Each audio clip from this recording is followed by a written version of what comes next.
Order.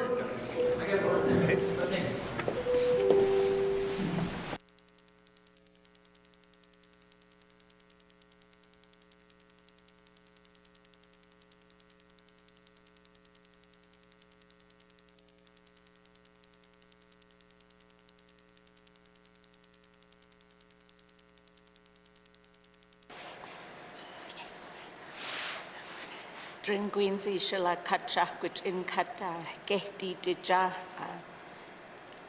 say the Lord's Prayer shiginjikyu. No hiti jejit na kwaljik nuri shri juju dinu no hek agwadat ni jujit ni inji jejit quick it nankaka kutugonji ji drinjit no he nanchi drindo lakutanaja no shi no hat gwandu no hat uang kachini nits aina gwandu no hat angedin goods at uang kachidili Guk ndai guts adurno hutinu esho. Gogat units anili guk agwadat I ha kwanted shika koshi genjin. Amen. Hai cho.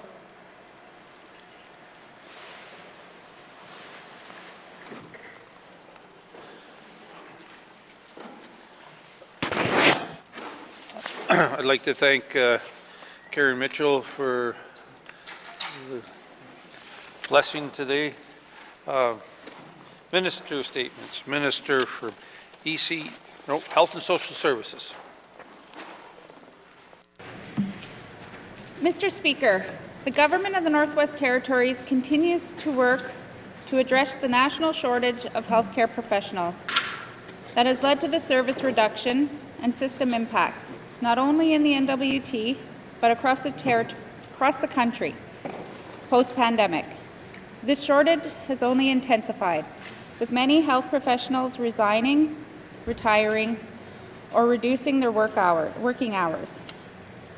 The result of our internal staff surveys and feedback sessions indicate that employee recruitment and retention challenges persist within our system.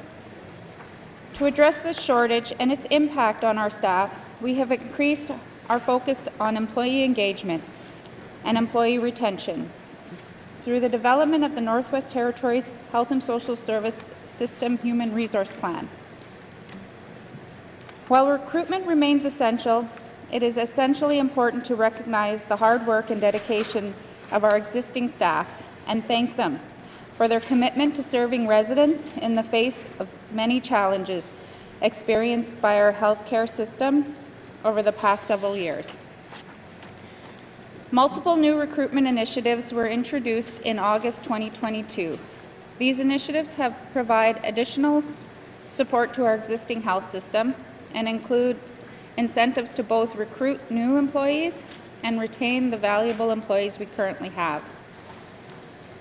Mr. Speaker, I am pleased to provide an update on these initiatives.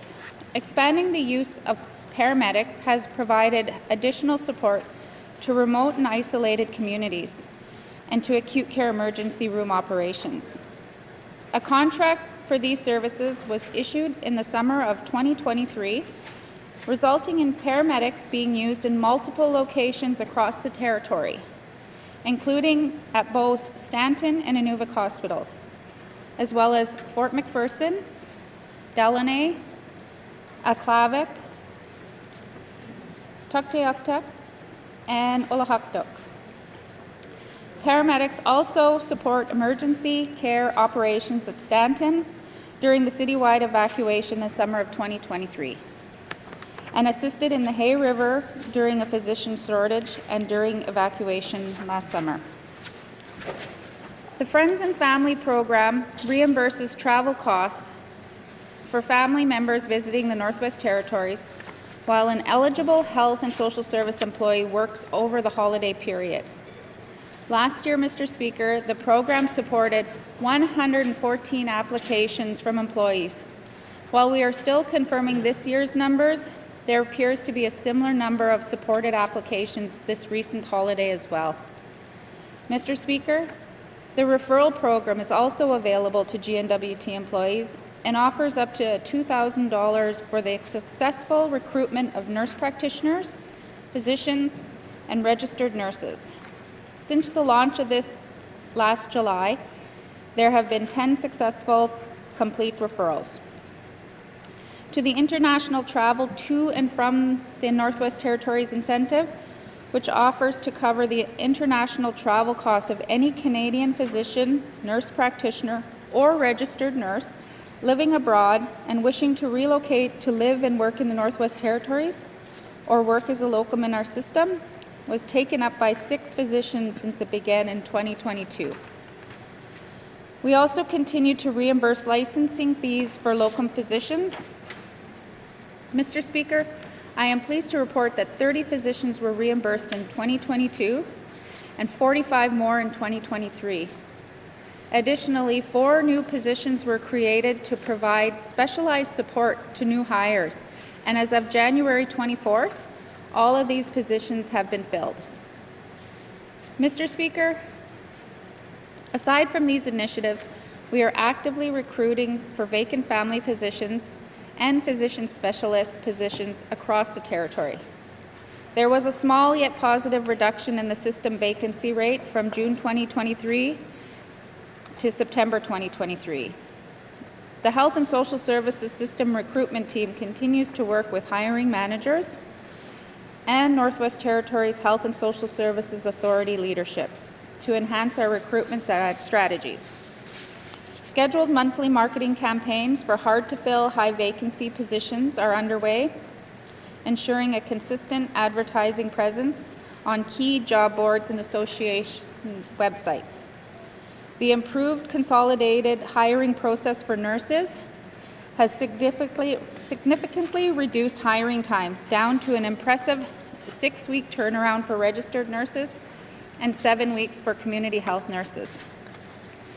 Mr. Speaker, as a graduate of the Aurora College Northern Nursing Program, I am thrilled to share that all 16 Aurora College nursing graduates from 2023 have secured indeterminate employment with the Northwest Territories Health and Social Services Authority, 15 of whom have completed the Canadian Association of Schools of Nursing Mentorship Program, created in 2022 in response to the national nursing shortage. To support the recruitment of family medicine physicians, the N.W.T. Family Medicine Medical Residency Training Program, launched in July 2020, has resulted in 3 of the 4 graduate residents currently working as permanent or locum positions in the Northwest Territories. Mr. Speaker, efforts continue to expand our work to attract N.W.T. students and youth to careers in health and social services. Some of the work on this front includes the recent release of the 2024 N.W.T. Health and Social Services Career Guide earlier this month. We have also found many opportunities for direct engagement between students and health and social services professionals, and we are supporting these through our clinical observation and job shadowing programs, in-person and virtual participation in the annual Take Our Kids to Work Day each November, and by attending health and social services career fairs in communities throughout the territory. Mr. Speaker, hiring staff in an intensively competitive international labour market is one part of this work. The other, equally, if not more important, is keeping invaluable staff that we have. To this end, staff engagement at all levels has increased, including through entry and exit surveys, and participation in the N.W.T. Employee Satisfaction Working Group. The information gathered through this engagement supports efforts to evolve our retention strategies, develop hiring priorities, create career opportunities, and reinforce the programs that truly resonate with staff and are meaningful and supportive of their day-to-day work. Mr. Speaker, we will continue to monitor our initiatives as well as the broader health sector employment trends, while ensuring we remain engaged and connected with the dedicated professionals working within our system. We have learned throughout the past several years that there are simply no quick fixes to end this shortage, but we remain committed to the steady improvement of our work environments and to providing the best care possible for the N.W.T. residents. And I am confident, with the support of my colleagues in this Legislative Assembly, combined with the strategic allocation of resources and thoughtful ongoing engagement with staff, we will continue to make progress on our recruitment and retention efforts. Thank you, Mr. Speaker. Minister, Health and Social Services. Member statements. Member from Minister of ITI. Thank you, Mr. Speaker. Mr. Speaker, the Government of the Northwest Territories is committed to revitalizing the Great Slave Lake commercial fishery. The Northwest Territories has a long history of commercial fishing. From the 1950s to the 1990s, production varied between 750,000 to 2 million kilograms per year. But in the last 20 years, production has declined due to several factors that reduced fishers' income while the cost of fishing went up. To reverse this decline, in 2017, the N.W.T released a strategy for revitalizing the Great Slave Lake commercial fishery. This vision, which was developed through extensive engagement with fishers, aims to re-establish this once powerful sector and, with strategic investments and actions, maximize opportunities to grow and diversify our economy, create jobs, and increase the food security of Northerners while supporting self-determination. Mr. Speaker, an important element of this strategy is the construction of a new fish processing plant in Hay River. This state-of-the-art facility will have the capacity to process fish from Hay River and around the lake, including Yellowknife, which will help add value to the N.W.T economy. While the 2022 floods and 2023 wildfires have delayed the plant's completion, I expect the plant to be operational for the 2024 open water season. Another action to advance this strategy is to enhance training, recruitment, and retention programs for fishers. Last summer, we piloted the Commercial Fisheries Support Program, which offers fuel rebates, volume incentives, and income supplements for newly established local fishers and experienced out-of-territory fishers. The program also provides financial support for implementing new technologies and sustainable practices, encouraging fishers to adopt innovative approaches.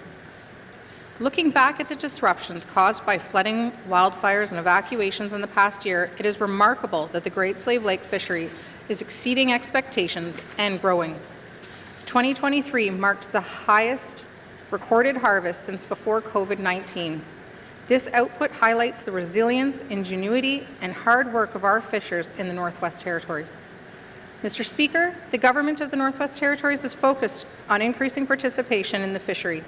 We recognize the need to replace retiring fishers to attract new fishers into the industry and to empower existing fishers to increase capacity. Last year, the department's training sessions supported 20 participants to become certified commercial fishers, and the department plans more training sessions this year. Our long-term aim is to transition our fishery away from its dependence on the Freshwater Fish Marketing Corporation. The department is also actively exploring the possibility of developing a new Yellowknife harbor, which would create opportunities for a new cohort of fishers on the north side of the lake. To support the existing Yellowknife-based commercial fishers and facilitate their operations, a collection station was opened last summer and again this winter for fish harvested in Yellowknife. Mr. Speaker, revitalizing the Great Slave Lake commercial fishery is a long-term goal that requires investments in infrastructure, supports for new entrants in the industry, and changes in how we do business. With the dedication and resilience of N.W.T fishers, I believe the industry can thrive with a focus on ensuring a reliable food supply, creating income opportunities for residents, and promoting a stronger, more diversified economic foundation. Thank you, Mr. Speaker. Thank you, Minister of ITI. Minister statements. Minister for Finance. Mr. Speaker, 1 in 5 Canadians experience a psychological health problem or illness in any given year. Only 23% of Canadian workers feel comfortable talking to their employer about a psychological health issue. Today, I want to share how the Government of the Northwest Territories is recognizing the importance of our employees' psychological health and safety. As an employer, the Government of the Northwest Territories is responsible for safeguarding the health, safety, and well-being of territorial public servants to ensure we have a strong workforce. Traditionally, eliminating occupational and physical hazards in the workplace has been guided by an occupational health and safety policy, and efforts to create and maintain a psychologically healthy workplace have until now focused on training. Designed to address and promote mental health and reduce the stigma around mental health in the workplace, the Working Mind program is available to all N.W.T employees and is mandatory for all managers and supervisors. While training is a good start, it is only one part of supporting employee wellness. Mr. Speaker, the N.W.T has taken steps to incorporate the national standard on psychological health and safety in the workplace into how we do business. Published by the Mental Health Commission of Canada, this standard provides a systemic approach to developing a psychologically healthy and safe workplace with the aim of improving recruitment, retention, productivity, financial performance, and risk management. To this end, the Department of Finance has enacted a new corporate health, safety, and wellness policy that allows the N.W.T to give equal consideration to both physical and psychological hazards by creating training and resources that support employees. By covering occupational and psychological safety of our employees and guests in the workplace, this new policy reflects the N.W.T's commitment to implementing the national standard. Broadening our efforts to include psychological health allows for the N.W.T to better understand the psychological risks of our work environments and how they impact employee mental health. Mr. Speaker, the 2021 N.W.T Employee Engagement and Satisfaction Survey showed that only 52% of N.W.T employees felt they worked in a psychologically healthy workplace. As an employer, we must do better. By replacing the existing occupational health and safety policy with one that includes employee wellness, we are making a statement that the N.W.T supports a psychologically healthy and safe workplace and that our approach must support the well-being of our employees. In the coming months, we will be engaging with employees to assess where we need to focus our work to meet their needs.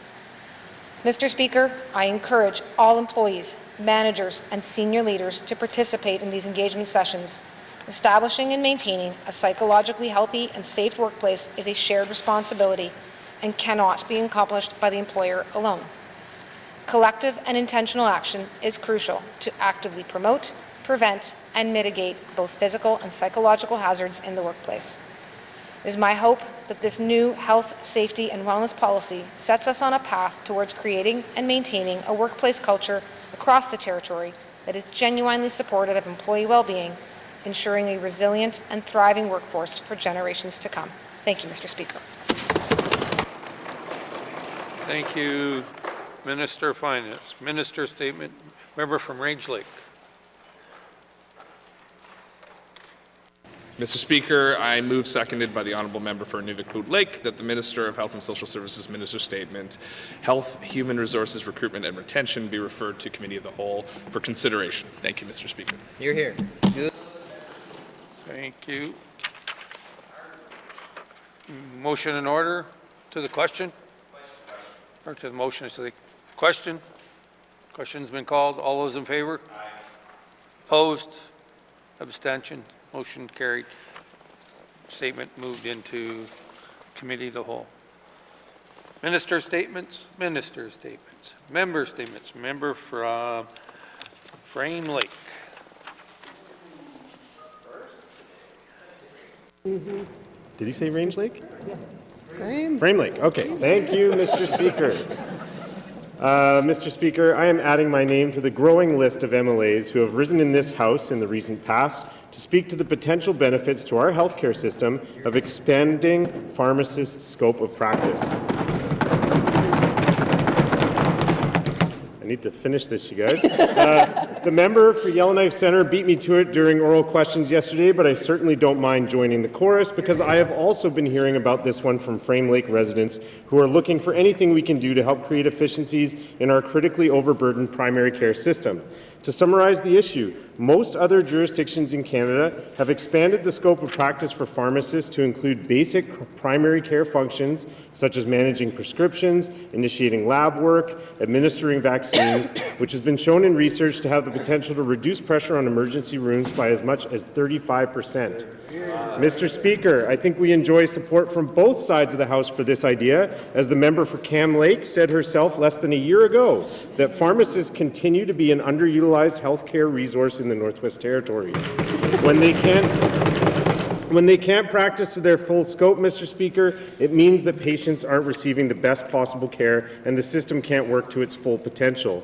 The member made a strong case, Mr. Speaker, and tabled a document comparing pharmacists' scope of practice across Canada, and indeed, our jurisdiction falls second to last on the list. there is a lot of room for improvement to bring us in line with neighboring jurisdictions. In February 2023, in response to questions in the House, the Health Minister at the time stated that the department was planning to draft regulations to bring pharmacists into the Health and Social Services Professions Act, and to do that work early in the life of the next Assembly. Time has flown, and we now find ourselves early in the life of the very Assembly the previous minister was referring to. If there's one thing I can seek to achieve today by raising this issue in the House yet again, Mr. Speaker, it is to help convey a sense of urgency and hopefully get a commitment from our Health Minister to act quickly on this and make good on the commitment of her predecessor. To that end, I'll have questions for the Minister of Health later today. Thank you. Thank you, member from Frame Lake. Member statements. Member from Great Slave. Thank you, Mr. Speaker. That's a hard act to follow, but I'm going to try, Mr. Speaker. Mr. Speaker, I rise today to bring back the animus, the spirit, nay, the gumption of a previous MLA, Mr. Ryland Johnson. Though I'm delighted to work with the current MLA for Yellowknife North, I'm a bit sad the previous MLA didn't stick around so we could be co-workers once more, Mr. Speaker. And what better topic to bring forward the ghost of Yellowknife North's past than the evergreen topic of daylight savings, Mr. Speaker. The DMV opening on Saturdays will have to wait for another day. Let's focus on the issue that saw the highest number of N.W.T. residents participating in a N.W.T. engagement to date, Mr. Speaker. Over 3,500 people responded to the survey on daylight savings time. Of those people, 87% professed their hatred of daylight savings time. Let's listen to residents who are overwhelmingly in favor of ditching spring forward and fall back down. Let's stop losing sleep, getting into car crashes because of that lack of sleep, and calling in sick so we don't get some more shut-eye, Mr. Speaker. And I'll have questions for the Minister of Holidays, the Minister of Justice, Mr. Speaker, at the appropriate time. Thank you. Member from Great Slave. Member statements. Member from Trinity-Willity. This is just making me tired now. Mr. Speaker, I want to follow up on my statement yesterday concerning our new housing priorities and speak to the future of the housing N.W.T. As we move towards a future government on collaboration, I mentioned yesterday how Indigenous governments need to take control over the new housing programs at the local level. Today, I want to expand upon why the government's current housing and policies does not work for the Indigenous people here in the Northwest Territories, and to see what the government is thinking and for a long-term solution so that we can transition Indigenous housing into the hands of Indigenous governments. Housing in N.W.T. is not working for Indigenous people. Too many families are being evicted or are forced to live on overcrowded, poor condition housing. Many more are waiting for vital renovation, and the wait list for homes is far too long. Indigenous governments would not let this happen to their people. They want the ability to make housing work for them. With the money that is allocated for Indigenous housing by the federal government of Canada, there's a lot of anxiety over the fact that in 2038, Federal Housing Corporation, Canada Mortgage Housing Corporation will cease the funding to housing N.W.T. And that's just in 14 years. We'll have to find a whole new way of delivering housing in the Northwest Territories.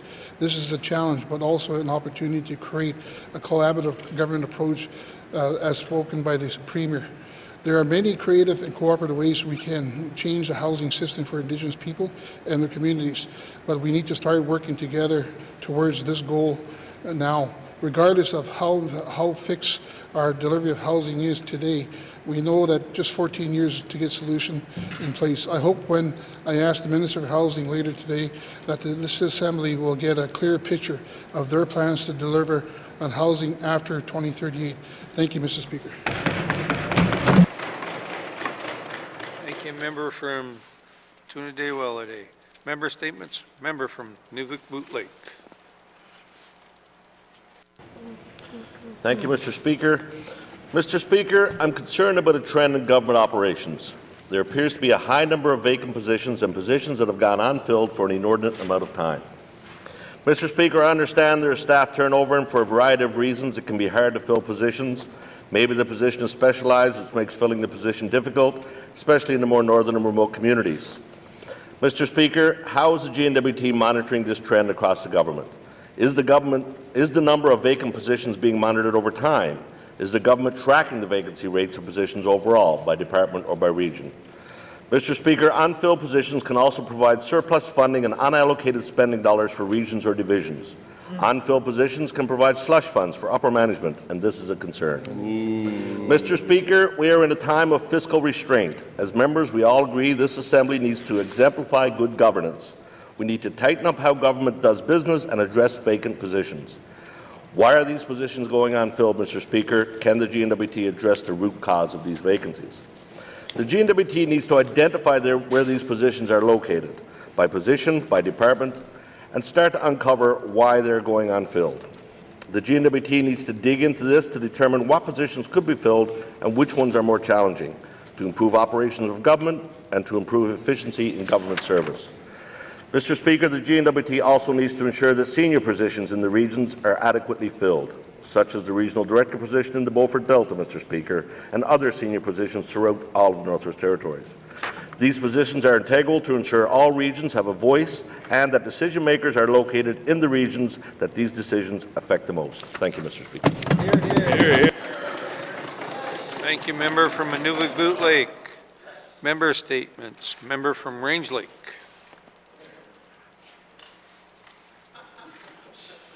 Mr. Speaker, it's often said that history has a way of repeating itself, and surely we can agree that's the case with our territory's mining industry. Just as we did 30 years ago when the gold industry began to wrap up, we are facing another round of mine closures. Today, our diamond mines have at least passed the halfway point to their operations, with Diavik slated to close in 2026. It's not just our diamond industry either. Norman Wells is due to cease operations in 2026 as well. Those are two big hits to our economy that are just 24 months away.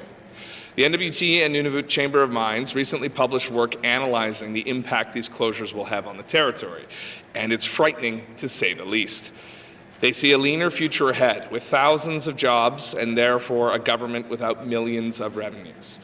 This will affect across our economy with far-reaching consequences as the demand for goods and services related to the mining sector disappear, as does the disposable incomes made possible by good mining wages. The best in the world, I might add, Mr. Speaker.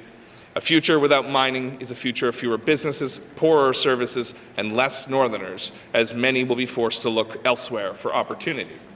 This is a future we do not accept, Mr. Speaker. Here in the Northwest Territories, we move forwards, not backwards. The government must be up to the challenges posed by these closures and work with the mining industry to look beyond oil and diamonds. The pivotal aspect of this challenge is not the lack of resources. We know we have many exciting new opportunities to pursue with minerals such as cobalt, nickel, lithium, and rare earths. This challenge instead rests on how we make stronger partnerships with new industries and build the economic environment these partnerships can thrive in. This work needs to start now, Mr. Speaker, and a good place to start is exploration. The government can retool our regulatory system to match regulatory needs to the size and risks of projects and stop holding early-stage exploration to the standards of advanced projects. A much-needed boost to exploration can be achieved by doubling the mining incentive program and building new infrastructure to fuel clean energy at mine sites. These are just a few key suggestions, Mr. Speaker, but it's up to this new government to come up with a concrete plan to reinvigorating and restarting our mining sector for future generations. Thank you, Mr. Speaker. Open the doors. Thank you, member from Range Lake. Member statements. Member from Yellowknife North.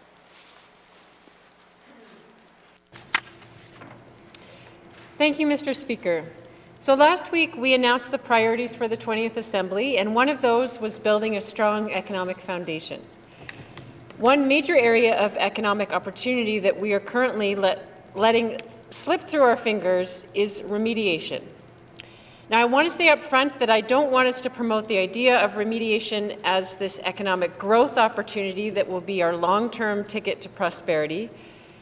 I believe that would send the wrong signal to industry that we actually want them to leave a big mess behind so that we can continue spending billions in taxpayer dollars cleaning it up. But our unfortunate present situation is that we do have billions of dollars worth of work to do, cleaning up mud sumps in the Beaufort Delta, old oil and gas wells at Cameron Hills, Ptarmigan Mine, and hundreds of other contaminated sites.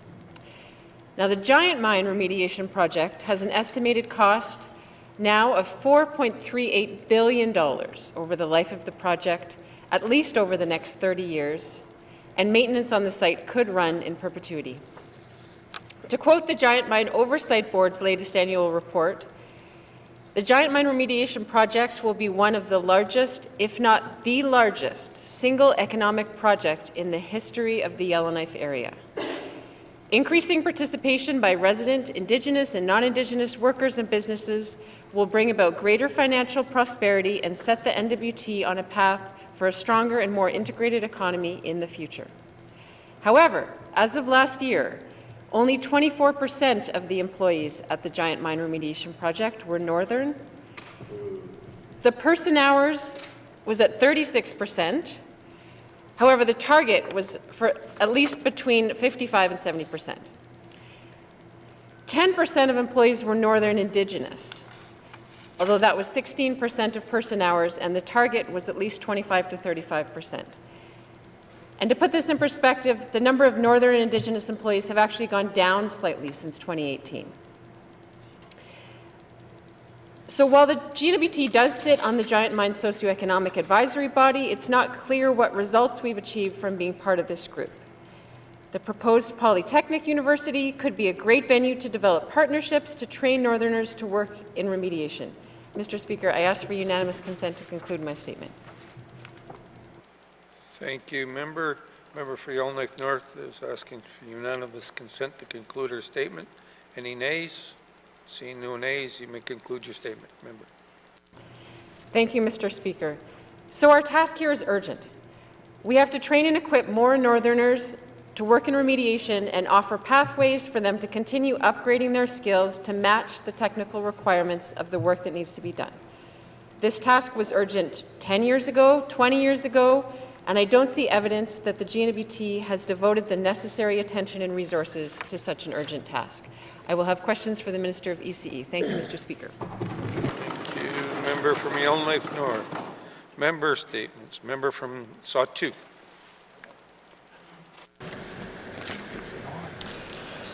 Thank you, Mr. Speaker. Developing remediation skills in the Sawtooth.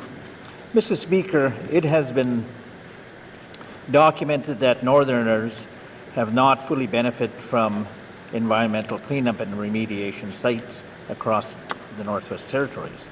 In the Sawtooth, we can see a major remediation project is on our horizon. It is expected the Norman Wells oil field will stop producing recoverable oil and the site will need to be remediated.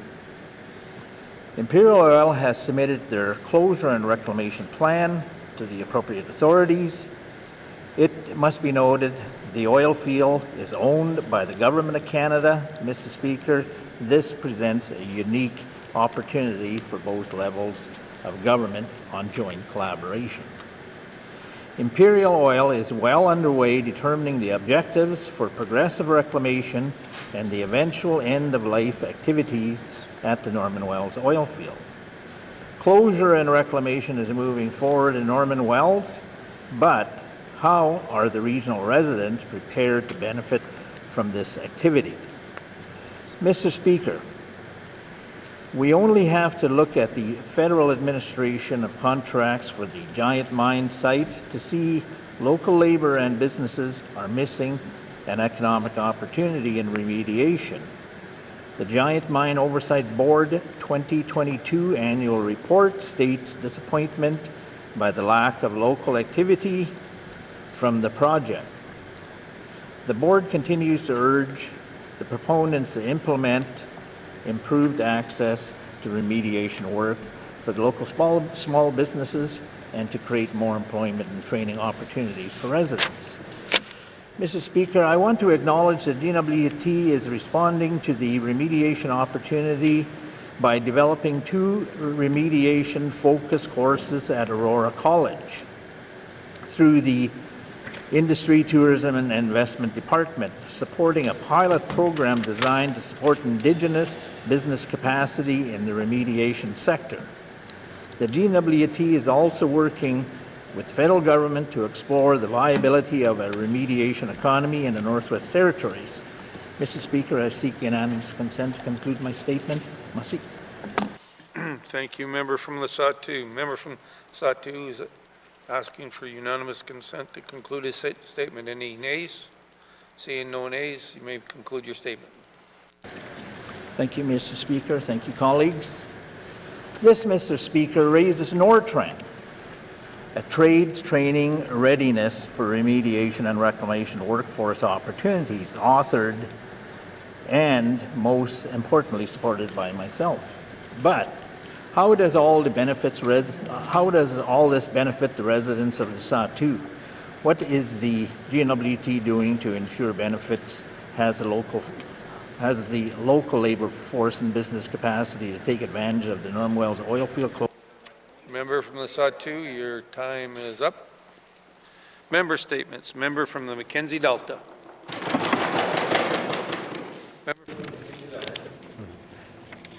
Thank you, Mr. Speaker. Mr. Speaker, today I would like to bring the concern of alcohol and drugs within our communities.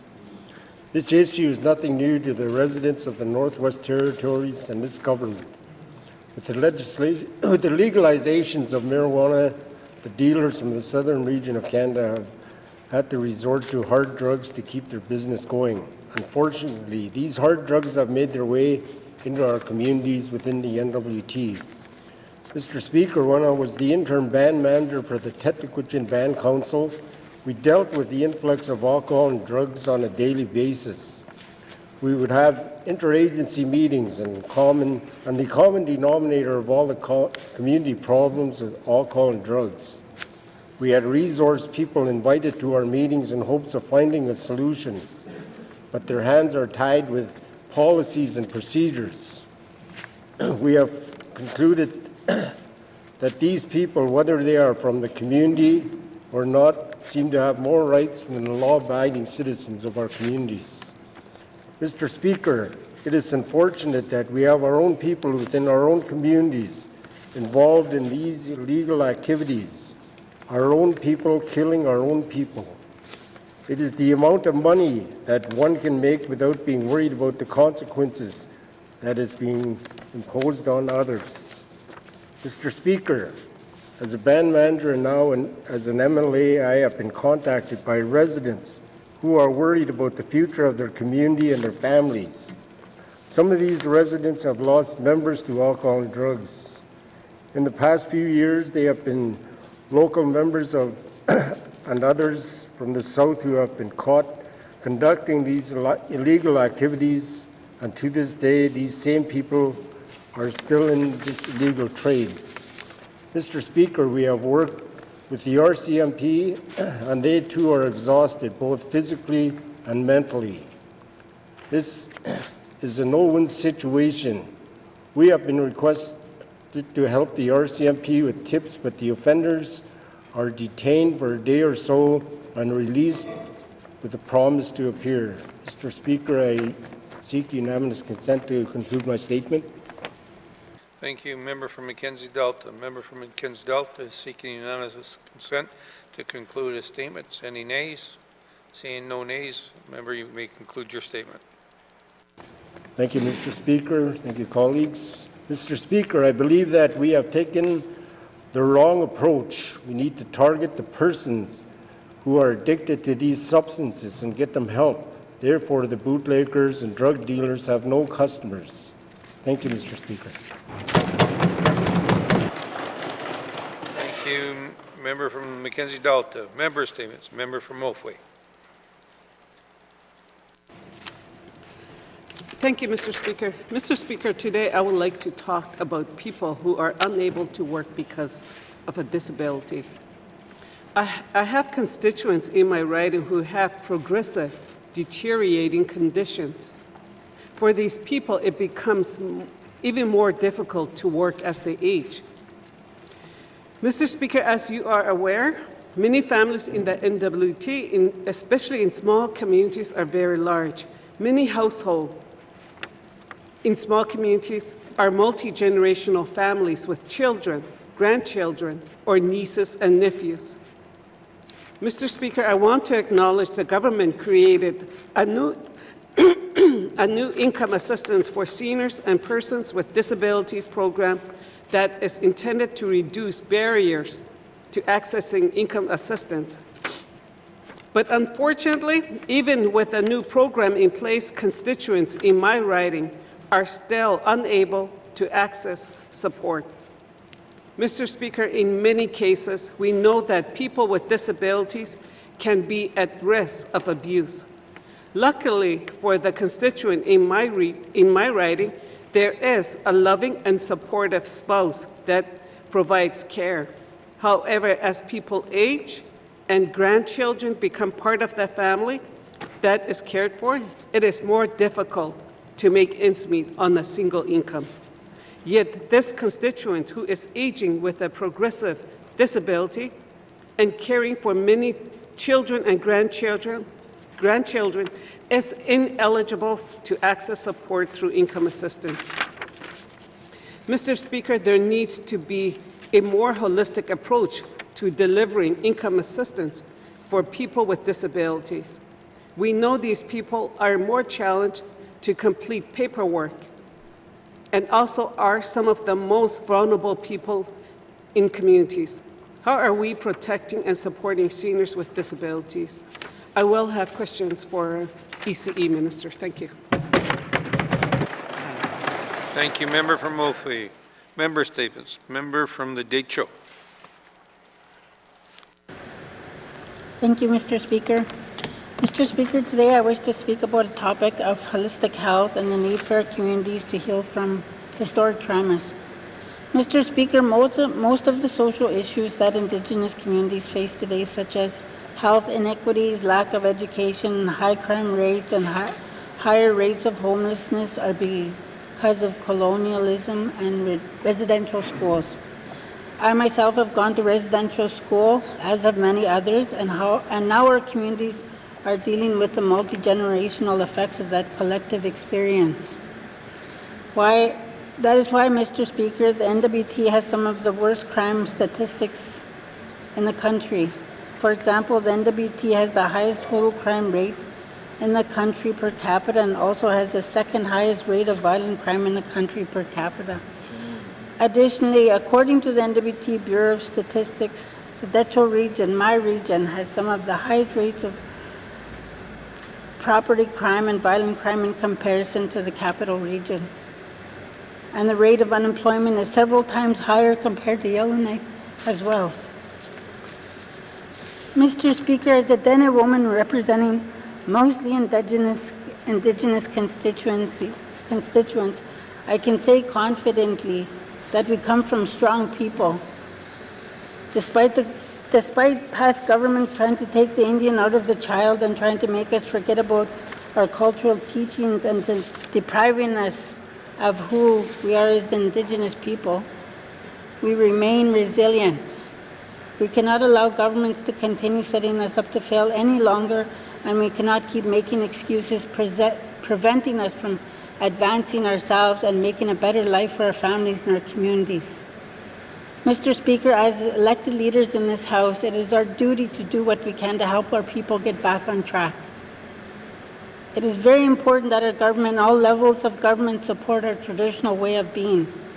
In our communities, if our communities truly want to be self-sufficient, then we must begin standing up for ourselves in a respectful and assertive way to create better lives for ourselves and successive generations. Must see, Mr. Speaker. Thank you, Member from the Decho. Member statements. Member from Yellowknife Center.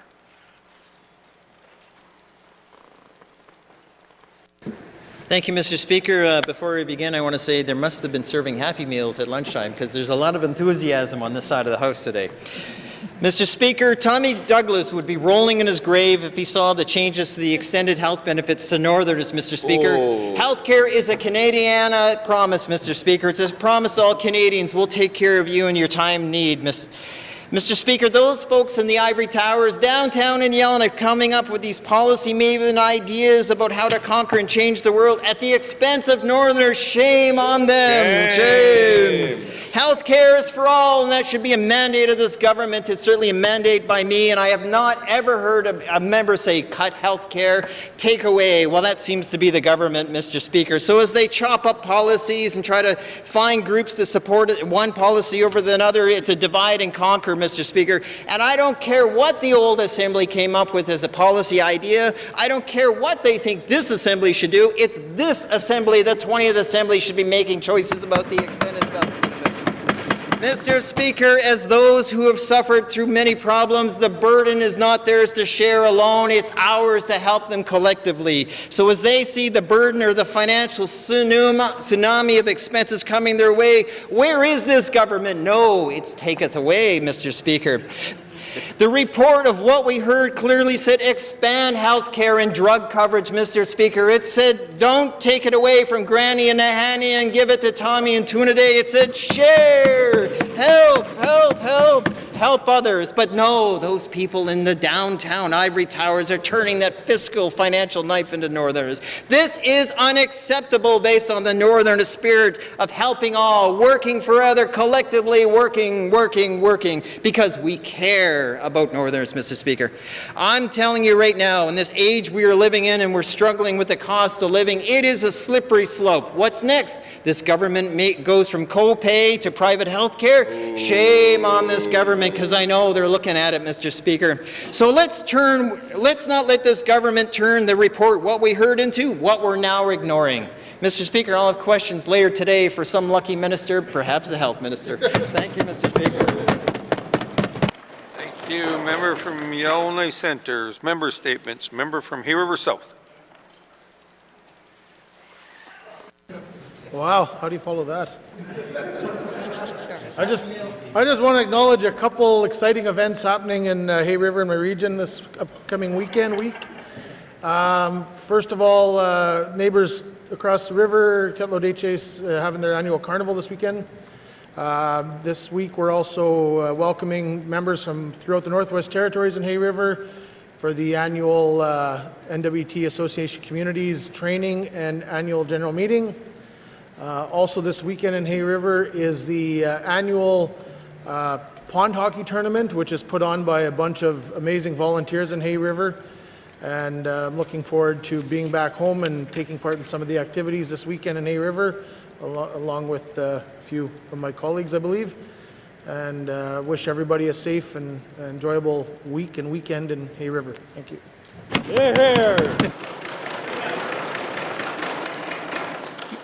Thank you. Member from Hay River South.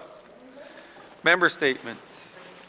Good afternoon, colleagues. As we all aware, the Winter Games were held or will be held in Matsuwa Valley in Alaska. Games will mostly take place in the valley's two largest cities, Palmer and Washington, just an hour north of Anchorage, separated by 16 kilometers. They serve as a major hub of commercial tourism and recreation. The games are being held March 10th to the 16th. We will witness approximately 2,000 participants, coaches, mission staff, and officials from 8 contingencies attending these games. Colleagues, I'm very proud to say we have 9 athletes representing 5 sports, 1 coach, and 2 youth ambassadors from the handy riding representing the N.W.T at these games. I've attached the list of this to this statement and will ask it to be deemed as read and printed in the inserts. I'd like to thank their parents, local coaches, teachers, and friends that supported these athletes and ambassadors as they prepared for this very important international event. As we've heard in the news, there are some challenges in getting passports for some of the athletes across the N.W.T. I would like to thank our Member of Parliament and his office staff for working hard to help address this issue. I can tell you they did not stop and took the issue right to the top. As he was a former minister, Municipal and Community Affairs, he understands the importance of getting youth to these games. As well, I'd like to thank Service Canada and N.W.T branch, Passport Canada, for helping our youth achieve one of their goals. From the N.W.T side, I would like to thank the Minister of Municipal and Community Affairs, his staff, Chef de Mission, and Sport North staff for working together to solve this issue. Now back to the athletes. I can tell you their hard work, determination, and dedication to their sport is very inspiring.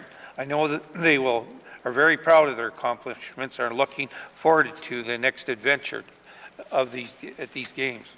Like athletes, the youth ambassadors representatives are going to have a great time being part of the volunteer team at these games. What I've seen in the past, it is a life-changing opportunity for these youth, and what a great event to continue to volunteer. I wish N.W.T. team all the best, and hopefully we bring the Stuart Hutchins Award back home. Thank you. Member statements. Member statements. Recognition of visitors in the gallery. Member from Hay River South. Thank you, Mr. Speaker. I'd like to recognize Georgina Rolt, a longtime friend of mine who used to reside in Hay River and still holds a membership with the Hay River Legion in Hay River. Member from recognition of the visitor in the gallery. Member from Trinidad Welladay. Speaker, I just want to recognize Brad Inge, former lawyer, former RCMP. He's in here today, so we want to see him. Welcome. Recognition of the visitors in the gallery. Recognition of visitors in the gallery. If we've missed anyone in the gallery today, welcome to your chambers. I hope you are enjoying the proceedings. It's very festive today. It is always nice to see people in the gallery. Recognitions of visitors and galleries. Reports of committees on review of bills. Reports of committees on review of bills. Reports on standing and special committees. Reports on standing and special committees. Reports to returns to oral questions. Returns to oral questioning. Acknowledgements. Acknowledgements. Oral questions. Member from Yellowknife Centre. Thank you, Mr. Speaker. Mr. Speaker, my question will be directed to the Premier of the Assembly. Last week, the members passed a motion with respect to the wildfire inquiry question, and of course, we don't have to go through that debate in my preamble, Mr. Speaker, but the ask was, would the Premier be willing to table the draft inquiry establishment order on the first day of session? And hence, that's the question, would the Premier commit publicly to being able to clearly do that as requested by the members of this House? Thank you. Thank you, Member from Yellowknife Centre. Mr. Premier. Thank you, Mr. Speaker. I'm happy to once again publicly state that I will table the draft order as laid out in the motion. Thank you. Thank you, Mr. Premier. Member's question, member from Range Lake. Thank you, Mr. Speaker. Mr. Speaker, in my member statement, I talked about the serious need for us to reinvest in our mining economy and open it up to new degrees of exploration. So I'd like to ask the minister responsible for industry, tourism, and investment, will she bring forward an FMB submission to double the mining incentive program? Thank you. Hear, hear. Thank you, member from Range Lake. Minister of ITI. Thank you very much, Mr. Speaker. Mr. Speaker, first off, I appreciate the members' enthusiasm and support of the mineral resource sector. Right now, we are undergoing a little bit of a different strategy at Cabinet, not one where I'm being asked to double numbers at the moment, but I am being asked to be creative in the priorities of this government. Thank you. Minister of ITI. Member statements. Member from Range Lake. Thank you. I don't want to put a price on our mining industry, but it's fundamental to our economy. Mr. Speaker, another thing that we've heard is there's too much red tape. It's a very difficult regulatory process. Will the minister commit to making regulatory improvements that will take small-scale exploration projects out of the equation and create their own rules around it so we can get these projects off the ground sooner and they don't have to deal with as much regulatory red tape? Thank you. From Range Lake, Minister of ITI. Thank you very much, Mr. Speaker. Mr. Speaker, this is something that we hear quite a bit about on both sides of the table here. And so one of the things that the Minister for Environment and Climate Change and I are doing is doing bilaterals together, both between ourselves and between our staff counterparts at the official levels as well, so that we can do this work in streamlining the regulatory process as the member is talking about. Another thing that we are doing is we do have a spot at the Mackenzie Valley Operational Dialogue tables where we are purposefully discussing right-sizing policy for small projects. And we also have a space at the Regional Energy and Resource tables along with NRCan where we're having similar conversations. So this is definitely a priority, and I look forward to continuing this conversation with the member and my colleagues. Thank you. Mr. YTI. Oral questions, member for Range Lake. Thank you, Mr. Speaker. That's good news. I'd like to ask the Minister if she'll join my mission to Mars and get online map staking done by 2026 or earlier. Thank you. Member from Range Lake, Minister of ITI. Thank you, Mr. Speaker. Mr. Speaker, I was reminded to slow down, so my apologies to the interpreters. Getting the Mars system and going on a journey to Mars with the member is definitely a priority, and I look forward to continuing to find out if there are solutions to getting this done quicker, but I am also looking to make sure that it is done properly. Thank you. ITI. Final supplementary, member from Range Lake. Thank you, and thank you to the Minister. Very good answers today, all positive, and I like that. Mr. Speaker, finally, we have an infrastructure deficit. Mines need clean energy. We can't get it to them. What's the Minister's plan? Thank you. Member from Range Lake, Minister of ITI. Thank you very much, Mr. Speaker, and thank you to the member. This is a huge topic that is right across industry, and one of the things that we hear is one of the biggest barriers when doing business and securing investment in our territory is our infrastructure deficit.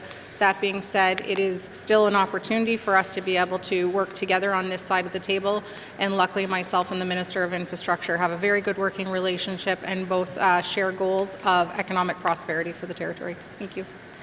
Thank you, Minister of ITI. Oral questions, member from Great Slave. Thank you, Mr. Speaker, and thank you to my colleagues. I've realized I've been too serious these days, so this is a little bit of fun for everyone.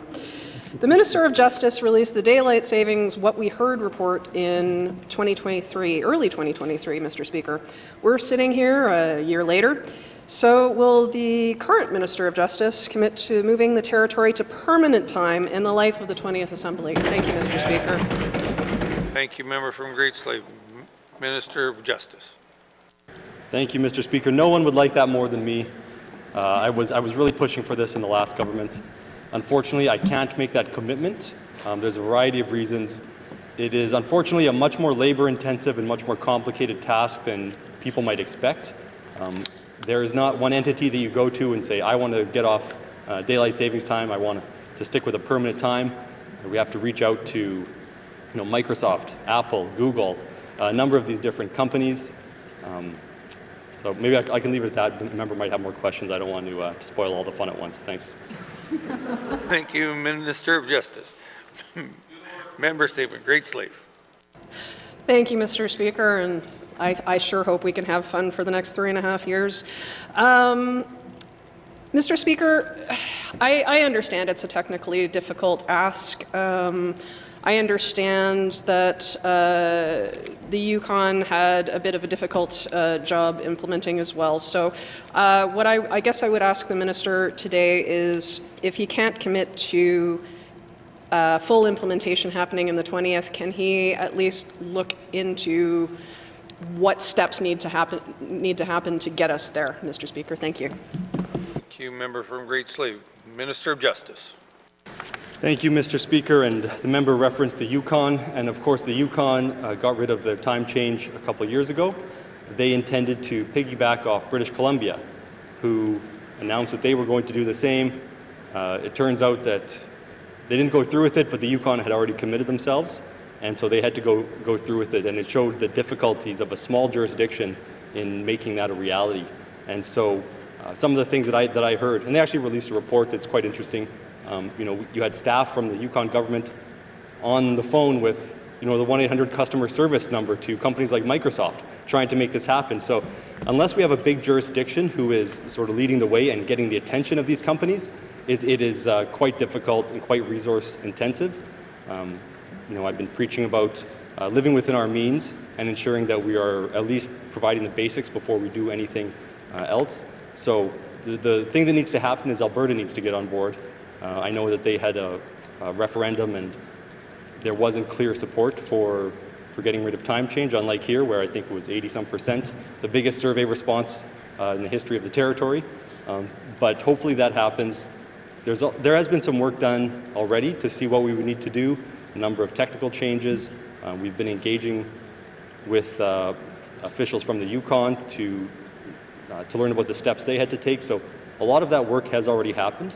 I can share some information with the member. So, thank you. Minister of Justice. Member question, member from Great Slave. Thank you, Mr. Speaker, and thank you to the Minister for that. So what I'm hearing is some work has occurred and he's willing to share that work with members. That's fantastic. Can that work that is scoped to include timelines from when Alberta drops the gauntlet to what would look like here, and in terms of how long it would take us to catch up with Alberta? Thank you, Mr. Speaker. Member from Great Slave, Minister of Justice. Thank you, Mr. Speaker. That might be a bit much. I'm not quite sure that we can provide that level of detail. We don't quite know what it would take. We would likely piggyback with Alberta and make the changes at the same time.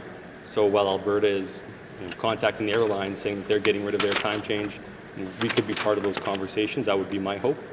So I'll see what information we can put together, but I don't think it's going to be the level of detail to perhaps satisfy the member. Thank you. Final supplementary, member from Great Slave.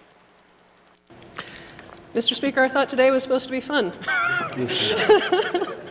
I can recognize that I might be coming across requesting a level of detail. I just want to have a general picture, Mr. Speaker, of how long implementation may occur in maybe months or years, Mr. Speaker. Is that a possibility? Thank you.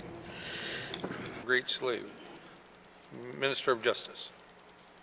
Thank you, Mr. Speaker. We have some reports. I have a briefing note, so we can put together the information from what we have and share it with the member. Thank you. Justice. Oral questions. Member from Nunavut Lake. Nunavut Lake. Oh. Thank you, Mr. Speaker. Mr. Speaker, my question is for the Minister of Finance. Can the Minister tell me the current number of vacant positions across the N.W.T?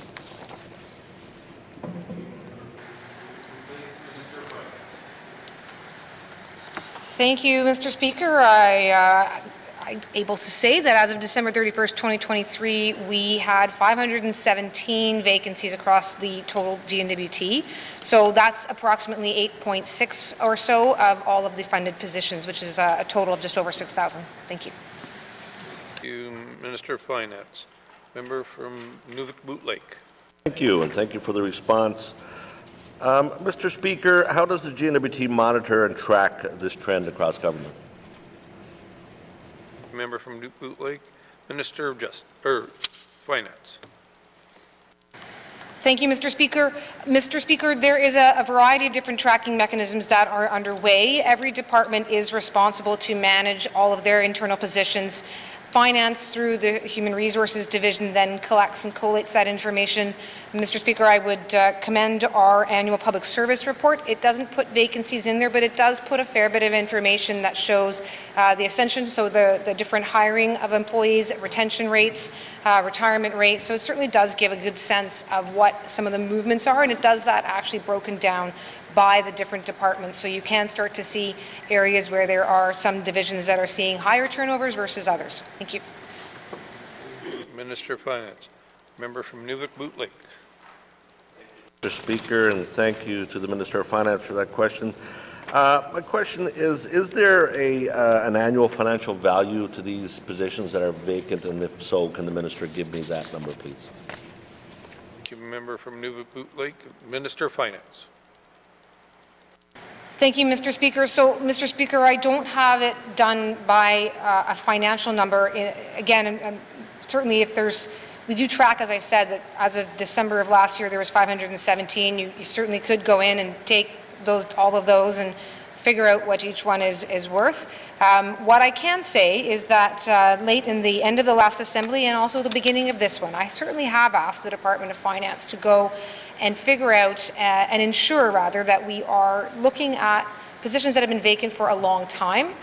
There can be times where an individual may be off with a duty to accommodate, out on education, there's maternity and parental leaves. So there's a number of different reasons a position may be formally vacant in the system, but that the individual or that the position has somebody coming back to it, or that maybe have competitions that are ongoing. But we do want to make sure we're monitoring positions that are vacant for a long time, where there's not an open competition, and those ones should be then removed from the system. That work has begun and will certainly continue. Thank you. Minister of Finance. Member from New Lake, final supplementary. Thank you, Mr. Speaker, and thanks for that information. Mr. Speaker, can the minister talk about, I guess, that number of 517, how does that compare to previous years? Is it an average for those positions? And are the positions tracked by region, Mr. Speaker? Thank you. Okay, thank you. Member from Boot Lake. I think that would be 2 questions on your last one. That's pretty creative, but I will ask the Minister of Finance. Mr. Speaker, again, I want to assure that we do track these positions, and we track the hard to fill positions. They are done by region. I'm just trying to see if I was able to give the member an example. And so that December 31st date that I'm using, there was 108 vacancies in the Beaufort Delta. That's 12% of the region's funded positions. So you can note slightly higher than the overall total. So perhaps slightly different, slightly more difficult to recruit. But again, would have to look at the underlying reasons. It may well be that there are some positions there in the Beaufort Delta that have been vacant for a long time, and we need to look either at more creative ways to fill those positions, or to look at whether or not there are positions there that need to be cleaned up. Again, so happy to have that on the radar, and we'll certainly make sure that we are working to clean up positions that are not being properly filled. Thank you. Finance. Oral questions. Member from Frame Lake. Thank you, Mr. Speaker. Mr. Speaker, as I noted in my member statement earlier today, the previous health minister committed a year ago to bring changes to the pharmacist scope of practice forward early in the life of the 20th Assembly. How much progress has the health department made since the previous minister's commitment? And, well, that's my first question, Mr. Speaker. From Frame Lake, Minister of Health and Social Services. Thank you, Mr. Speaker, and thank you to the member for her question. An advisory committee has been established with the pharmacists appointed by the N.W.T. Pharmaceutical Association to collaborate with the department officials. The advisory committee operates under clear terms of reference and reviews and advises on issues identified during the development and drafting instructions and regulations under the Health and Social Services Profession Act. To date, this group has convened 10 times to address this mandate, as well as through the work of bringing more professionals under the Health and Social Services Profession Act. The N.W.T. is committed to ensuring N.W.T. residents have the confidence in health and social service system and the people caring for them by having clear rules in place for how professionals are licensed and maintain standards of care and competency. Clear standards for licensing, care, competency, complaints, discipline help increase the confidence that patient practitioners and partner organizations have in health and social services building by improving safety and accountability. Thank you, Mr. Speaker. Social Services. Oral questions. Member from Frame Lake. Thank you, Mr. Speaker, and thank you to the Minister for that answer. I do appreciate hearing that there's progress being made. Mr. Speaker, what kind of scope is the department looking to give pharmacists here in the territory? Is it comparable to jurisdictions on the higher end of the scale, such as Saskatchewan, New Brunswick, and Alberta? Member from Frame Lake, Minister of Health and Social Services.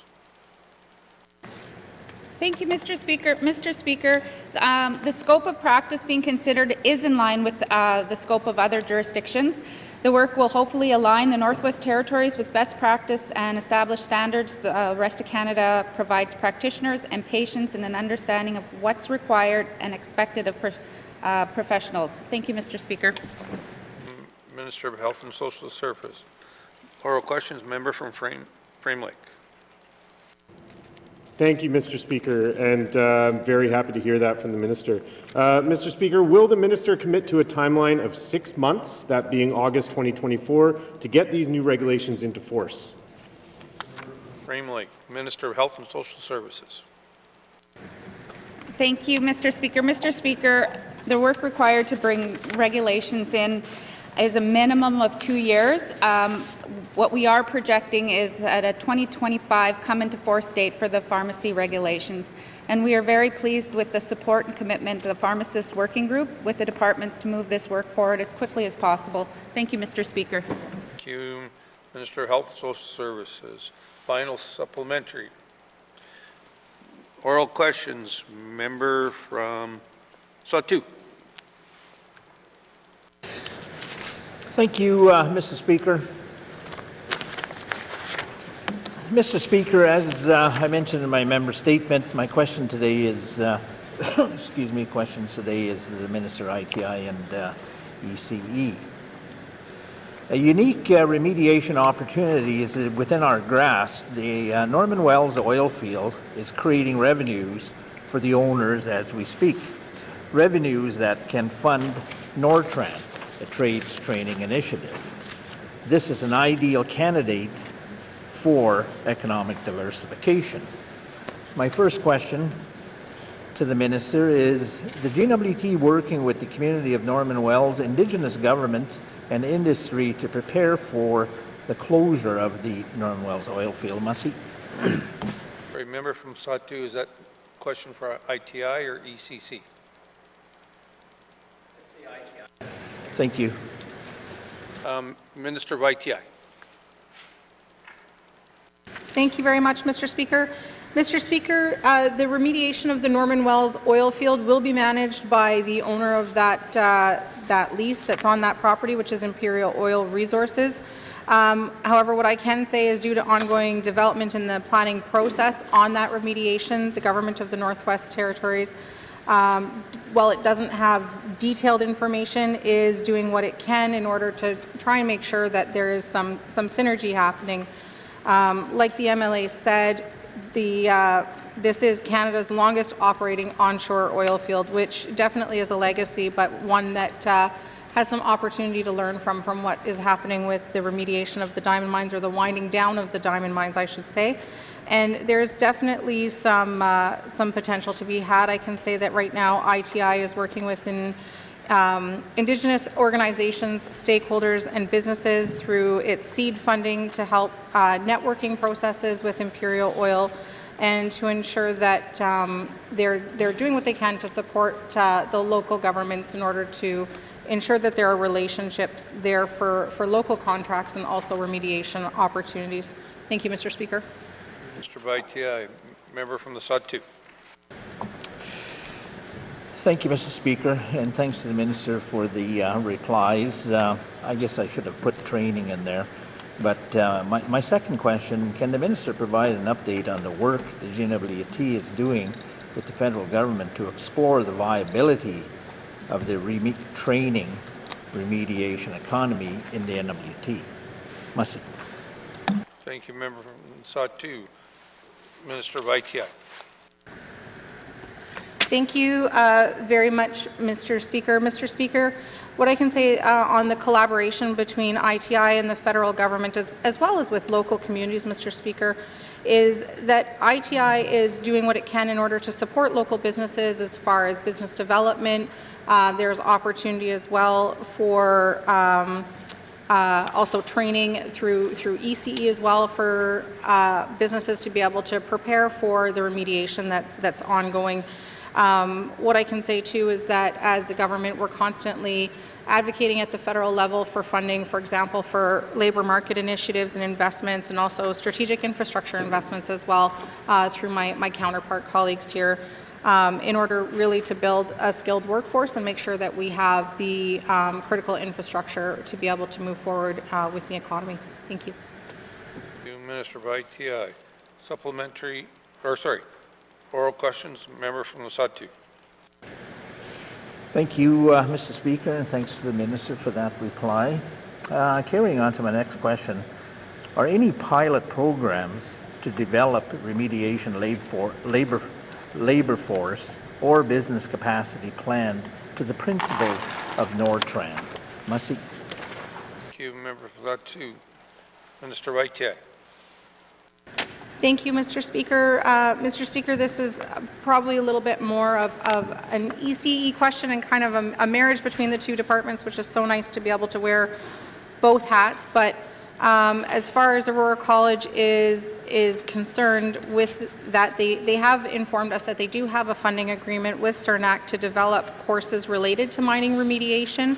These courses are currently under development, and while Aurora College is at an arm's length, I'm more than happy to follow up with any of the particular information with the chair of the board that members might want. Thank you. Minister White. Final supplementary, member from Satu. Thank you, Mr. Speaker. My last question, thank you to the opportunity. Has the department explored partnerships with training institution like MTS, the Mine Training Society, Aurora College, or the Olds College in Olds, Alberta to provide labor force development in the Satu? Thank you, Mr. Speaker. Thank you, member from the Satu. Minister White. Thank you very much, Mr. Speaker. Mr. Speaker, in addition to the program development that's currently underway with Aurora College that I just spoke of, what I think is best positioned to be inputted here in the response to this question is really promoting both apprenticeships and the SNAP program with students. And so really what this is about with the principles of Nortran that the member is speaking of, it is about developing a skilled workforce, and it's about making sure that our students or our youth know about these opportunities as well. And so what I would really like to put in a plug for is the ability to leverage one another in this room to create relationships between students and youth and employers. And so if anybody knows of any employers that are willing to take on apprenticeships and student apprentices, this is a great opportunity to work together to build a skilled workforce. Thank you. Thank you, Minister White. Oral questions. Member from Yellowknife North. Thank you, Mr. Speaker, and that's a great segue, as my questions are also for the Minister of ECE around remediation workforce. So my first question is, what are ECE's objectives from having a staff person sit on the Giant Mine Socioeconomic Working Group? In other words, are we achieving what we're hoping to achieve by participating in that working group? Thank you, Mr. Speaker. Sorry, member, could you ECC or ECE? E. Okay. Okay, thank you. Member, thank you, member. Minister of Education, Culture and Employment. Thank you, Mr. Speaker. Mr. Speaker, this working group is responsible for implementing and coordinating activities to support the multi-year Giant Mine Remediation Project Socioeconomic Agreement or Strategy. And the staff member that we do have sitting on this group is a Labour Development and Standards Division staff member. And their role in this group is, I think, a very important one because they provide information on labour market information, training needs, and also employment standards perspectives. Thank you. Thank you, Minister of Education, Culture and Employment. Member from Yellowknife North. Okay, thank you for that. So I'll go to a different aspect. So one of the needs identified by the working group, the Giant Mine Working Group, was for a coordinated training hub in the North Slave region, which I understand the N.W.T has been working with a third-party organization to establish. Will the training hub increase the amount of training available to Northerners for remediation work, or what is the hub expected to accomplish? Thank you. Member from Yellowknife North, 2 questions. Member from ECE. Thank you very much, Mr. Speaker. Mr. Speaker, the member is correct. ECE did partner with an external entity to develop the North Slave Regional Training Hub, and the goal of this was really to provide and improve coordination between employment-related training and potential projects coming to the region. And so I can say to the member, though, in 2023, so last year, ECE shifted its focus to what's called a North Slave Regional Training Partnership. And this was developed under the Federal Strategic Partnership Initiative in collaboration with the federal government. And this partnership was established to encourage collaboration between regional training partners and to provide leadership as well in identifying and responding to short and long-term market needs and potential within the market to make sure that we're prepared for what's coming and that we're responding with potential training opportunities for Northerners in the region. Thank you, Mr. Speaker. Mr. Education, Culture and Employment. Member from Yellowknife North. Thank you, Mr. Speaker. So I understood from that response that the main purpose is to coordinate existing training. Does the minister believe that there are enough training opportunities for Northerners to be able to take jobs in the remediation economy to increase the percentage of Northerners that are actually in the workforce? Thank you, Mr. Speaker. Yellowknife North, Minister of Education, Culture and Employment. Thank you very much, Mr. Speaker. Mr. Speaker, we have a tremendous amount of training opportunities and education opportunities for people here in the Northwest Territories. And I believe that really the response to this question is an all-of-government response, where really it's about making sure that A, people have access to this training, B, that people are prepared to enter into any kind of training that we are making available. And so I think that this is a coordinated response as far as making sure that people can put food on the table, that people have access to food, that students are going to school, and that it is a domino effect from there. And so I think that as Northerners, we all have a role to play in ensuring that people have access to this, and that includes us in this room making sure that we are putting information out there and connecting the residents that we serve with opportunity. Thank you, Mr. Speaker. Thank you, Minister of Education, Culture and Employment. Final supplementary, Member Yellowknife North. Thank you, Mr. Speaker. So the minister mentioned a few minutes ago the SNAP program, the apprenticeship program. Has the SNAP program been able to link apprentices or students to work at the Giant Mine remediation project, or what is the plan if not? Thank you, Mr. Speaker. Thank you, Member for Yellowknife Centre. 2 questions again. Back to Member, Minister of Education, Culture and Employment. Mr. Speaker, I might add that might have been my influence from the 19th Assembly. Mr. Speaker, I'm very excited about the SNAP program. The SNAP program has grown tremendously in the last number of years. What the SNAP program comes down to is employers willing to employ students and having the capacity to take students on in order to create those opportunities. So it's something that people are going to hear me talk about over the next 4 years ad nauseum, probably in this House, because I think it's such a tremendous opportunity, but it's really reliant on that relationship. Well, you know, we are not the ITI, sorry, is not the lead department on this relationship. Really, the lead entity on this is the federal government, and they have contracted Parsons to kind of do the contracting work out at Giant Mine. It is really would need to be a relationship with them in order to, if they want, create that as part of their contracting requirement. But really, I think the better way of going about this is making sure that employers know that this opportunity is available and that we want to support them in order to help create a skilled workforce of tomorrow. Thank you. Minister of Education, Culture and Employment. Oral questions. Member from Trinidad-Willity. Thank you, Mr. Speaker. Mr. Speaker, as mentioned that we had set the 4 priorities there a few weeks ago, and housing is one part of the top priorities of the 4. CMHC funding expires in 2038. My question to the Minister of Housing, N.W.T, is that what are their plans for the next 12 years as CMHC funding expires? Merci. Minister of Housing, N.W.T. Thank you, Mr. Speaker, and thank you to the member for raising this issue. The member is correct that the N.W.T social housing agreement signed in 1997 allocated $21.2 million in annual operational funding to support the delivery of the Northwest Territories Public Housing Program. The funding has declined and is scheduled to be fully exhausted by 2037-2038. Since 2019, Housing N.W.T has been able to mitigate these annual funding declines with funding supports provided under a new bilateral agreement with CMHC.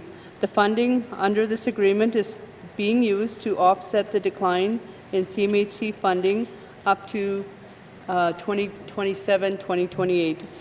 Housing N.W.T has been meeting with CMHC to discuss new or extending the bilateral agreement. Thank you, Mr. Speaker. Housing N.W.T.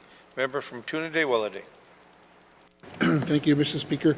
Mr. Speaker, going forward, as we mentioned, that the policy of Housing Corporation doesn't, Housing N.W.T policies doesn't work for Indigenous governments. Going forward, though, is the minister planning on giving Indigenous governments more control of their housing during their term? Thank you, Mr. Speaker. Member from Trinidad-Willowdale, Minister of Housing N.W.T. Thank you, Mr. Speaker. So Housing N.W.T is actively engaging with Indigenous governments, and they're actively engaging through the N.W.T Housing Forum. So they meet like annually discussing housing initiatives across the north. So Housing N.W.T's new mandate is to place a focus on collaboration with partners, including those Indigenous governments. Collaboration can take the form of intergovernmental agreements that outline priorities for both parties, but this collaboration can also be more informal. We are pleased to see Indigenous governments take on an increasing role in housing, and are pleased to see that federal government is now flowing distinction-based funding to Indigenous governments. All governments have a role to play in the housing crisis in the north. We recognize that there's no one-size-fits-all solution, and each community and government has different needs, capacities, and aspirations. Only through collaboration and working in partnership will we be able to effectively address the North's housing crisis. Thank you, Mr. Speaker. Minister Housing N.W.T. Oral questions, member from Trinidad-Willowdale. Thank you, Mr. Speaker. Last year, the housing minister stated that she was advancing multi-year capital plans that involved the delivery of 510 homes. Can the Minister of Housing provide an update on this plan? Thank you, Mr. Speaker. Thank you, member from Trinidad-Willowdale. Minister of Housing N.W.T.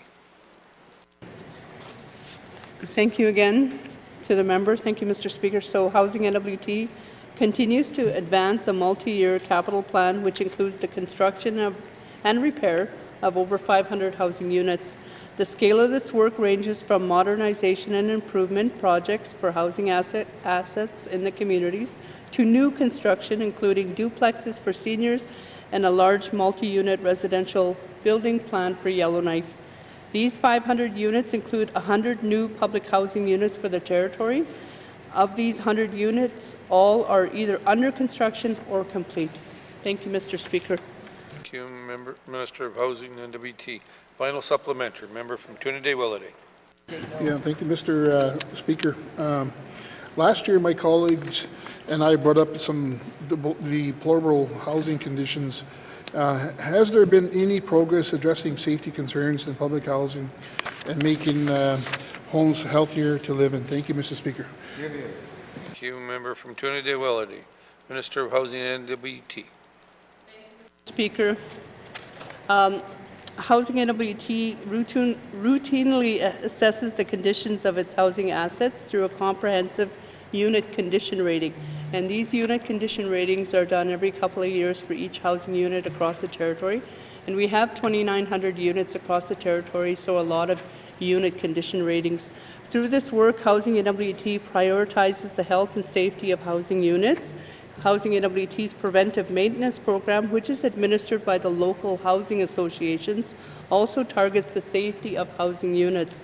Tenants in the housing units are encouraged to contact their local housing association with concerns around the health and safety of their unit. Thank you, Mr. Speaker. Thank you, Minister of Housing N.W.T. Oral questions, member from Moultrie. Thank you, Mr. Speaker.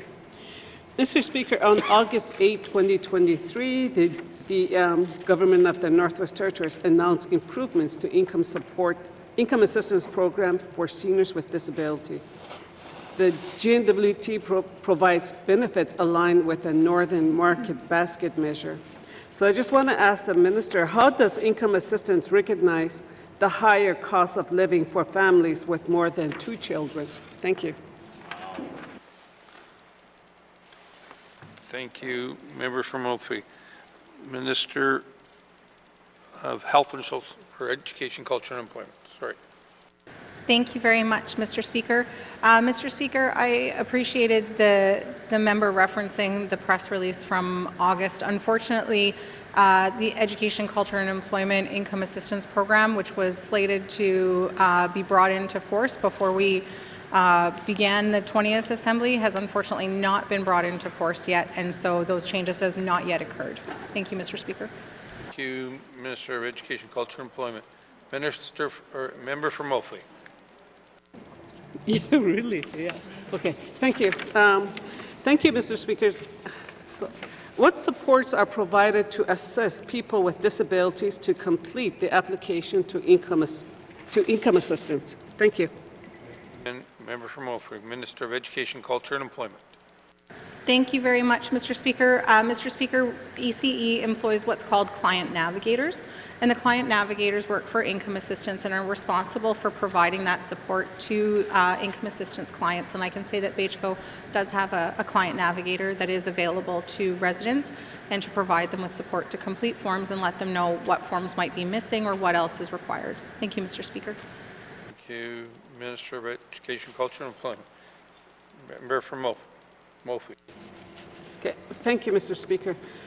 For applicants that are denied support, can the minister explain the appeal process? Thank you. Minister of Education, Culture, and Employment. Thank you very much, Mr. Speaker. Mr. Speaker, clients who are denied would be able to work with their client navigator to be able to access the appeal process. And would be able to access that right away. It is recommended that they do that immediately once they find out that they are denied.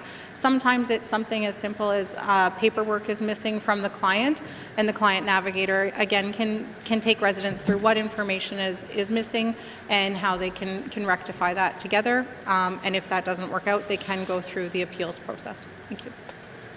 Minister of Education, Culture, and Employment. Final supplementary, member from Moultrie. Thank you, Mr. Speaker. Can the minister commit to reviewing the rejections from income assistance for seniors with disabilities? Thank you. Member from Moultrie. Minister of Education, Culture, and Employment. Thank you, Mr. Speaker. Mr. Speaker, what I would say to that one is, because there might be some things that I don't know about in my role here as minister. I don't have eyes on to all the applications that do come through income assistance, but as always, if there is an issue with any file with any income assistance client, I do recommend that they speak to their client navigator. If that doesn't work, of course, I do receive emails from members on a regular basis letting me know what has gone wrong or what support someone needs, and so absolutely speak to either your client navigator or your MLA, and we can look into it. Thank you, Mr. Speaker. Thank you. Thank you, Minister of Education, Culture, and Employment. Oral questions. Member from the Deitcho. Thank you, Mr. Speaker. My questions are to the Minister of Health. What is the minister doing to engage local people to support healthier living outcomes or healthy living outcomes in the community? Thank you. Member from the Deitcho. Minister of Health and Social Services. Thank you, Mr. Speaker. Mr. Speaker, we have health centers, we have staff within those health centers, we have community health representatives in the communities. There are we provide information. We work in collaboration with Indigenous governments. You know, there's wellness departments in some communities. You know, there's mental health and addictions programs in all of the communities. I'm not clear on what the member is asking, so I mean, if there's more detail that the member can provide for me as to which areas that she's looking into, I'd be willing to provide that information. Thank you, Mr. Speaker. Thank you, Minister of Health and Social Services. A member from the Decho. Thank you, Mr. Speaker. I'm looking for information on how mental wellness, healthy outcomes, like support for people, and that's okay. Will the minister commit to work with communities to support homegrown solutions to mental wellness outcomes, healthy mental wellness outcomes? Thank you. Decho, Minister of Health and Social Services. Speaker, I've mentioned it in this House. I mentioned it even before I got here. I think one of the things that in order for us to be able to tackle the mental health issues that we all have stressed in this House is collaboration with our communities, collaboration with our Indigenous governments, collaboration with NGOs, you know, and I think that for myself, the direction has gone to the department. That is what the department is doing. And I'm committing here that we'll continue to do that work. Thank you, Mr. Speaker. Thank you, Minister of Health and Social Services. Oral questions, member from the Decho.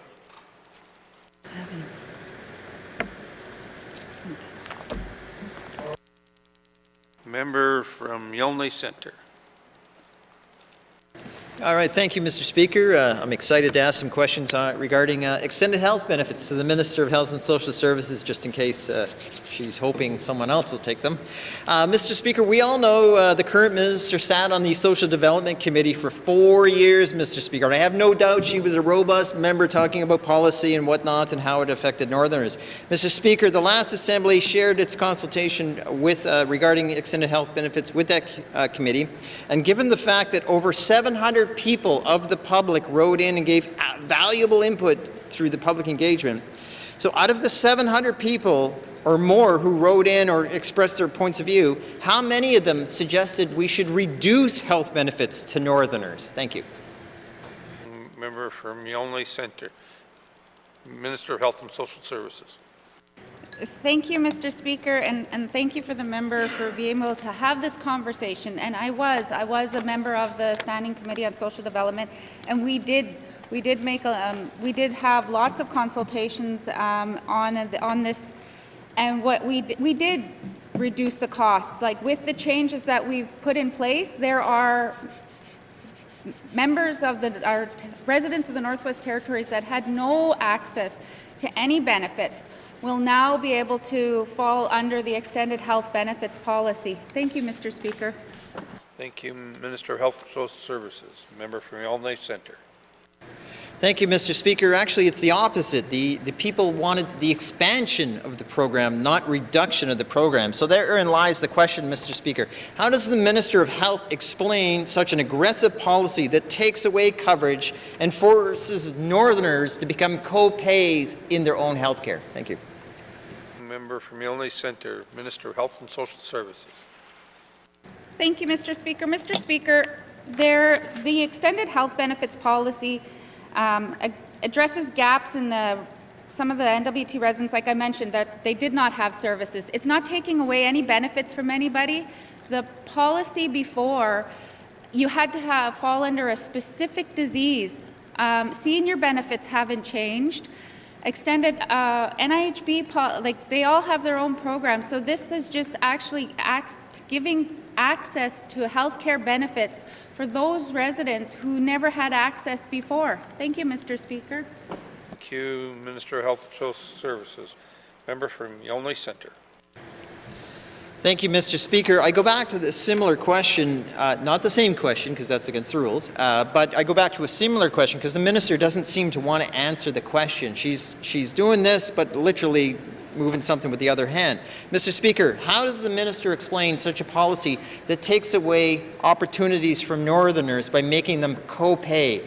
Did anyone say deny coverage from those who weren't covered? Member from Yellowknife Centre, Minister of Health and Social Services. Thank you, Mr. Speaker. Mr. Speaker, it's not, as I mentioned before, this is not taking away benefits from anybody who was previously covered. In the previous policy, it was outdated, and it was put in place where specific disease, and you had to have a specific disease to be able to qualify for the program. Within that program, there was no, it was a blanket. So we didn't, and so this time what it's doing is people who are applying are going to be, if they make above the threshold, and that was part of the standing committee, that there's a sliding scale above the income threshold based on cost of living within the territories. That was a recommendation from the standing committee. That's being put into place in this policy. Mr. Speaker, as for the prescription cost, that is, if the person is making over, they're going to, if depending on how much their monthly cost for their medication is, then they may have to go at 4%. But if you're, like in the questions that I've asked, even when we were doing this, and this was part of standing committee, we know that we may have adult children who live at home because affordability, and a household and with parents, and maybe they don't qualify for any benefits. It's not, the people that they live with is not going to impact their threshold. So if they're going to school and they need access to health care and they don't fall within any of those other programs, they will be able to apply and qualify. Whereas before, they wouldn't have had any access to dental service, any access to any pharmaceuticals, any access to supplies. Thank you, Mr. Speaker. For Health and Social Services. Final supplementary, member from Yellowknife Centre. My goodness, that was the longest response, Mr. Speaker, but thank you for the detail, and I'm sure Northerners appreciate it. Mr. Speaker, my last question is this. When consultation went out, it asked people their thoughts on the health benefits, Mr. Speaker. It did not present a policy change, so people didn't know, I guess in some ways, what they were agreeing with or knowing what they were going to get. Mr. Speaker, therein lies part of the problem, and there is the question, Mr. Speaker. Would the minister be willing to send the policy to the Social Development Committee so they can have a look at it, because we're about expanding benefits, not taking them away or making people pay, because it just doesn't work and it's not fair. Thank you, Mr. Speaker. Member from Yellowknife Centre, Minister of Health and Social Services. Thank you, Mr. Speaker. Mr. Speaker, I will not hold up this policy any longer. The changes will be implemented on September 1st. We will be monitoring the program, and if there are people that are impacted, with the changes that are made, I would suggest them come back. There is an appeal process going to be, within it, and so that's, we can look at each case by case once the program rolls out September 1st. Thank you, Mr. Speaker. Minister of Health and Social Services. Oral questions, member from Range Lake. Thank you, Mr. Speaker. Mr. Speaker, mining is fundamental, and I want to ask the Minister of Infrastructure how we are changing our policy environment to better support the mining sector and get exploration back on track. Can the Minister give an update on the Tulson project, as it is crucial to providing cheap, affordable, clean power to the Slave Geological Province? Thank you. Thank you, member from Range Lake. Member for Infrastructure. Thank you, Mr. Speaker. Mr. Speaker, I am very pleased to talk about the Tulson project. So the Tulson project is being developed by way of a steering committee that involves the N.W.T. as well as Indigenous governments who are traditional landholders in the watershed region. Steering committee has to meet and doesn't need to make a decision about the potential routing. With that decision, then we can move to finalizing a business case, but that is the next decision that needs to be made. I certainly have been asking as to when that steering committee will be happening. I understand that there should be the next steering committee in the month of March, and then that should allow us to proceed forward. Once we have that, we can also be making our applications for permitting, and obviously that is a critical next step, but getting that decision on routing is the next part. Thank you. Infrastructure, member from Range Lake. Thank you, Mr. Speaker. Thank you to the Minister. Can the Minister update the Standing Committee after that meeting has been completed and any updates around routing or any other decisions that have been made? Thank you. Thank you, member from Range Lake. Minister of Infrastructure. Thank you, Mr. Speaker. I would be very happy to come to Standing Committee as soon as that decision is made. With that, we can also bring forward to them an update on the business case, as that will assist in determining what that business case should be once we, of course, know the routing. Thank you. Infrastructure. Member from Range Lake. Thank you, Mr. Speaker. Of course, there's other forms of clean energy, but often they aren't good enough for the Northwest Territories given our high need for quality energy. Is nuclear on the table? And I'll just ask the Minister that. Is nuclear energy on the table? Thank you. Member from Range Lake, Minister of Infrastructure. Mr. Speaker, I think that's an excellent question for this House. It certainly traditionally hasn't been something that's been widely considered or widely discussed in the Northwest Territories.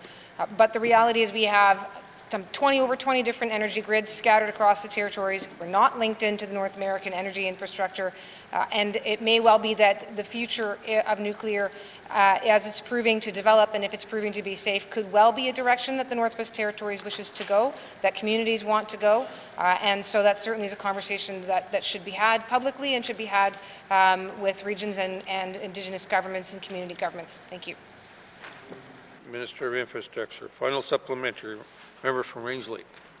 Thank you, Mr. Speaker. Mr. Speaker, there's a number of pilot projects for small modular reactors taking place in the southern provinces, Saskatchewan and Alberta in particular. Can the Minister commit to monitor the outcomes of those projects and report back to the House or to the Standing Committee? Thank you. Range Lake, Minister of Infrastructure. Thank you, Mr. Speaker. Mr. Speaker, I'd be more than happy to report back. I can say, certainly beginning in the last government, I had an opportunity to have some of the Saskatchewan Research Council folks meet with members of our government and senior officials. I'd like to follow up on that work myself. I do know the N.W.T is a part of a federal, provincial, territorial SMR working group that's led by NRCan, or the Natural Resources Canada. So we do have our finger on the pulse of what's happening. But again, a bit of pressure never hurts to be making sure that we are at the forefront of those conversations as they may be relevant to a future here in the Northwest Territories. Thank you. Minister of Infrastructure. Oral questions. Member from Mophie. Thank you, Mr. Speaker. Mr. Speaker, I would like to go back to the first questions for Minister of ECE. I sent her an email earlier today, so hopefully from there we'll consider changing a policy. But I don't feel like she answered the questions, so I'm going to ask her the same questions, but differently. Mr. Speaker, what if a family has double or more the number of children than calculated in the Northern Market Basket Measure? How does the Minister consider the cost for more children in a family than are measured under the Northern Market Basket Measure? Thank you. From Mophie, Minister of Education, Culture and Employment. Thank you, Mr. Speaker. Mr. Speaker, I always like to do my best to answer questions, but I simply don't have the level of detail about how particular dollars are calculated for each family and how their children are calculated in that. I'd be really happy to get that information from the department and to be able to share that with the member. So if the member is willing to either do a written question in the House so that that can be shared widely, or if the member would prefer, I can correspond by email in regards to the finer details of that. Thank you, Mr. Speaker. Member from Minister. Member from Mophie. Okay. Thank you, Mr. Speaker. I will do that. Please do the questions, folks. Member from Trinity-Willowdale. Thank you, Mr. Speaker. I just wanted to follow up with a couple more questions to the Minister of Housing. Just moving forward, though, before 2038, what are the Housing N.W.T's plans for their public housing assets and public housing debts? Thank you. Member from Trinity-Willowdale, Minister of Housing N.W.T. Thank you, Mr. Speaker. Mr. Speaker, there was two questions to that question. So the first question was on assets that the Northwest Territories or the Housing N.W.T. holds and what the plans are for those homes, if I'm not mistaken. From what I understand, we have over 300 homes that are 50 years and older. So Housing N.W.T. is doing a review on those homes. And we also have many homes that are 30 years and older. So another, we need to do another review on that. In terms of the second question, I don't have that detail right now, but I can provide the member information offline as well. Thank you, Mr. Speaker. Housing N.W.T. I missed that. Member from Trinidad-Welleday. I really missed the. Anyway, thank you. I was going to tease you a little bit, but thank you to the minister for her answer. Going forward, after, as you know, the 20th Assembly is going to be going through some fiscal constraints, etc. Can the minister share with the House maybe as to how they're going to deal with their overall structure and maybe even staff and that kind of thing? So I just want to have an idea on that. Thank you, Mr. Speaker. From Trinidad-Welleday, Minister of Housing N.W.T. Thank you, Mr. Speaker. A very general question and open-ended as well. What are we doing as Housing N.W.T. realizing one of the priority number one for this 20th Assembly is the affordability, suitability, and accessibility of housing. I think it's the 20th's responsibility to make sure that housing continues to be a priority of this government. And what we're going to do as Housing N.W.T. to respond to this priority is some work that is being done and being done on the mandate and delivering that mandate to the House. So again, we have to look at things, we have to analyze things. We have over 100 staff with Housing N.W.T. We have 22 maybe local housing associations, organizations, so a lot of work being done at the local level. Like I mentioned, the housing units and the state of housing units, especially those that are 50 years and older. So a lot of concerns in that, plus the declining funds with CMHC and the continued collaboration with our Indigenous governments. So a lot of work that's ongoing, and we hope to continue this work and continue these discussions so Housing N.W.T. can be successful. Thank you, Mr. Speaker. Thank you. Final member from Trinidad-Welleday. No. Anyway, thank you for Mr. Speaker. Thank you, and thank you to the minister for her response. I guess what I'm thinking about is the 20th Assembly has have priorities, and housing is part of that. Going forward, though, in the next prior to 2038. If an Indigenous government wants to come forward to make application to CERNAC, etc., how can we work with them in partnership to help guide them to make application for housing for their communities and home ownership repairs? Thank you. Thank you, member from Trinidad-Welleday, Minister of Housing N.W.T. Mr. Speaker, one of the great things of the 19th Assembly is they came up with a strategic renewal plan, and there's 42 initiatives with that strategic renewal. And the N.W.T. Housing Forum and the partnerships with Indigenous governments was introduced at the time, and it continues to this day. So through the work of the N.W.T. Housing Forum and the Council of Leaders, N.W.T. Housing or Housing N.W.T. staff have these conversations on a daily basis with Indigenous governments. So I think the work continues, the discussions continue. We all want to see success for Housing N.W.T. throughout the North, and we want to add more homes, and we also want to maintain the homes that we have in our current stock. So there's a lot of promise, and I hope to continue that work. Thank you, Mr. Speaker. Thank you, Minister of Housing N.W.T. Final supplementary, member from Trinidad-Welleday. Mr. Speaker, thank you, Minister. Going forward, can the Housing Corporation, Housing N.W.T. work with Indigenous governments to undertake projects in their community, rather have it tendered out in Yellowknife and the communities are looking for work. They want to train their own people and that kind of thing. And that could probably be done through a partnership agreement or universal partnership agreement. Is that something the minister could look at? Thank you. Member for Trinidad-Willowdale.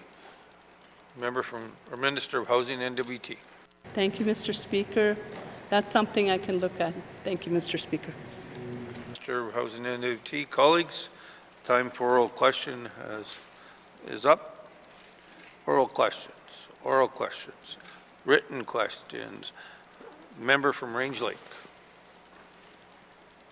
Thank you, Mr. Speaker. Since 2019 to 2020, the consolidated government of the Northwest Territories public sector grew by 1,391 positions, or 27.3%, for a total employee complement of 6,482. As the Minister of Finance noted in Restoring Balance, a fiscal sustainability plan for the 20th Legislative Assembly, quote, when the public sector grows, associate costs such as employee benefits, pension, dental, health insurance, other ancillary supports like IT hardware and maintenance, office space, etc., also increase, end quote. My questions to the Minister of Finance are, 1, can the Minister provide the total money value of all job positions added to the Government of the Northwest Territories public service since 2019-2020? 2, can the Minister provide a regional breakdown of all job positions added to the Government of the Northwest Territories public service since 2019-2020? 3, can the Minister provide the vacancy rates of all job positions added to the Government of the Northwest Territories public service since 2019-2020 by fiscal year? 4, can the Minister provide the total money value of all vacant job positions added to the Government of the Northwest Territories public service since 2019-2020? And 5, can the Minister provide the approximate length of time job positions added to the Government of the Northwest Territories public service since 2019-2020 have been vacant by fiscal year? Thank you, Mr. Speaker. Thank you, member. Your question will be added to the orders of the day. Written questions, returns to written questions, replies to the Commissioner's address, petitions, member from Great Slave. Thank you, Mr. Speaker. Mr. Speaker, I would like to present a petition dealing with the matter of a ceasefire and end to Canadian support for the plausible genocide in Gaza. Mr. Speaker, the petition contains a total of 905 signatures, with 295 being handwritten and 610 electronic signatures collected on change.org. Of those signatures, 645 are from Northwest Territories residents, including 276 handwritten signatures and 369 electronic signatures. And, Mr. Speaker, the petitioners request the Legislative Assembly of the Northwest Territories to request the Premier of the Northwest Territories, due to the vested interest of the Northwest Territories has in universal human rights, international humanitarian law, and the Genocide Convention, to call upon the Canadian government to 1, fully uphold its obligations to the Genocide Convention, 2, effectively call for a permanent ceasefire in Gaza, 3, fully fund organizations, including UNRWA, that will assist in the necessary life-saving humanitarian efforts, and 4, end Canadian sale of arms and military goods to Israel until it fully complies with the Genocide Convention and international humanitarian law. Thank you, Mr. Speaker. Thank you, members. Petitions, Mr. Clerk.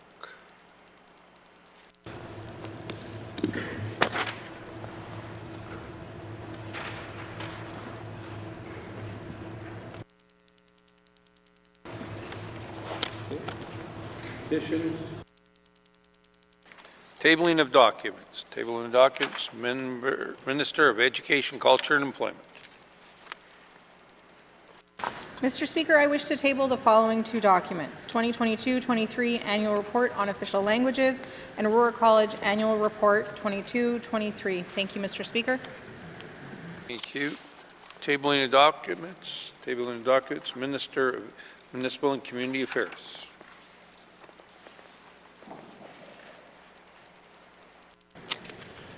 Thank you, Mr. Speaker. I wish to table the following document: the N.W.T and Nunavut Lotteries Operation Annual Report 2022 to 2023. Thank you, Mr. Speaker. Thank you. Minister of Municipal and Community Affairs. Table of documents, table of documents. Notice of motions, notice of motions. Member from Yellowknife North. Mr. Speaker, I give notice that on Thursday, February 29th, 2024, I will move the following motion. I move, seconded by the Honourable Member for Hay River North, that notwithstanding Rule 2.1, when this House adjourns on Thursday, February 29th, 2024, it shall be adjourned until Thursday, May 23rd, 2024. And further, that any time prior to May 23rd, 2024, if the Speaker is satisfied after consultation with the Executive Council and members of the Legislative Assembly that the public interest requires that the House should meet at an earlier time during the adjournment, the Speaker may give notice, and thereupon the House shall meet at the time stated in such notice and shall transact its business as it has been duly adjourned to that time. Thank you, Mr. Speaker. Thank you, member from Yellowknife North. Notice of motions. Notice of motions, member from Great Slave. Thank you, Mr. Speaker. Mr. Speaker, I give notice that on Thursday, February 29th, 2024, I will move the following motion. Now, therefore, I move, seconded by the member for Yellowknife North, that this Legislative Assembly condemn all acts of anti-Semitism and anti-Palestinian racism in our territory, and further, that this Legislative Assembly calls upon the Premier to write a letter to Prime Minister Justin Trudeau, Minister of Foreign Affairs Melanie Joly, and Permanent Representative of Canada to the United Nations Bob Rae that will call upon the Canadian government to call for an immediate and effective ceasefire and halt to violence by both Israel and Hamas, advocate for the immediate release of all hostages, advocate for and provide funds for unhindered access for humanitarian aid for all those in need in Gaza, and take all actions necessary to fully uphold its obligations under the Genocide Convention. And furthermore, that the Northwest Territories Member of Parliament, Michael McLeod, receive a copy of this letter. And furthermore, that the Government of the Northwest Territories provide a response to this motion within 120 days. Thank you, Mr. Speaker. Thank you, member from Great Slave. Notice of motions. Notice of motions. Motions. Motions. Notice of motions for first reading of bills. Notices of motions for first reading of bills. First reading of bills. Member from Range Lake. Thank you, Mr. Speaker. Mr. Speaker, I wish to present to the House Bill 3, Carbon Tax Repeal Act, to be read for the first time. Thank you, Mr. Speaker. Thank you, member. Pursuant to Rule 8.2, brackets 3, Bill 3 is deemed to have first reading and is ready for second reading. First reading of bills, Minister of Finance. Mr. Speaker, I wish to present to the House Bill 5, Supplementary Appropriation Act, Infrastructure Expenditures, Number 3, 2023-2024, to be read for the first time. Thank you, Mr. Speaker. Thank you, Minister. Pursuant to Rule 8.2, brackets 3, Bill 5. Bill 5 is deemed to have been read for the first time and is ready for second reading. First reading of bills, first reading of bills. Second reading of bills, Minister of Finance. Mr. Speaker, I move, seconded by the Honourable Member for Hay River North, that Bill 5, Supplementary Appropriation Act, Infrastructure Expenditures, Number 3, 2023-2024, be read for the second time. This bill makes supplementary appropriations for infrastructure expenditures of the Government of the Northwest Territories for the 2023-24 fiscal year. Thank you, Mr. Speaker. Thank you, Minister of Finance. The motion is in order to the principle of the bill. Question has been called. All those in favor? All those opposed? Abstention. Motion has passed. Second reading of bills, second reading of bills.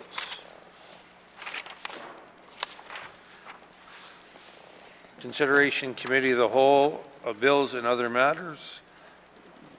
Minister Statement 4-20 brackets 1. Minister Statement 5-20 brackets 1. Minister Statement 17-20 brackets 1, Minister Statement 24-20 brackets 1, Table Documents 29-20 brackets 1 with the member from Trinidad-Welliday in the chair.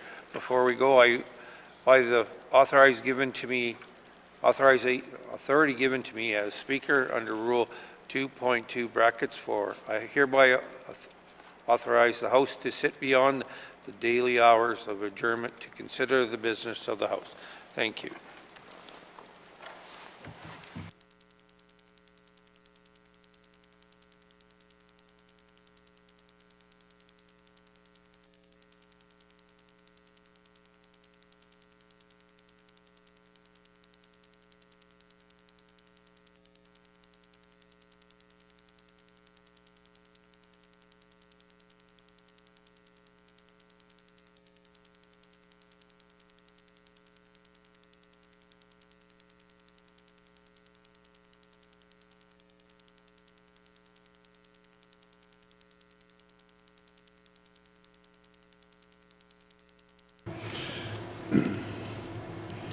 Thank you. Calling the committee to order. What is the wish of the committee? I'm going to go to a member from Nunavut Lake. Thank you, Mr. Chair. Mr. Chair, the committee wishes to deal with Table Document 29-20 bracket 1 Supplementary Estimates Operations Expenditures number 2023-2024. Thank you, Mr. Chair. Thank you. Does the committee agree? Thank you, committee. We'll proceed with the first item, but before we do that, we'll take a short recess. 20 minutes? 20 minutes. Or else he's got the whip.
Okay, so this first starts from here, right? Exactly. Okay.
Please, I was going to say, sorry, Drew.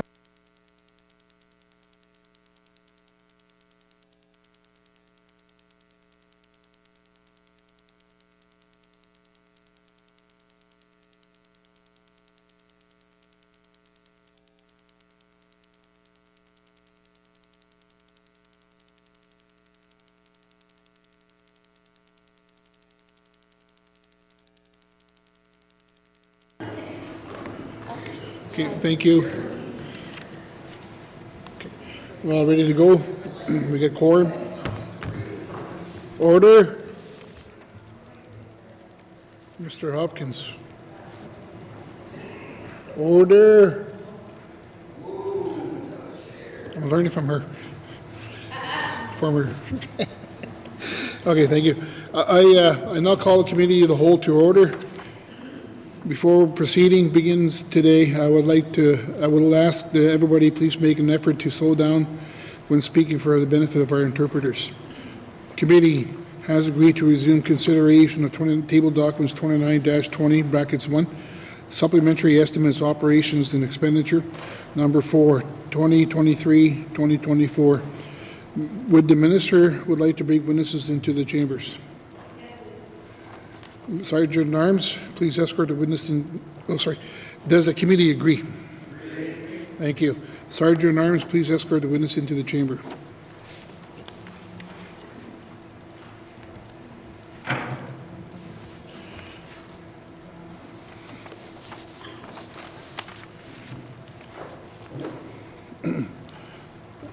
For the record, I'd like to get the minister to please introduce your witnesses. Thank you, Mr. Chair. Mr. Chair, back again. Beside me on my left is Deputy Minister Bill McKay, and on my right, Deputy Secretary to the Financial Management Board, Mr. Terence Coutre. Thank you. Committee will resume where we left off yesterday with consideration of the Department of Environmental and Climate Change on page 4. I would like to remind members that we will go through the estimates by activity. Please keep your questions to the activity under consideration. Supplementary estimates, operational expenditure number 4, 2023-24, Department of Environmental and Climate Change, Environmental Management Monitoring and Climate Change, not previously authorized $939,000. Is there any questions? Member from Yellowknife, YK Center.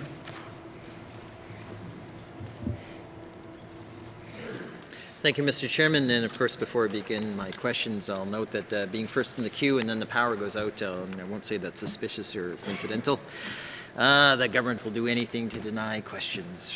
So, but no, on a serious note, Mr. Chairman, under this section we have water surveillance and we have climate change preparedness, and I'm wondering if the minister can flesh out both of those two categories, as in what the public would see and how they'd be reported. And that's specifically more for the wastewater surveillance. The second piece being, of course, the climate change preparedness. What would the public actually see in this activity? Thank you.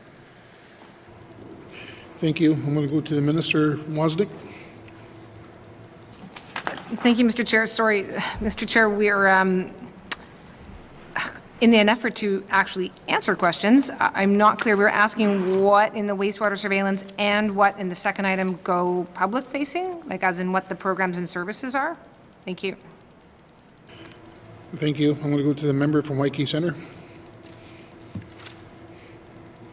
Thank you, Mr. Chairman. We have two line activities. One says wastewater surveillance. So what does the public actually see and know about this, and how does it get reported? It's these are powerful words, but they're kind of generic. So, somebody would say, well, what does that mean and how is it reported? So what information do they gather? Where do we find out about what these mean? And setting aside it's federal money, which is nil, in other words, nil to the cost of the Northwest Territories. I mean, people often are curious of these types of things as just generic headings. So, thank you. Thank you. I'm going to go to Minister Wozniak. Thank you, Mr. Chair. So there's two positions under the wastewater surveillance funding. It's an interdepartmental initiative, so it involves work across multiple departments. The first of the positions funded through these dollars is an environmental laboratory technologist, which is responsible for doing a daily analysis of wastewater samples. The second is a molecular microbiologist. This is an individual who can support and liaise with the Office of the Chief Public Health Officer and with Taiga Lab. And that responsibility is to develop and refine protocols that can help detect virus in wastewater. This, you might recall, started during COVID-19 when there was a realization that this was an avenue by which viruses can be detected in wastewater. Thank you. Thank you. I'm going to go to the member from Waikiki Centre. Thank you, Mr. Chairman. With respect to the two positions, are they currently staffed? Thank you. Thank you. I'm going to go to Minister Wozniak. Yes. Thank you. Member Waikiki Centre. I may not have heard the answer because I was writing my next question down. So in fairness, so the climate change preparedness for the North, is there any type of public reporting of this particular initiative? Thank you. Thank you. I'm going to go to Minister Wozniak. Thank you, Mr. Chair. Firstly, those two positions are staffed, and that just to follow up, but then with respect to climate change preparedness, public reporting, Mr. Chair, I believe there would be. There is, sorry, I'm just trying to see. So there's the Pan-Territorial Adaptation Partnership, which runs over this fiscal year, and yeah, as far as what kind of reporting is under that, I don't have the detail here, Mr. Chair. I can certainly ensure that we provide it to the public. Oh, okay. Mr. Waikiki Centre, member. Any chance they could provide it to the members? Thank you. Thank you. I'll go to Minister Wozniak. Thank you, Mr. Chair. So just to be clear, both the flood and the geological mapping are public, and they're already being made public. With respect to, again, if this is about the evaluation of the effectiveness, I will confirm that there is public reporting or that there is some form of evaluation metrics, and if so confirmed, I will certainly provide it to the House. Thank you. Thank you. I'm going to go to the member from Waikiki Centre. No, that'll be fine. I mean, as I pointed out earlier, some of these are generic headings, and from time to time you get people curious on what they actually are. Thank you. No question. Thank you.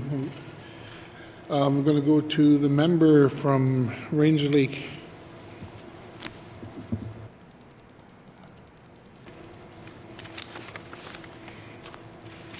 Member of Range Lake.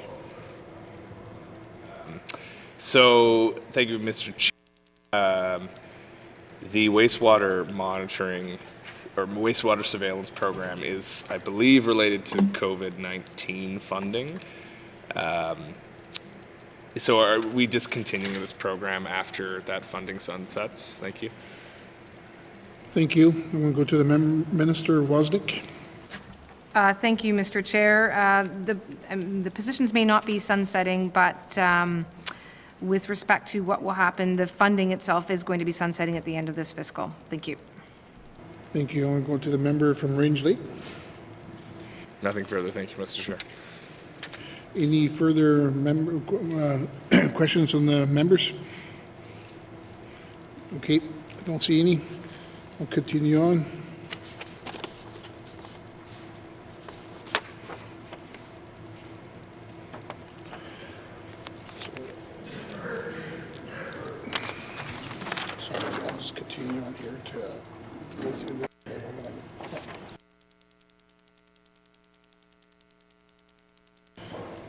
Thank you. Supplementary estimates, operational expenditure number 4, 2023-2024, Department of Environment and Climate Change. Environmental Management and Monitoring and Climate Change, not previously authorized for $939,000. Does the committee agree? Thank you. And continue on to supplementary estimates, operational expenditure number 4, 2023-2024, Department of Environmental and Climate Change, Wildlife and Forest Management, not previously authorized, $27,813,000. Questions. I have a member from YK Centre.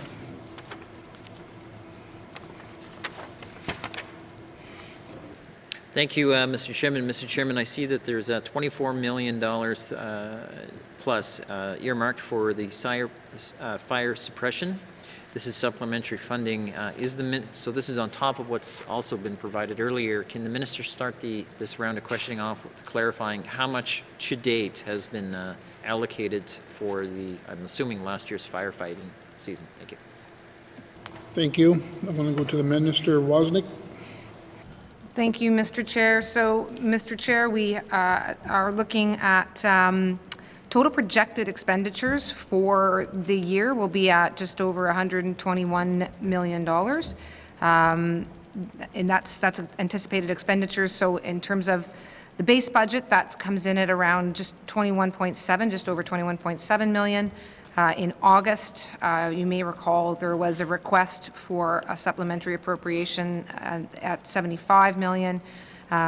So that leaves, with the projected expenditures of 121, that leaves the projected shortfall of 24.3, which brings us here. Thank you. Thank you. I'm going to go to the member from YK Centre. Thank you. My understanding is the government of the Northwest Territories has already received we'll call it interim or partial payment, which is unusual, if I understand it, being accelerated so quick. That was probably based on the assessment or assumption that it would be quite expensive coming this firefighting process. Could the minister confirm how much has been received to date and how much are we anticipating? Thank you. Thank you. I'm going to go to Minister Wozniak. Thank you, Mr. Chair. So we certainly have received an advance under I was going to say the DFAA. I hope I've got the acronym correctly, but I don't have that in front of me. That, though, goes to MACA. That's more on the recovery side as opposed to on like the recovery and the response as opposed to the firefighting. The firefighting, we may see some recoveries. There's a division as between firefighting generally versus firefighting as it applies to a community, for which the federal government would provide some supports. But we've received 84 million to date, again as an estimate advance on the recovery side. Thank you. Thank you. I'm going to go to the member from YK Centre. Thank you. So just to be clear, whether just for me or potentially others, this $24 million is anticipated, is going to be used for the cost of fighting the fire, but the money received to date isn't applied directly to that overall cost? Thank you. Minister Wozniak.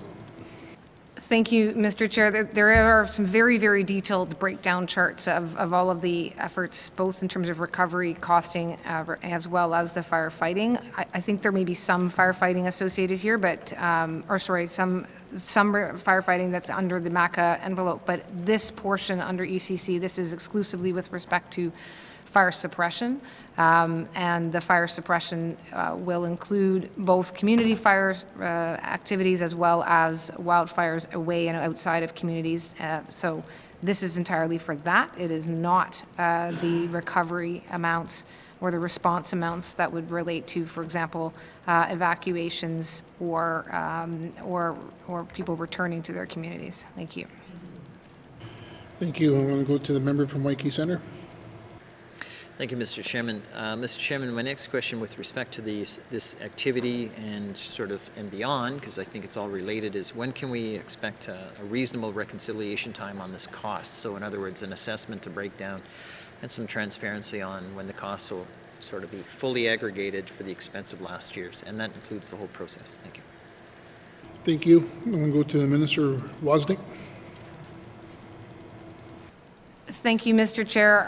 Mr. Chair, that would certainly be in the public accounts. Thank you. Thank you. I'm going to go to a member from YK Centre.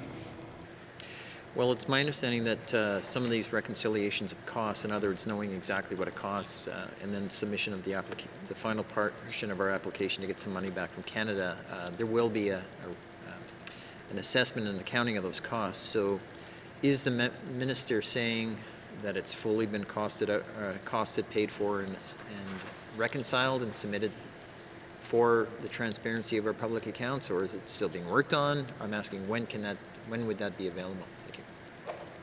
Thank you. I'm going to go to Minister Wozniak.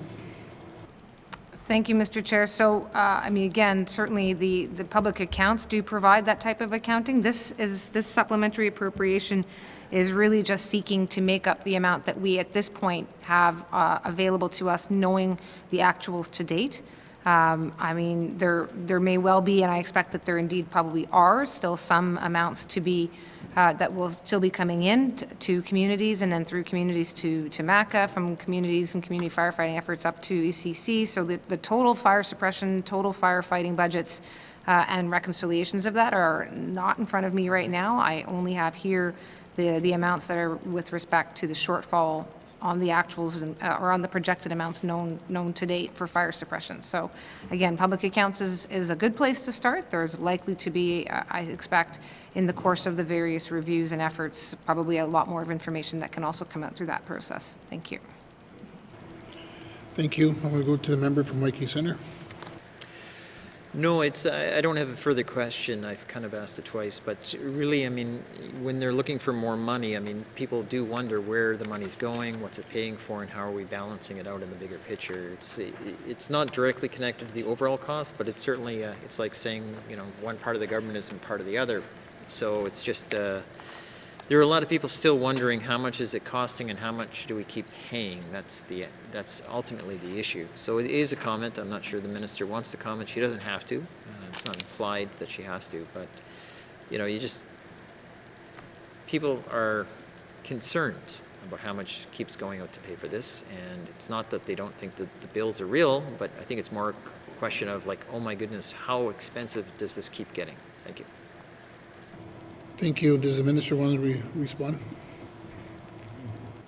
Thank you, Mr. Chair. I mean, again, Mr. Chair, the supplementary estimate process is one where we do main estimates as one part of the budgeting cycle. And then when there are additional unforeseen costs that arise throughout the fiscal year, you would come back to the House for a supplementary appropriation. And I would think that the example of a bad fire season is often used as an example of when the government comes forward to say that they need an additional appropriation. This is exactly that situation.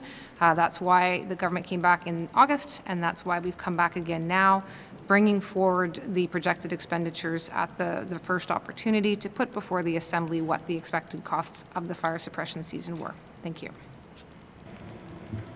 Thank you. Is there any further questions from members? I'm going to go to the member from Great Slave. Thank you, Mr. Chair. I would like it if the minister or her witnesses could provide a little bit more detail, excuse me, on what additional funding the bilateral water management agreement needed with Alberta and Northwest Territories. Thank you, Mr. Chair. Thank you. I'm going to go to Minister Wozniak. Thank you, Mr. Chair. So this is money that is coming in under the requirement or to fulfill the requirements under the Alberta and Northwest Territories bilateral water management agreement. It's a cost-shared agreement between the two, and it's meant to provide water management support for the Mackenzie River Basin. That's an agreement that was signed back in 2015. It commits both governments to cooperate in terms of the management of water resources, facilitate the monitoring of the water. Obviously, it moves across the border fluidly, and reporting of upstream effects that may occur if there's been any sort of pollution.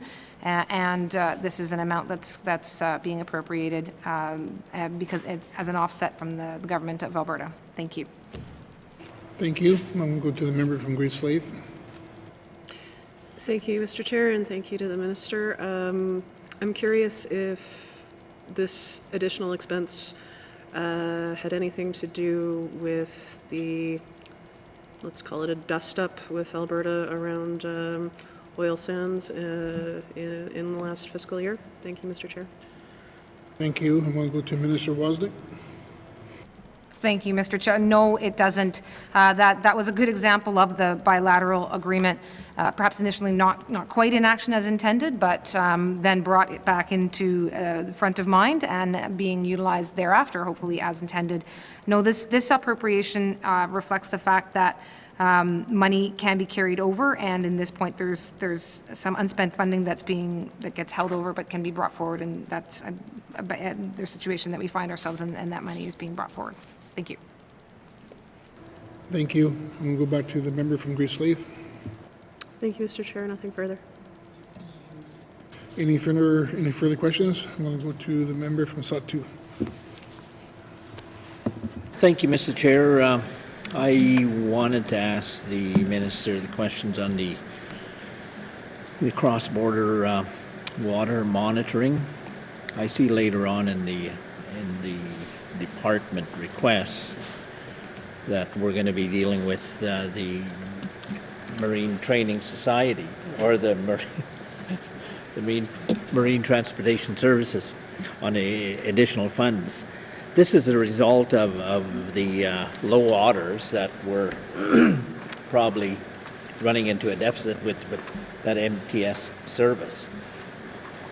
Is there discussions as part of the bilateral on the monitoring of the McKenzie River water basin and making it known during these bilateral discussions that your management of the water levels, particularly in the Site C Bennett Dam area, on the release of water is really affecting the downstream services of this government and communities? Thank you, Mr. Chair. Thank you. I'm going to go to Minister Wozniak. Thank you, Mr. Chair. Mr. Chair, I'm happy to commit and take that back to my colleague. The details of the agreement itself and whether or not it involves Site C or the extent to which it does, I don't have that detail, and I don't know that my team here does either. But I expect that the minister responsible would probably be happy to follow up, and we can add that in our follow-up letters. Thank you. Thank you. I'll go to the member from the Sault 2. Thank you. No further questions there, Mr. Chair. Is there any further questions? Don't see any. Okay, I'm going to continue on.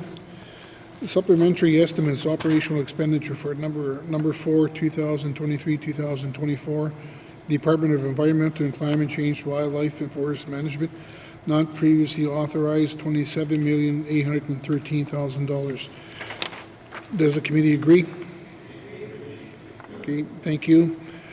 Moving on, supplementary estimates, operational expenditure, number 2, 2023-2024, Department of Environment and Climate Change.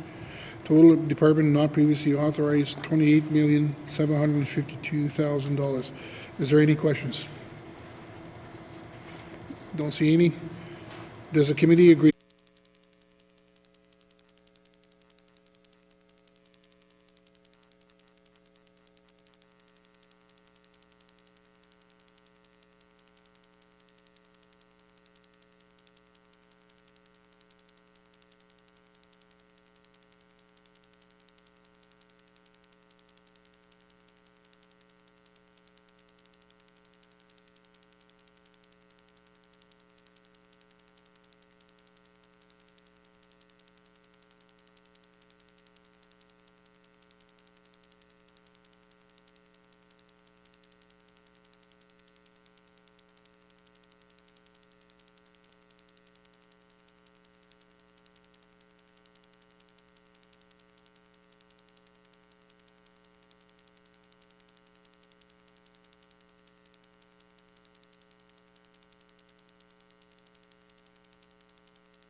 Thank you. We had 2 breaks already. Anyway, I'm going to continue on. Supplementary estimates, operational expenditure number 4, 2023-2024, Department of Environment and Climate Change, total department not previously authorized, $28,752,000. Does the committee agree? Okay, thank you. I'm going to continue on. Committee will now consider the Department of Executive Indigenous Affairs on page 5. Supplementary estimates, operational expenditure number 4, 2023-2024, Department of Executive and Indigenous Affairs. Directorate number not previously authorized, $2,241,000. Is there any questions? No questions. Does the committee agree? Supplementary estimates, operational expenditure number 4, 2023-2024, Department Executive and Indigenous Affairs. Total department not previously authorized, $2,241,000. Is there any questions? Don't see any hands up. I'm going to continue on. Does the committee agree? Committee will now consider the Department of Finance on page 6. Supplementary estimates, operational expenditure number 4, 2023-2024, expenditure of finance, directorate not previously authorized, $6 million. Is there any questions? I'm going to go to the member from Range-Leak. Thank you, Mr. Chair. Mr. Chair, I note that this substantiation is to provide funding for the N.W.T. evacuation travel support program. I have several, and it's becoming more than several, constituents who have yet to be paid or reimbursed for their travel expenses. Is this funding adequate to cover the I know the Minister's Department is maintaining a list of those who have applied to the program. So is this fully funded now? Have we assessed everyone's needs? And is this going to cover what we need to pay out? Thank you. Thank you. I'm going to go to the Minister of Finance. Thank you, Mr. Chair. So, Mr. Chair, to date, we've had 6,336 folks apply under the income disruption, 9,515 under the travel support, and of those, quite a number, 4,800 are processed for payment under the first, 8,712 under the second. Some are ineligible, so there may be duplicate applications. They maybe hadn't met the specific qualifications under each program. But at this point, we're not expecting that there should be a significant number of any new applications. There's still about 230, about just under 250 that are still in process or being reviewed further. But that certainly, with that small number, we shouldn't be requiring anything further to support that. Thank you. Thank you. I'm going to go to the member from Range-Leak. Thank you, Mr. Chair. So how much have we paid out total of the travel support program, not the employment disruption fund, but the travel support program? How much have we paid out to date? Thank you. Thank you. I want to go to Minister of Finance. $6,061,850, Mr. Chair. Thank you. I'm going to go to a member from Range-Leak. So the total expenditure is going to be just over 12 million. Is that accurate? Thank you. Thank you. I'm going to the Minister of Finance. Thank you, Mr. Chair.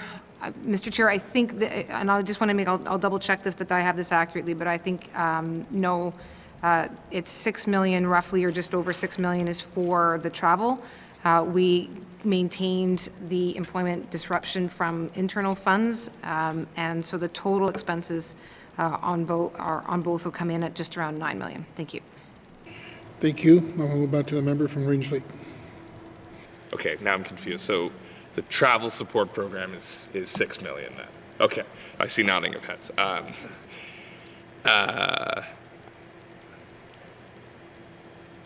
nothing further. Thank you.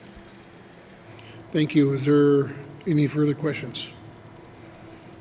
We'll see. Oh, Mr. Okay, I want to go to. Hang on a second here. Member from Frame Lake. Thank you, Mr. Chair.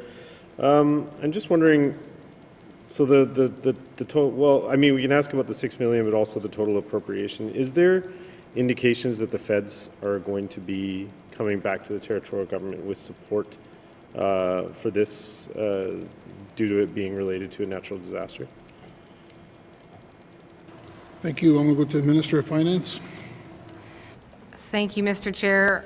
Mr. Chair, there's a chance. There's a chance they would support the travel support, not the income disruption. So income disruption wouldn't, as far as we understand, qualify under the financial assistance arrangements, which is really meant to support the emergency piece. So again, so yes, that 3.6 million was a decision made early in the fire season to try to support folks who had been subject to multiple evacuations. The travel support program came a little bit later in the fire season. Again, we've made the request, we've put it in. I believe it will be going in formally with the MACA application, but at this point, no formal confirmation, and we're not necessarily going to count on it. Thank you.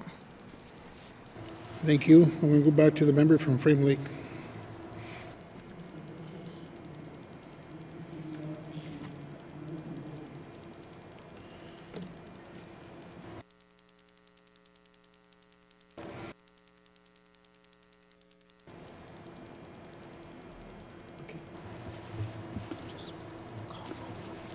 Okay, member from Mophie, did you have your hand up earlier?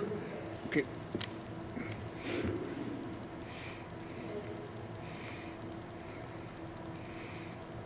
Me too. Okay, yeah. Yes, I'm just asking about this $6 million that's not, previously not authorized. I just want to know, I know this is not enough because when the evacuation happened, it created a lot of chaos, especially for Indigenous government, because a lot of our people went out. And I know a lot of them spent their own money because there was no plan in place. N.W.T did not have an appropriate plan in place to help these evacuees. So I just want to know from this, or if any of the Indigenous government are going to be reimbursed for the money that they spend to their members living in Yellowknife. Thank you. Okay. Just so I'm clear, it's reference to the supplementary estimates of $2,241,000. So because earlier she meant the 6 million, right? Okay, so, okay, sorry.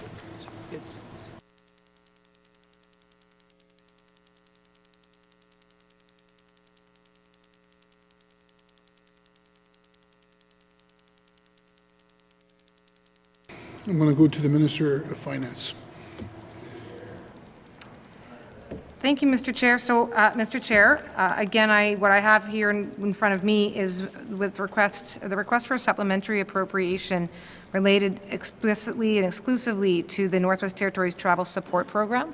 I don't have in front of me an entire accounting or budgeting for all departments with respect to events related to the wildfire season, nor do I have in front of me, or nor would I in the course of a supplementary appropriation have full details that are expected to come out in the course of the independent third-party review that I know is already underway and has been the subject of much discussion here. So this program was opened up in response to a situation and a circumstance of evacuation that the territory had never seen before. Was stood up very quickly. It was stood up very quickly when people were themselves already under evacuation, knowing that there would have to be a supplementary appropriation to help support it. But it was an effort to try to see that some funding could be made available in addition to having available supports for accommodation and flights and air and food at the evacuation centers. So this was a very limited specific benefit paid to all eligible residents regardless of the community that they were in, and that is really the parameters of what we're requesting to have here. Thank you. I'm going to go to the member from Mophie. I know this is a fourth supplementary. We're still doing budget. So I just want to ask the minister, can the minister give us a rough estimate of how much money was spent to forest fire and to evacuation? It must be over 300 million or close to 400 million. That's the question. Give us a rough estimate. Thank you. Thank you. I'm going to go to the Minister of Finance. Thank you, Mr. Chair. Mr. Chair, I'm happy to come back perhaps tomorrow if there's questions on the floor regarding the total estimated or projected costs related to both the emergency response as well as to the fire response. I'm hesitant to give rough estimates when I don't have that information before me. I don't want to contribute to the conversation in a way that won't advance it with accurate numbers. So again, I hear the member asking. As I said, I'll go back and make sure that we have those numbers put together. Values do still continue to come in. There's still work being done to put that together on the part of all departments that were involved. We do certainly have those preliminary estimates, but again, I'm here only with respect to the items that are in the supplementary estimate. So on one of the prior items, we did discuss the fire suppression budgets. I did have that a number available. Again, the 121 million, on which we were seeking an additional 24, but with respect to the full evacuation costs, that is something much bigger. We had to wait for the Red Cross to provide their invoices, the Government of Alberta to provide their invoices. So I want to contribute to the conversation publicly in a way that is accurate, and that's not the information I have here. Thank you. Okay, thank you. Before I go back to the member from Mophie, we got on page 6 of your document under Directorate. That's the line item we're talking about. So if we could stick to that and we'll continue on. So I'm going to go back to the member from Mophie. The reason why I ask is that because we are still approving budget, and this is the fourth supplementary estimate that we're doing. So is this ever going to stop? Are we still going to be continuing on to the next fiscal year too? Or I don't know. That's why I'm asking, because this is our fourth supplementary budget and we're still approving it, so it's just more of a comment. So thank you. Thank you. Maybe we'll just leave that as a comment. We'll just continue on. Or did you want to respond to that, Minister? Finance? Thank you, Mr. Chair. Mr. Chair, I did want to respond because I can appreciate the frustration of seeing SUPs come back. 4 SUPs in the budget cycle actually is pretty standard. And what I was going to suggest is perhaps I can, and if it's of interest to the public, we could certainly table it, but we could give the budget cycle showing roughly when the SUPs happen. There's a department cutoffs of when they have to put those requests in, but then to get the 4 in is actually very common. This would be the cutoff time for the 4th one prior to the end of the fiscal year. So again, to the extent that that might help understanding the budgeting process, I'd actually be quite happy to put that out, as I said, as a table document or as a letter that can be part of our responses here. Thanks. Okay, thank you. Continue on. There's a member from Mophie want to have any more comments? Okay. No more further questions. I'm going to continue on. I'm going to go to the member from the debt show. Thank you, Mr. Chair. Would the minister be able to give us or me a breakdown of by community how this money is spent for them by community?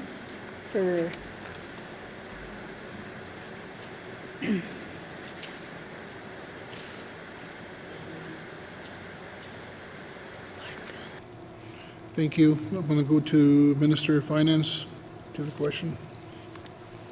Thank you, Mr. Chair. Mr. Chair, I can give the dates and approximate durations for each community that over the course of the summer and when they were evacuated. Now, whether that correlates to who applied, I don't know.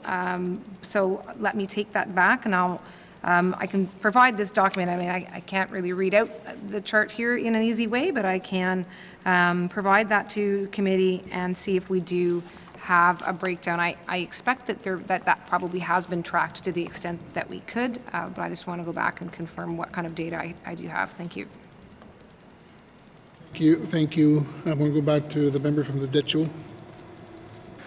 Thank you, Mr. Chair. That would be information that's just per community, how much was spent in each community. That's what I'm looking for. Thank you. Go to Minister of Finance. Yeah, thank you, Mr. Chair. So, I mean, again, if it's with respect to the $6 million that's before committee here, I believe under the evacuation travel support, one of the eligibility requirements did involve listing your place of residence, and so in that sense, we will be able to, I believe, break down this $6 million by residence on that basis. If it's with respect to the total fire suppression and total evacuation costs by community, that may be a bit more challenged in that I don't know to what extent there would be some fire suppression efforts that would involve by fire as opposed to by affected community, and similarly evacuation supports that would be involving bigger costs for health and social services moving patients, which again I don't know that it would break down by the community of the patient. So depending on the nature of this ask, that may be a really big one that I'll have to take back and see where I can get and provide that. It again is maybe the kind of thing that comes out over the course of some of the review efforts that are happening. Thank you. Okay, thank you. I'll go back to the member from Decho. Thank you, Mr. Chair. And, I will be wanting that information later on, that big information. However, for now, I just wanted the ones like, this is the evacuation travel support program. So I'm assuming this money is used for, say, people that got evacuated from Hay River to wherever they needed to, and the people that got evacuated from Enterprise wherever they needed to go, and the money that is, that's what I'm assuming this, and people from Betchaco having to come to Yellowknife, or Yellowknife having to take off south. That's what I'm assuming this money is for. So just by community, what's the breakdown? That's all I'm looking for right now. But the other bigger one you talked about for the medical and everybody getting sent south, yeah, we're going to want to know that information later on. Thank you. Thank you. The Minister, did you want to respond? Thanks, Mr. Chair. So the evacuation travel support was quite narrow actually in its application. It was so only for there's $400 available by vehicle for folks who had been evacuated and were able to stay within the territory and stay at evacuation centers within the territory, up to $750 per vehicle for those who had to travel south upon evacuation. And again, I can certainly go through some of the rationale behind that with respect to the availabilities of accommodations and food at centers and flights. And I'm well aware that not everyone was able to avail themselves of the free services that were available. But this was really just meant as a gap-filling exercise and not a complete gap-filling exercise. So again, I'll look into what information I can break it down further. By the 9,500 residents, 9,515, and exactly who applied from where. Thank you. Thank you. Members' time is run up. Is there any further questions? I want to go to the member from the Mackenzie Delta. Thank you, Mr. Chair. I just have one question in regards to the travel support program. There was some patients from my region who have been misplaced. They were located in Calgary about a week later. Would they qualify for this program, or is it still active? Thank you. Thank you. I'm going to go to the Minister of Finance. Thank you, Mr. Chair. So the travel support was really just for people who were not able to access the flights that were made available for people. Those who drove a vehicle then drove their own vehicles received this. So if it was an individual who was a patient, if they were evacuated by a health and social services or another associated agency, or then they likely wouldn't qualify. But I'd be happy to follow up directly with the member just to see if if there's anything else that can be provided to support those residents. Thank you. Thank you. I'm going to go back to the member from Mackenzie Delta. Okay, thank you, Mr. Chair. Yeah, that information would be helpful in addressing this with those constituents who were placed on medical travel and ended up in Calgary or elsewhere. That information will be helpful. Thank you very much, Mr. Chair. Okay, thank you. Is there any further comments from the member from Mackenzie Delta? No, good. Okay, thank you. Mussy, is there any further questions? Don't see any. Okay, I'm going to go to supplementary estimates, operational expenditure. Number 4, 2023-2024, Department of Finance Directorate, not previously authorized, $6 million. Does the committee agree? Thank you. Supplementary estimates, operational expenditure. Number 4, 2023-2024, Department of Finance, Office of the Controller General, not previously authorized, $26 million. Is there any questions? I'm going to go to the member from Range Lake.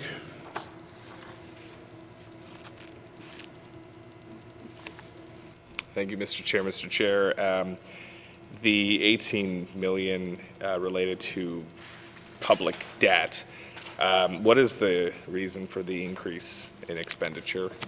Thank you. Thank you. I'm going to go to the Minister of Finance. Thank you, Mr. Chair. So this is required to meet debt servicing, or colloquially the interest costs on debt.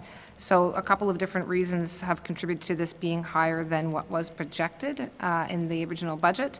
One is there's a component under the debt show bridge bond for CPI, and of course CPI has remained fairly volatile and much higher than what many experts across Canada continue to predict. So that bond, as a result, has been paying out much higher than what we might have projected and certainly would have hoped. Notwithstanding, in addition to that, there is a much higher amount of short-term debt being used as a result of having to carry the initial costs for the low water events, both, for example, with NTPC, there was additional funding with the impacts on MTS, evacuations, the wildfire suppression costs, some of which we're seeing here. Some of that money that before it was covered, for example, the $84 million, before we got that in from the federal government, the government of the Northwest Territories is covering those costs, and so that is contributing to a significantly higher short-term debt amount than what we would have otherwise had. That requires paying interest on that much higher amount, and so that brings us to where we are now. Thank you. Thank you. And we'll go back to the member from Range Lake. Thank you, Mr. Chair. And this is related to fiscal year 23-24. I'm seeing nodding of heads. So next question is on medical travel benefit provided to the public service. It's $8 million. Can we get some additional explanation on this increase? Thank you. I'll go to the Minister of Finance. Thank you, Mr. Chair. Mr. Chair, it's not an increase per se to the benefit itself. Just to be clear, it's an increase to the amount that's required to cover the medical travel benefits. So medical travel assistance, it's a benefit that a number of corporations and companies and businesses provide to employees. It's one that the government of Northwest Territories provides to our employees, to public servants. It is part of the collective agreement with the Union of Northern Workers as well as with N.W.T. TA, and is provided as well for excluded employees, senior managers. As such, when there are increases in the number of medical travel, medical travel events, or in the nature of what it is, then the costs go up. It's a demand-driven exercise, and in this case, that demand has been much higher than anticipated. Thank you. Thank you. I'll go to the member from Range Lake. Thank you. So is this meeting trends trends over the last couple of fiscal years, or is this kind of an unanticipated unanticipated usage rate that has resulted in the need for a supplementary appropriation? Thank you. Thank you. I'll move to Minister of Finance. Thank you, Mr. Chair. Mr. Chair, we certainly do have the trends tracked since 2019-20. I can share that with the members if that's of interest. There is a significant growth in the last couple of years, and I would say that that does track with what's being seen, I believe, over in the Department of Health and Social Services as well. One of the most significant impacts we've seen has been as a result of dental appointments, which post-COVID, so again, looking at the last 2 years, and it's post-COVID, that the dental services in communities and regions have not been reestablished, and that has been 450% increase for that type of travel. Thank you. Okay, thank you. And we'll go back to the member from Range Lake. My colleague from Boot Lake just said we could build a very nice dental clinic for $8 million. So there's clearly a problem here. It's not this minister's job to solve it, but when you're assessing these kind of applications in terms of overall fiscal sustainability, does the department have a perspective that we need to solve this at a fundamental level rather than just throw more money into the medical travel program? Thank you. Thank you. I'm going to go to the Minister of Finance. Yes. I think perhaps, Mr. Chair, to be fair, the member's asking a bit more detail than that, and to be clear, so with respect to the benefit to employees, it's part of the collective agreement. We're expected to comply with our obligations under the collective agreement, but as I noted, it's a trend that we're seeing in medical travel and health and social services as well. And so yes, absolutely, there is work underway between the Department of Health and Social Services and Finance to find a path forward on medical travel generally, the types of appointments, where people are going, the repeat appointments, nature of the appointments, the length of the appointments. And given what I've said here about dental services, that is definitely at the top of the list of things that there needs to be a better path forward on. Thank you. Thank you. Go to the member from Range Lake. Yeah, thank you, Mr. Chair. So, I know it's in a coming page, but with the medical travel increases in the health department, it's 13,616,000. So this is inclusive of both of those numbers. Is this driven by that 450% in dental, like the majority of this funding? And before I turn it over to the minister, I just want to point out that I think the clock started late for me, so I might be owed a few minutes, but I'm happy to go on the list again if I run out of time. Thank you, Mr. Chair. Okay, I'm going to go to the Minister of Finance. Thank you, Mr. Chair. There's certainly some nuances that are different as between the two. I mean, we also look at the number of public servants, and if there's obviously an increase in public servants, that can also drive it. There's cost of airfares that have increased. Again, some expectations of getting back to having more regular dental clinics and clinicians in communities, and just things that are not unfolding as we would have predicted or hoped. But, yes, to some degree, the dental costs are driving both with those nuances considered. So, again, that's where I say I think the good news is that with 2 years of this now, we can certainly look at it and say we need to find a better solution, and that might help be some low-hanging fruit. Thank you. Thank you. I'm going to go to the member from Range Lake. So again, I don't want to jump too far ahead, and I know the time, but just the difference between the benefit provided to the public service and the benefit provided to the public is significant. I see I have more time now. So, if you'll indulge me, what is I can only imagine there's more members of the general public accessing medical travel than public servants. So, why do we have a difference in the numbers? Thank you. Thank you. We'll go to Minister of Finance. Thank you, Mr. Chair. So, Mr. Chair, again, this portion is really an obligation under the collective agreement. Other companies and businesses, corporations, the mineral resource sector, a lot of those companies, a whole host of companies in town, other levels of government, in general, also provide benefits to their employees. The degree to which they're getting benefits, the type of benefits, I'm not privy to.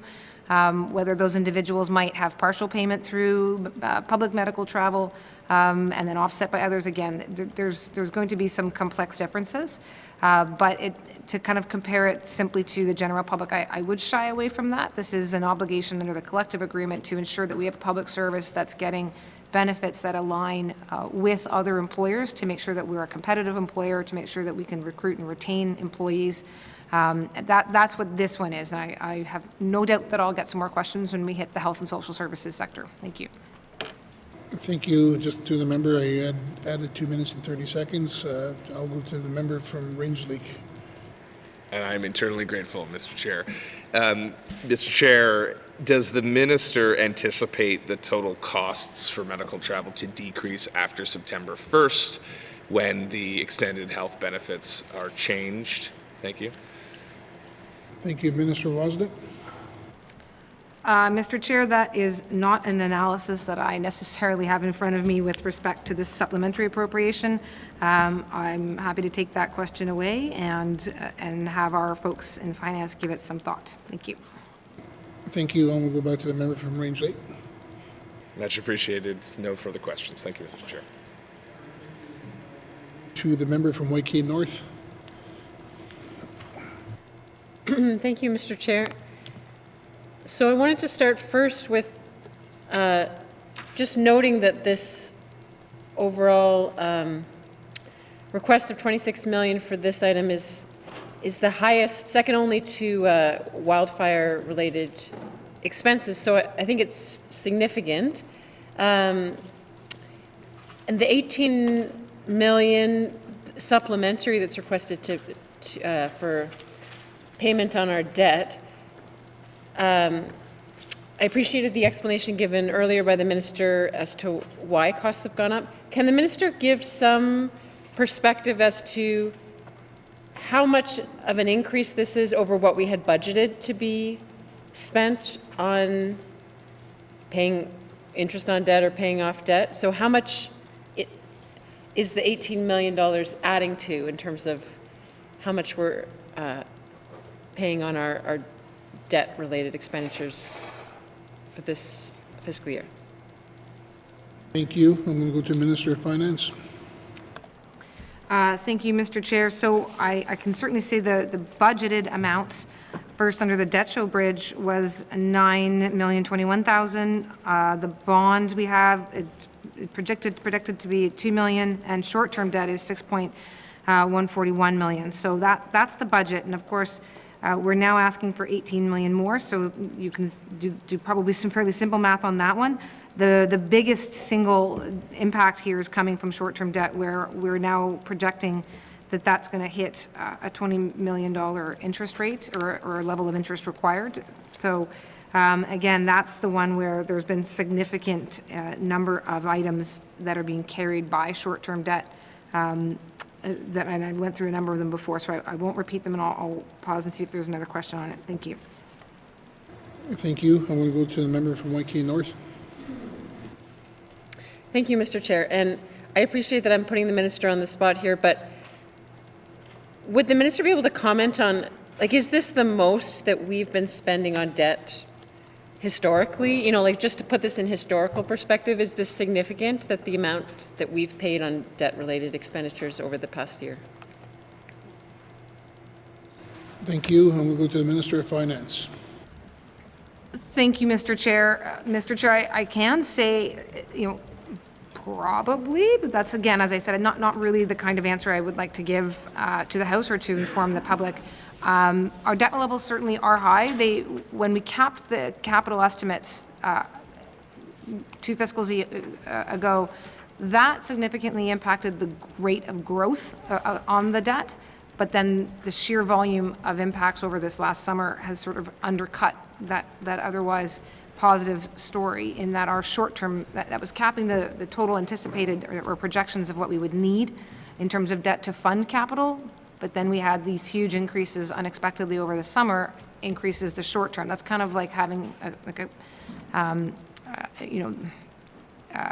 it's the short term that's really showing the significant growth. So I can quite easily, I think, go back and confirm that this is the single biggest number, but I just want to go back and confirm that. And I should also just remember that whenever interest rates have gone up, and they've been high now longer than, again, the economists seem to be saying they will be, that obviously impacts us as well. Thank you. Thank you. I'll move back to the member from YK North. Thank you, Mr. Chair. So I just wanted us to sort of have that in our minds and have that in perspective. But I'll just go on briefly to the second item in there about the medical travel benefits. I thank the member for Range Lake for asking many of these questions, but I just wanted to follow up with one question about what steps are we taking to actually reestablish dental services in the region so that hopefully some of these medical travel costs could go down going forward. Thank you. Minister of Finance. Thank you, Mr. Chair. Mr. Chair, that is going to be a key question in order to resolve this, both for ourselves and the Department of Health. I don't have a detail of that operational plan in front of me, but I, again, will certainly ensure that between myself and my colleague that we will have that ready and start to communicate that to members and to the public. Thank you. Thank you. I'm going to go back to the member from YK North. Thank you. That's everything for now. Thank you, Mr. Chair. Thank you. Any further questions? Okay, I'll continue on here. Supplementary estimates, operational expenditure. Number 4, 2023-2024, Department of Finance, Office of the Comptroller General, not previously authorized, $26 million. Does the committee agree? Moving on, supplementary estimates, operational expenditure. Number 4, 2023-2024, Department of Finance, total department, not previously authorized, $32 million. Is there any questions? Does the committee agree? Committee will now consider the Department of Health and Social Services on page 7 to 9. Supplementary estimates, operational expenditure number 4, 2023-2024, Department of Health and Social Services Administrative and Support Services, not previously authorized, $1,499,000. Is there any questions? I'm going to go to the member from Great Slave. Thank you, Mr. Chair. The first item, providing funding for HSSA collective agreement. I recognize we're speaking to but one of these items, but perhaps with the chair's indulgence, I'll ask my question, which is this line item shows up in, this line item shows up in multiple functions within Health and Social Services. Could the minister please clarify why that is?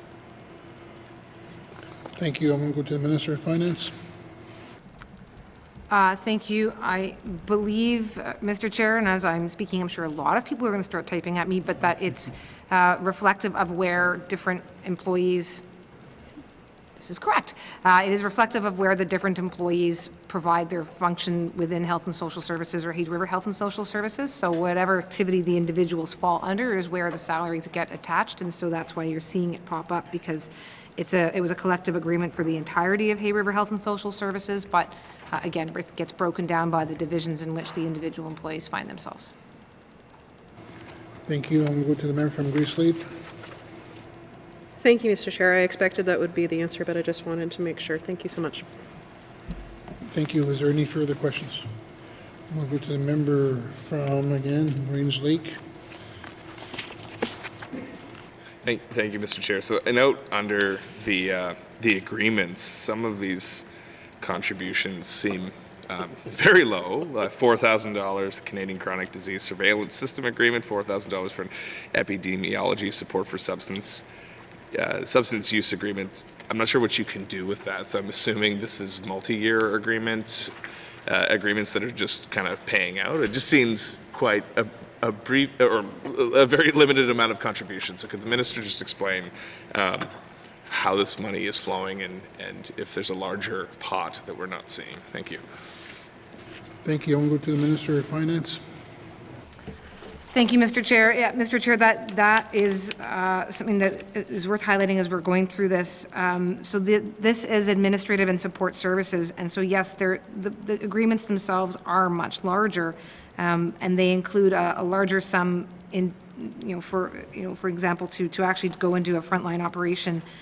But under the administrative part, it is just the portion that is allowed to be used for administrative functions.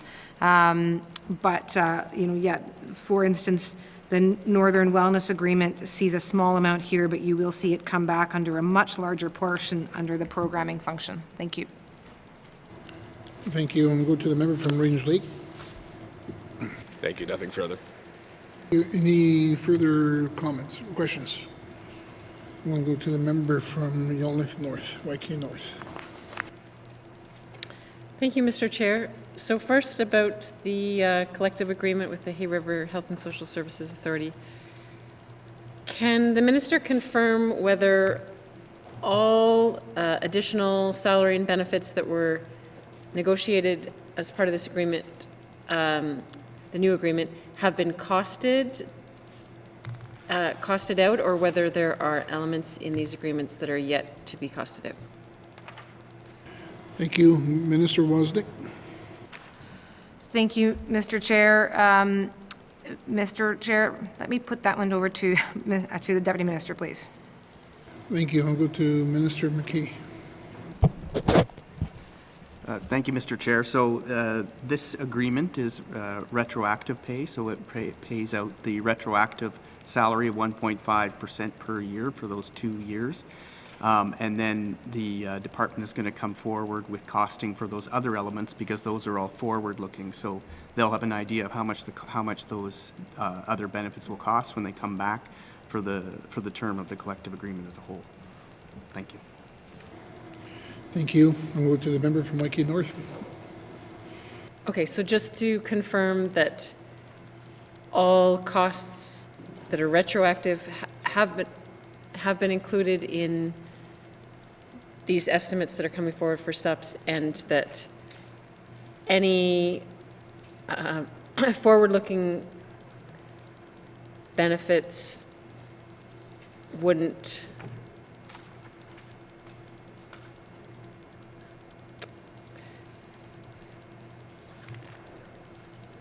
could be captured in the main budget going forward.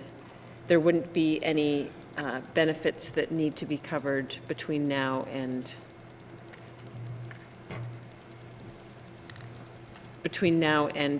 approving the budget for the next fiscal year. Thank you. And we'll go to Minister of Finance. Thank you, Mr. Chair. So I think I do understand the question. So it's the SUP here is only because the collective agreement was overdue in terms of being reached. So there was an amount owing under the collective agreement. Once it was finalized, that falls under this fiscal year, only it wasn't built into the budgeting for the fiscal year because it was still being concluded. Now that that agreement's been concluded, we can bring it forward to the Assembly to reflect what the 23-24 total amounts would be. That collective agreement, as it applies going forward, will form part of the budget of health and social services going forward, which will be part of the main estimates that we'll see in May and June for 24-25. Thank you. Thank you. I'm going to go to the member from YK North. Thank you very much, Mr. Chair. So moving on to the agreements with the federal government, various agreements around health funding.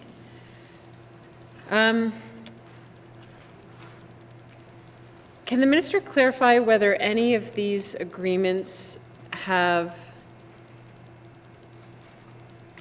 resulted in carryover from previous years' funding being unspent? Thank you. Minister of Finance. Thank you, Mr. Chair. Mr. Chair, I suspect some. I mean, there's obviously quite a list of agreements here included, so some would and some wouldn't. And the breakdown of that, again, I don't necessarily have that in front of me here, but I could endeavor to get that.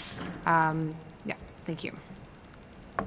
Thank you. YK North member.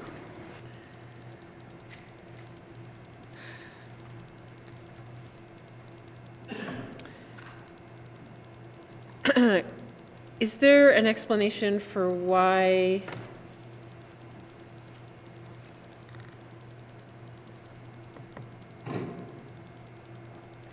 okay, so the first line item that is the largest amount, the Canada Northwest Territories Agreement to work together to improve healthcare for Canadians. So why is this coming forward as a supplementary amount that wasn't planned for?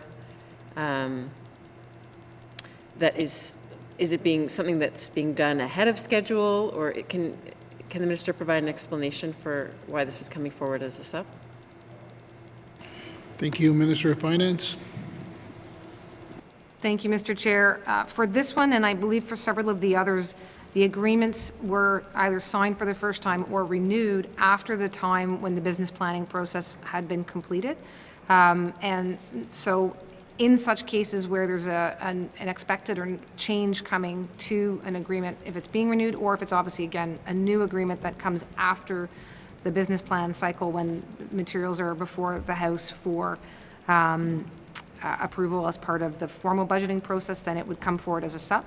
That is, dealing with it as a supplementary appropriation, that is one of the definitions of when Management Board Secretariat would then receive that request and recommend that it be approved, because it precisely meets that definition of when a department should bring forward supplementary appropriation. Thank you. Thank you. I'm going to go back to the member from YK North. Thank you. Thank you, Mr. Chair. Final line of questioning here. Are these agreements public, or could they be made public so that we can all better understand, what has been the amount of federal funding for each of these pockets over the years, what's being carried forward, what aspects are ending, what are the new agreements? Are any of the details around these agreements public, or can they be made public? Thank you, Mr. Chair. Thank you. Minister of Finance. Thank you, Mr. Chair. The agreements themselves are agreements with the federal government. So the degree to which the agreement itself can be made public would be subject to what is in the specific clauses of the agreement, and they're federal government agreements that we are signing on to. So I anticipate that the agreement document itself probably has a clause in it that does not make it a public document. All that said, in terms of, as I've said, what numbers are subject to, which ones are new agreements, which ones had carryovers, there certainly is some details that can be provided in that regard. Details, for example, of what was agreed to between Canada and the Northwest Territories can be detailed. What were the purposes of them, that can be detailed, and I can perhaps suggest that we sit down with the member just to make sure that is more clear, and I suspect my colleague from Health and Social Services would be in a position to support that. We will certainly want to make clear to the public when we are benefiting from these additional dollars and what those dollars are meant to represent. It's just not necessarily the agreement itself. Thank you. Thank you. Was there another question? Okay, no further questions. Any further questions from committee? Okay, I don't see any. I'm going to go to the member. Great Slave. Thank you, Mr. Chair, and thank you for the indulgence. It's a very quick question. I heard when another member was asking about the collective agreement that one of the witnesses said it's retroactive for 5 years. However, I just want to clarify, the collective agreement is for 5 years, but it should be retroactive for 3 fiscal years. Is that correct, from 2021-22 on? Thank you, Mr. Chair. Thank you. I'm going to go to the Minister of Finance. Thank you, Mr. Chair. It's not entirely going back 5 years. I don't recall just off the top of my head if it's going back 2 years or going back 3. Okay, here we are. So it's covering 21-22 through to 25-26. Thank you. Okay, thank you. I'm going to go to the member from Grace Slave. Is there a further question? Thank you, Mr. Chair. So the collective agreement covers 5 years, but the SUP covers retroactive pay for 3. Am I right? Thank you. Thank you. I'm going to go to the Minister of Finance. Thank you, Mr. Chair. Yes, that's correct. Is there any further questions? Okay. Any more questions? If not, I'll continue on. Thank you. I'm going to read out again supplementary estimates, operational expenditure, number 4, 2023-2024, Department of Health and Social Services Administrative and Support Services not previously authorized $1,499,000. Does the committee agree? Thank you. Moving on, supplementary estimates, operational expenditure, number 4, 2023-2024, Department of Health and Social Services programs not previously authorized, $25,525,000.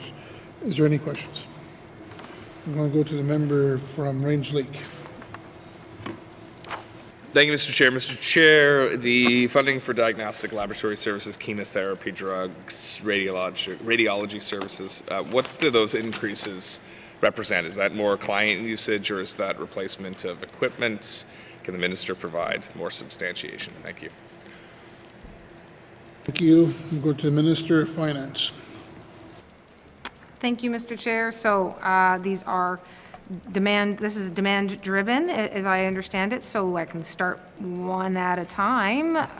We've got the referred diagnostic laboratory services. That is a funding shortfall to the laboratory services that we are under contract. So we send materials for testing to Dynalife Medical Labs, and it's a multi-year contract. There's set fees. If our usage goes up, then we have to pay more.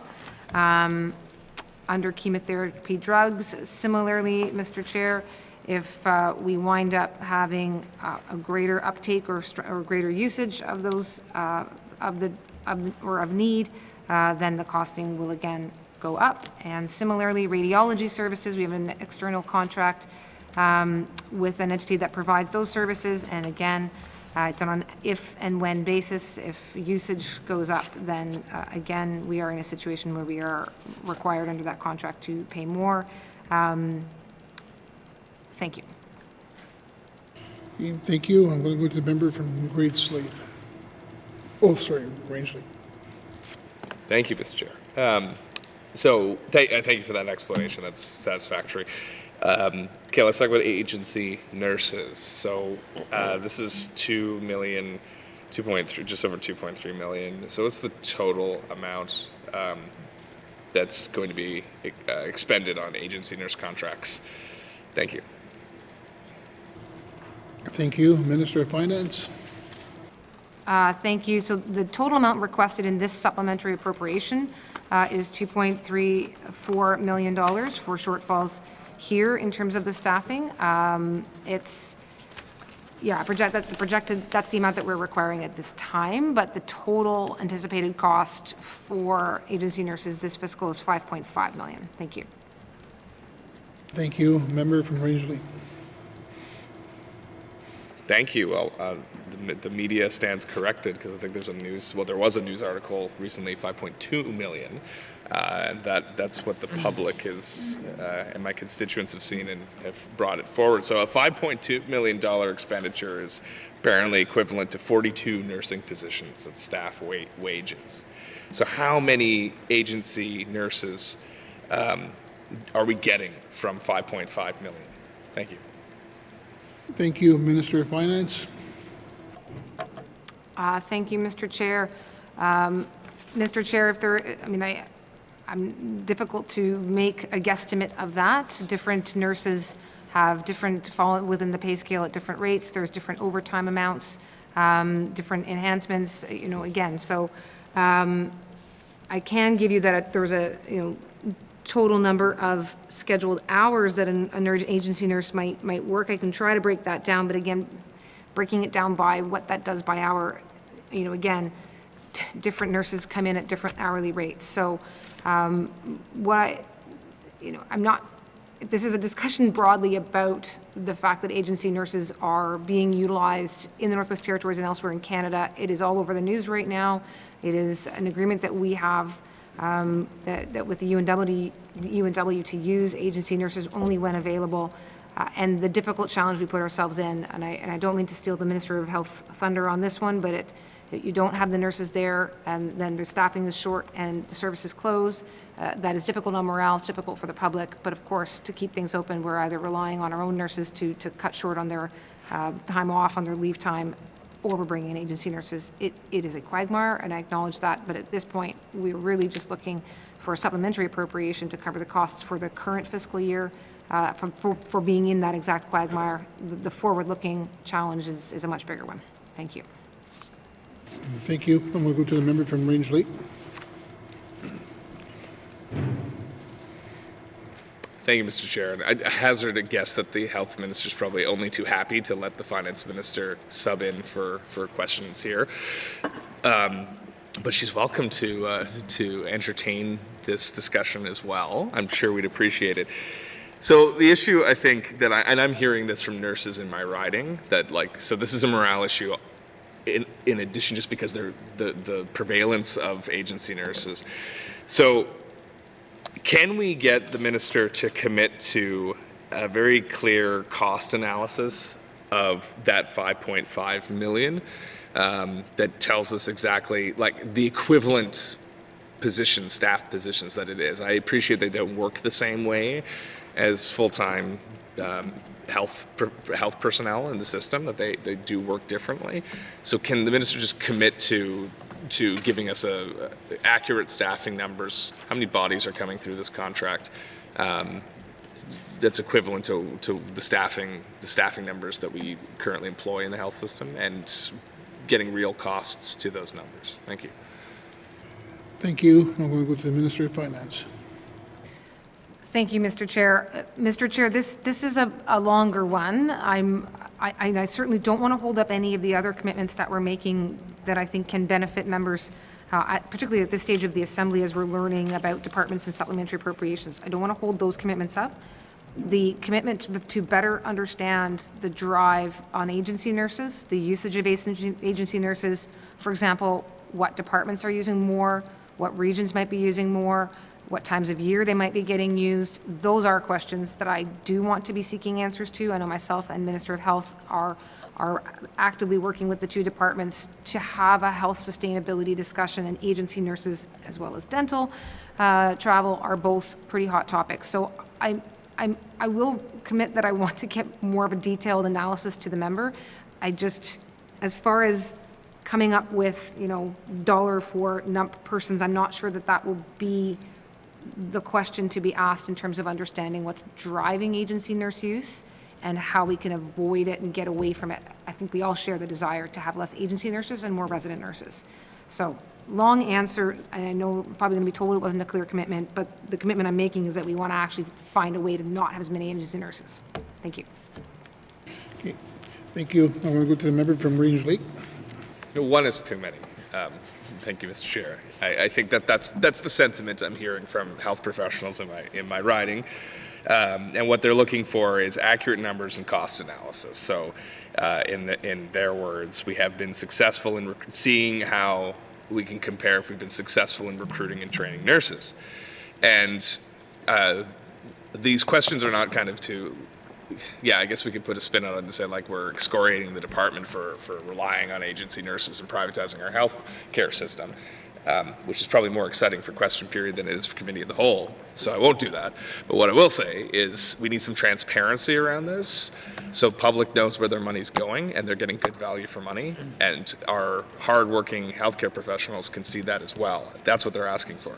So I think the minister's made a commitment, and I appreciate that. Can the minister tell me how much of this SUP, or the 2.3 billion, or the global total 5.5, how much has that been to pay union dues to the UNW for the use of agency nurses? Because I understand that's a component of these contracts. Thank you.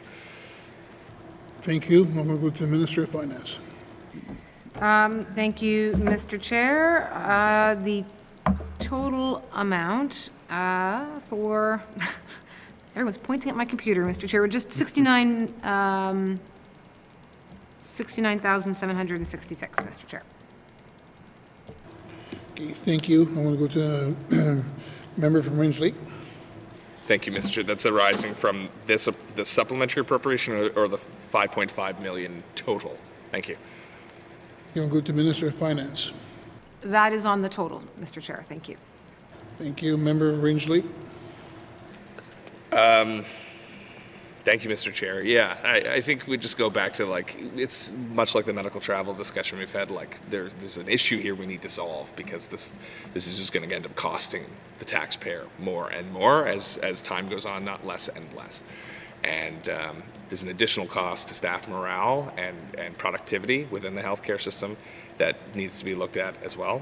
And I know the health minister is here listening, finance minister is here. I am confident we are going to move forward as an assembly on this and look at healthcare sustainability as we move into budgets that are not primarily interim supply and are actually operational budgets. So I look forward to what's coming in May and June when we get a real picture of what measures are being put in place to control the use of agency nurses and hopefully to ban them in the future. Thank you, Mr. Chair.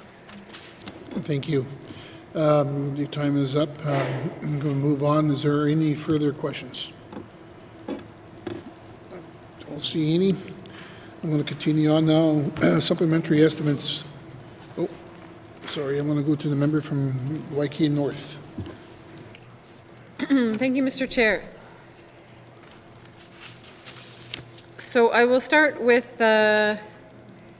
just one question about the agency nurse budget. And so was anything allocated for agency nurse contracts in the main budget for 2023-24, or is this all coming forward in supplementary request? We'll go to the Minister of Finance. Thank you, Mr. Chair. There's this component here, and then the remainder of that 5.5 that I'd mentioned is coming from a reallocation. The Stanton Legacy Building hasn't come online as anticipated, and so some of what had been allocated to that was able to be moved to put towards this. Thank you. Thank you. YK North member. Thank you, Mr. Chair. I guess what I'm getting at is, did we not budget for any agency nurses in the 2023-24 budget? And if so, was there an assumption that we would not need any? Leading to the question, how could we have been so far off in our assumption or prediction that we expected we would need none and we ended up needing $5.5 million worth? Thank you, Mr. Chair. Thank you. I'm going to go to the Minister of Finance. Thank you, Mr. Chair. I mean, as of right now, or at least as of February 20th, I understand there were only 7 agency nurses employed. So I think the number can vary fairly significantly. And obviously, it's certainly hoped, for reasons already described, to not require any or to offset the need for agency nurses with vacancies within the department. Those staffing dollars, when a position is vacant, can then be utilized to deal with the vacancy, namely by bringing in an agency nurse. It's not supposed to be a long-term solution. So obviously, if they're fully staffed or more fully staffed, then you don't need to have an agency nurse, but it's not a budget item. Thank you. Thank you. I'll go to the member from YK North. Thank you, Mr. Chair. So moving on to child and family supports, which we see an increase in 1.187 million over expected budget this year. What is the source of some of the increased costs more than was anticipated for 2023-24? Thank you. I'm going to go to Minister of Finance. Thank you, Mr. Chair. So, Mr. Chair, I will just need a moment here to see. Well, one of the sources for the increases, Mr. Chair, is an increase to the foster care rates that's being implemented. There's also actually, I think that's probably it. That's probably it, Mr. Chair. If I'm incorrect, I will. Oh, and then, of course, there's an increased number of placements as well, which is then driving that further, given the increase to the rates. Thank you. Thank you. I want to go to the member from Waikiki North. Thank you, Mr. Chair. So that is disheartening to hear that there are increased rates of children in foster care. I just want to confirm, and this is sort of a running theme of mine throughout these deliberations, but confirm that going forward, the budgets will be adjusted accordingly based on the new foster care rates so that we don't have to keep coming back for supplementary estimates. Thank you. I want to go to the Minister of Finance. Thank you, Mr. Chair. And Mr. Chair, I first just wanted to note I was misreading. The change in the increase to the rates is coming in March of this year, but this is really just attributable to the fact of there being an increase in overall cost in the program and the increase in individuals who are relying on that. But you know, as far as how the budgeting process works, if there are, for example, when there's an increase in the contracted rate, that is the kind of item that a department may bring through the forced growth process because it's an unavoidable increased cost. So that would then find the change in the ongoing budget of the department would be affected through that process if approved at the Financial Management Board, as opposed to a discretionary change. Or if there's a demonstrated or proven increase in numbers and usage, one that can't be mitigated, one that can't be resolved otherwise through some other change in the system or process. And again, that too may be an instance where a department might bring that request forward into the forced growth process, and then we would see the change in the main estimates. Thank you. Thank you. I'm going to go to the member from Waikiki North. Thank you, Mr. Chair. So moving on to the Yellowknife Shelter and Sobering Program. So there's a request for almost $2 million in supplementary funds. Can the minister tell us what was the total cost of operating these facilities this past fiscal year? So whatever the budgeted amount was, plus this supplementary almost $2 million. Thank you. We'll go to the Minister of Finance. Thank you, Mr. Chair. The annual operation funding requirements with this are being looked at around $2.5 million. For 22-23, projected for 23-24 to be, I'm sorry, I think I said my numbers backward, Mr. Chair. 5.2 million for 22-23 and projected 5.1 million for 23-24. Thank you. Thank you. We'll go to the member from Waikiki North. Thank you, Mr. Chair. And so, unless we have plans to put out an RFP and do something different to actually get a nonprofit provider to take over this facility, will the additional $2 million be put into the main budget for 2024-25 instead of year by year, assuming that maybe this year an NGO will take it over? Thank you, Minister of Finance. Thank you, Mr. Chair. I do believe that NTHSSA is likely to be running the program for 24-25, and then obviously the beginning of that business planning has only begun. We're only at the point of a mandate and then developing the budget to support it. But this would then be one of those items that, with a commitment to continue to run it, knowing that the last 2 years' budget is, as I've described, that would be the kind of circumstance where the department would be expected to bring forward an adjustment to their budget to accommodate this cost. Thank you. Thank you. I'm going to go to the member from Waikiki North. Thank you, Mr. Chair. And a quick note on, so the upcoming Waikiki Wellness and Recovery Center that we talked about yesterday in our capital expenditures, that is scheduled to be open around 2026, I believe we established yesterday. Just wanted to note that if the government is hoping that we would be able to get a nonprofit or a non-government agency to run this kind of facility, I would strongly advise that we start now in planning and finding those partnerships, because I fear it will be unsuccessful if we leave it up to, even within a year of planning to open the center and then start looking around for someone to run it. As we've seen, it's challenging, and so I would urge us to, if we're looking to save costs and have effective partnerships going forward in running these facilities, to start early, start now. Finally, on this section, so the costs around the N.W.T hospital, provision of security, dietary, laundry, et cetera, service contracts,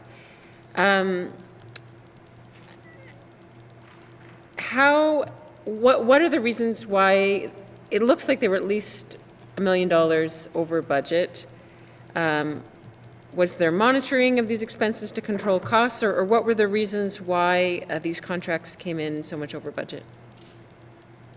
Thank you. Minister of Finance.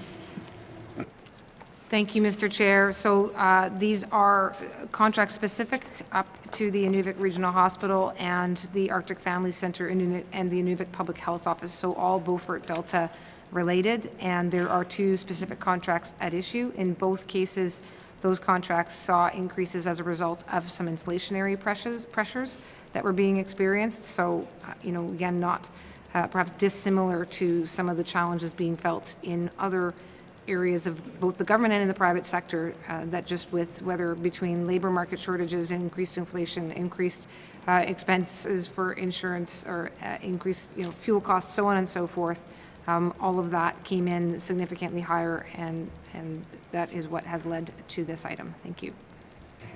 Thank you. We'll go to the member from YK North.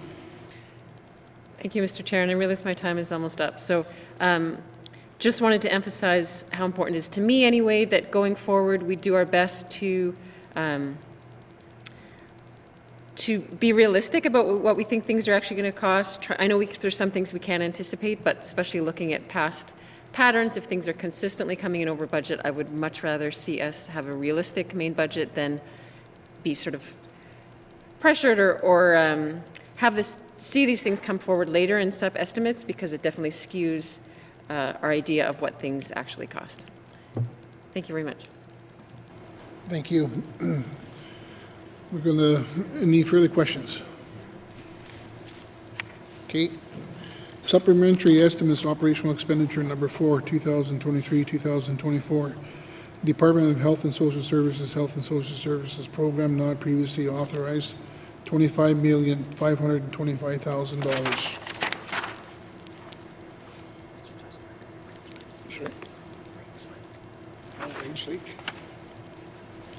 Okay, I see Mr. Testart.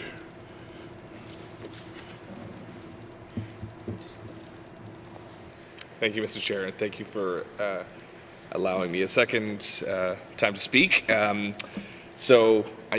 Apologies if I missed anything, but the 1.187 million for in-territory child and family supports, can the minister just explain that a bit more? Thank you. Thank you, Minister of Finance. Thank you, Mr. Chair. Thank you, Mr. Chair. I don't think I did do a very good job of explaining that one earlier, if I may. So there's variability here coming in part with the Child and Family Services Act that was revised, as well as the Federal Act respecting First Nations, Inuit, and Métis children, youth, and families. And with that, there's been changes as a result to the associated costs. So that has impacted where this is at. Some elements of this line item or this activity area are experiencing a surplus, but others are looking at the increases in foster care rates that are changing even before we get to the March 1st date that I had mentioned. There are some increases, and there's an increased costs to the amount that's being spent for that regard. Thank you. Thank you. I'm going to go to the member from Rangeley. So, thank you, Mr. Chair. So this represents an increase to kind of program commitments, not an increase to children in care. Thank you. Thank you, Minister of Finance.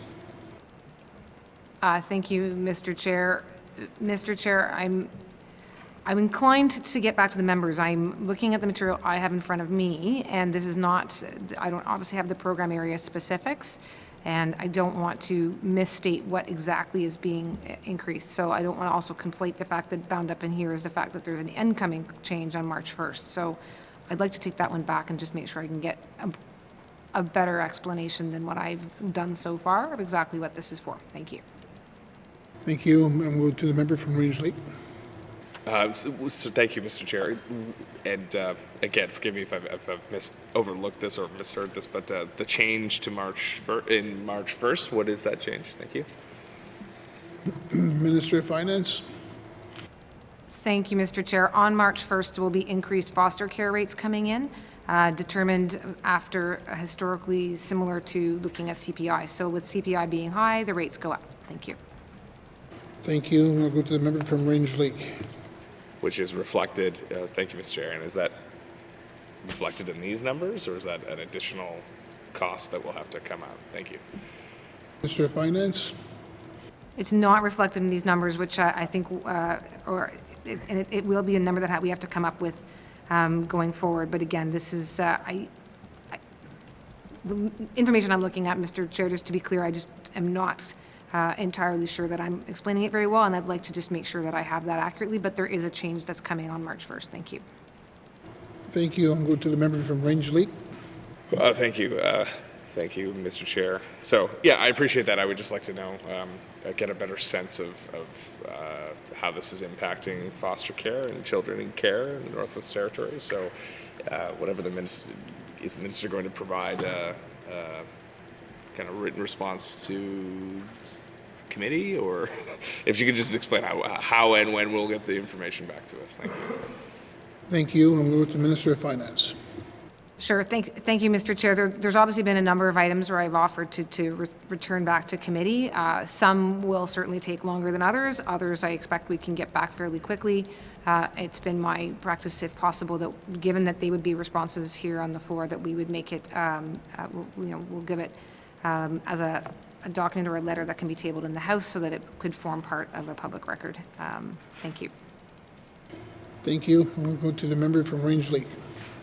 Thank you, Mr. Chair. And I mean, I do feel for the minister because she's not responsible for health and social services. So perhaps when these substantiations are coming forward, members are bound to have more program-specific questions that the responsible departments can provide a bit more detail to the minister at the table, so they can answer these questions directly before we vote on the financial item. That's just a general comment. I have nothing further. Thank you. Thank you.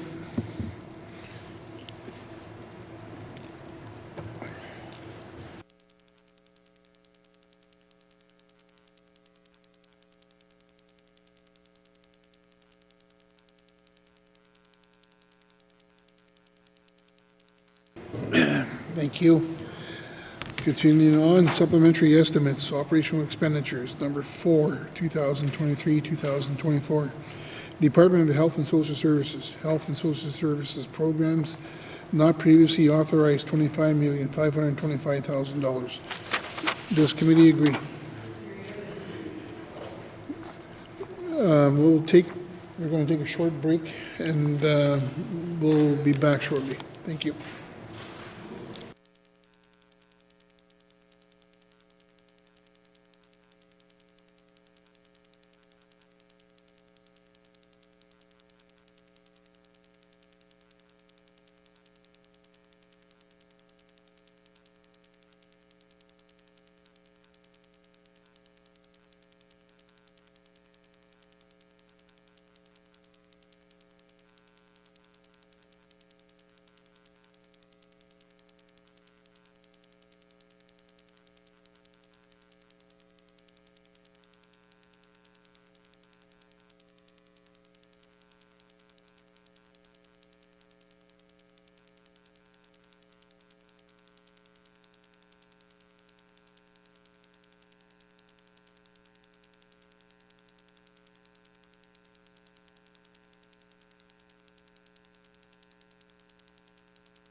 Okay, order.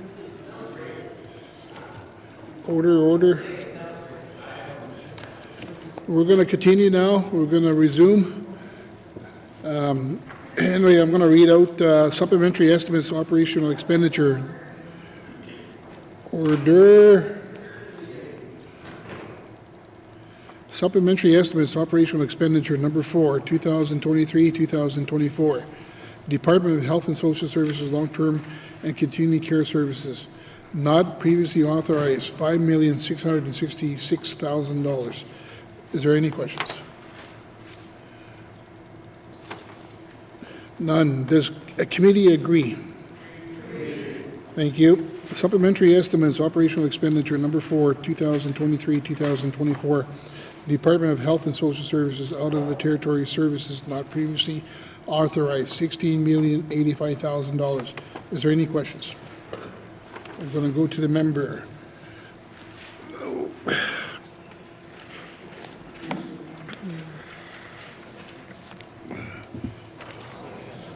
Member from Graceleaf. Thank you, Mr. Chair. My question is about the adult out-of-territory supportive living services. I was wondering if the minister could speak to whether or not that is due to increased users, I suppose, or is it because of increased cost to the government from the services rendered? Thank you, Mr. Chair. Thank you. We'll go to Minister of Finance. Thank you, Mr. Chair. So it is as a result of an increased overall number of days in the facilities, and so in that sense is the amount of use that is being seen that's driving up the unanticipated extra expenditures. Thank you. 660,000. Okay. Graceleaf.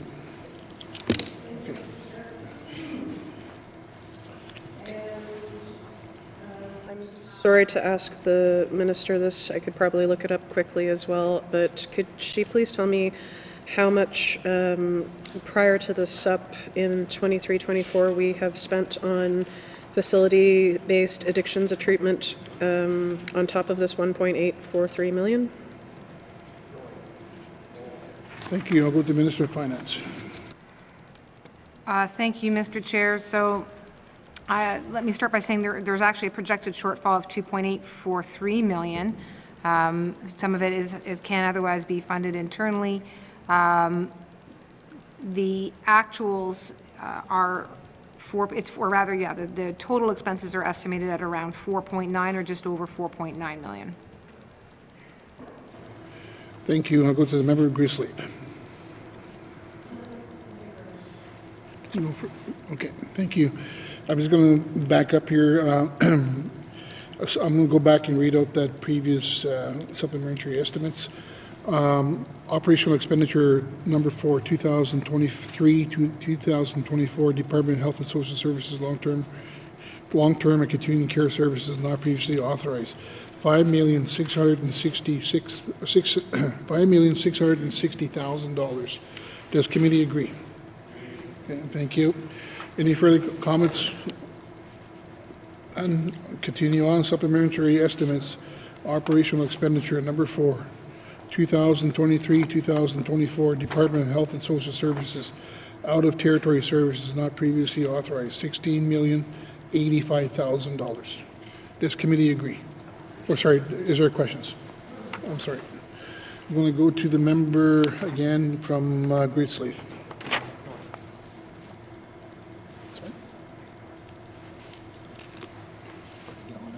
Oh, sorry. YK North, I'm sorry. Thanks. So we're still on out of territory services, right? Okay. On the adult out of territory supportive living services, can the minister give us any insights on how much expenses have increased over the past 7-8 years or so, or over time in this area? Thank you. We'll go to the Minister of Finance. Thank you, Mr. Chair. So looking at actuals over the last several years, if you go back to sort of 2016-17, they were just under or just around 19.5 million. And it varies over time, year by year, 21.5, 24, 26. Hitting up in the last couple of years after COVID, it significantly increased. 22, 23, they were 35.2 million. 23, 24, we're now projecting to get up to 42.3 million as an estimate at this point, but obviously we're getting fairly close to the end of the fiscal year. In terms of, well, I shall stop there and let the member ask her own questions. Thank you. Thank you. I'm going to go to the member from Waikiki North. Thank you very much. And given that expenses have increased so dramatically over the past 7, 8 years from about 19.5 million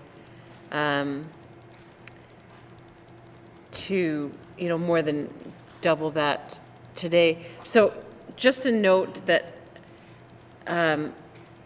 I think it's worth this government revisiting some analysis around the costs and benefits of providing more in-territory supportive living services for adults, both given costs, but also the benefits of keeping families together, keeping people living in N.W.T.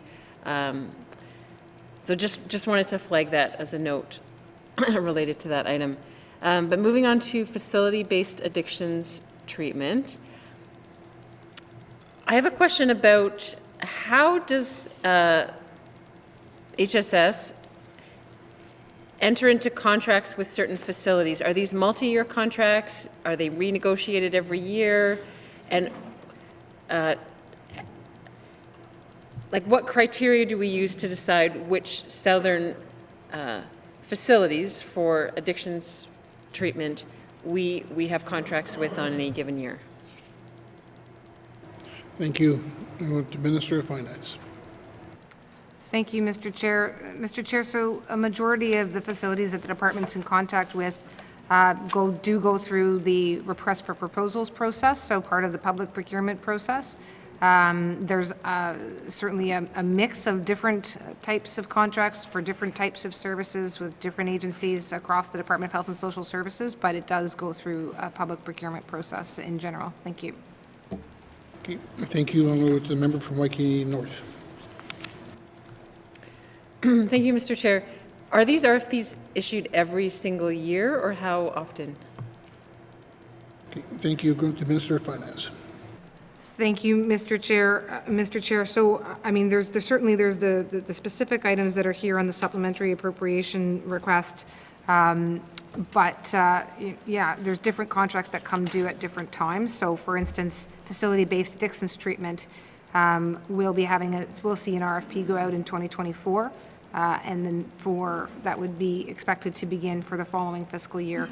But I know that there's a fairly lengthy list of contracts that are administered by Health and Social Services, and could perhaps convey to my colleague that information could be provided as part of an information or a bring forward request. Thank you.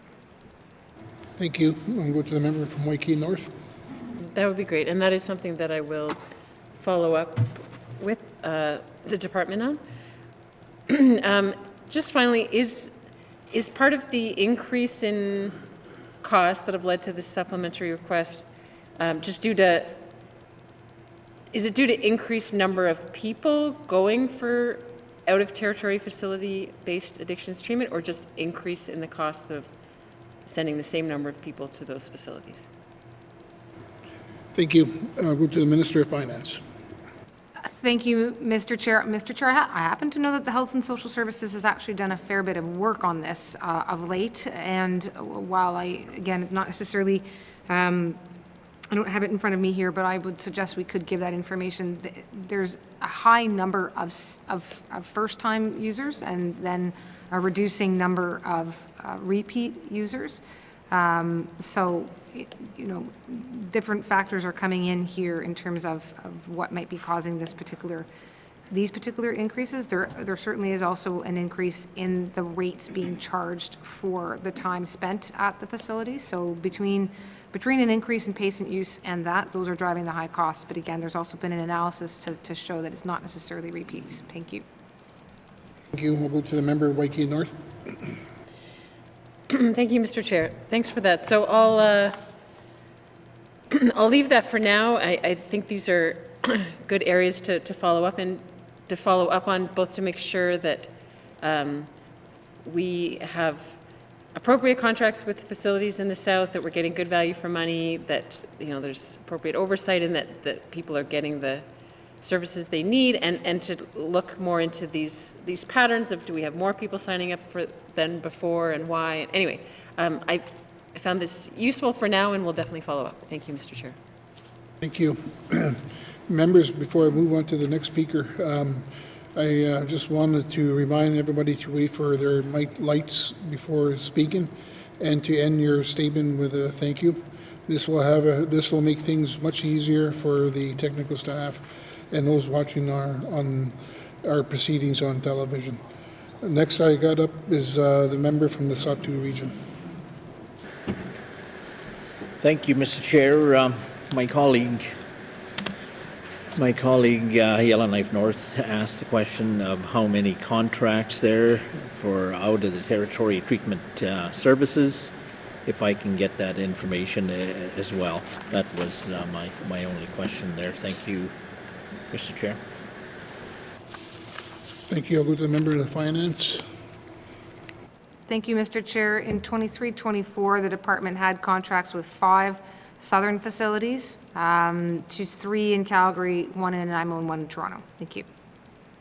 Thank you. I'll go to the member from the Satu.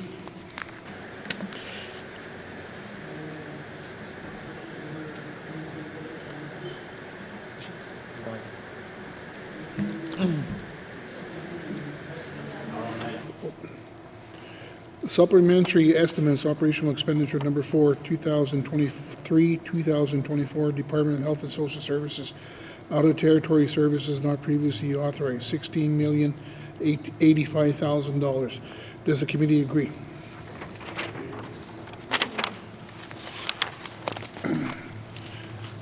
Moving on, supplementary estimates, operational expenditure number 4, 2023-2024, Department of Health and Social Services, supplementary health benefits, and not in previously authorized, $5,616,000. Is there any questions? See none. Does the committee agree? Thank you. Supplementary estimates, operational expenditure number 4, 2023-2024, Department of Health and Social Services, total department not previously authorized, $54,385,000. Is there any questions? None. Does the committee agree?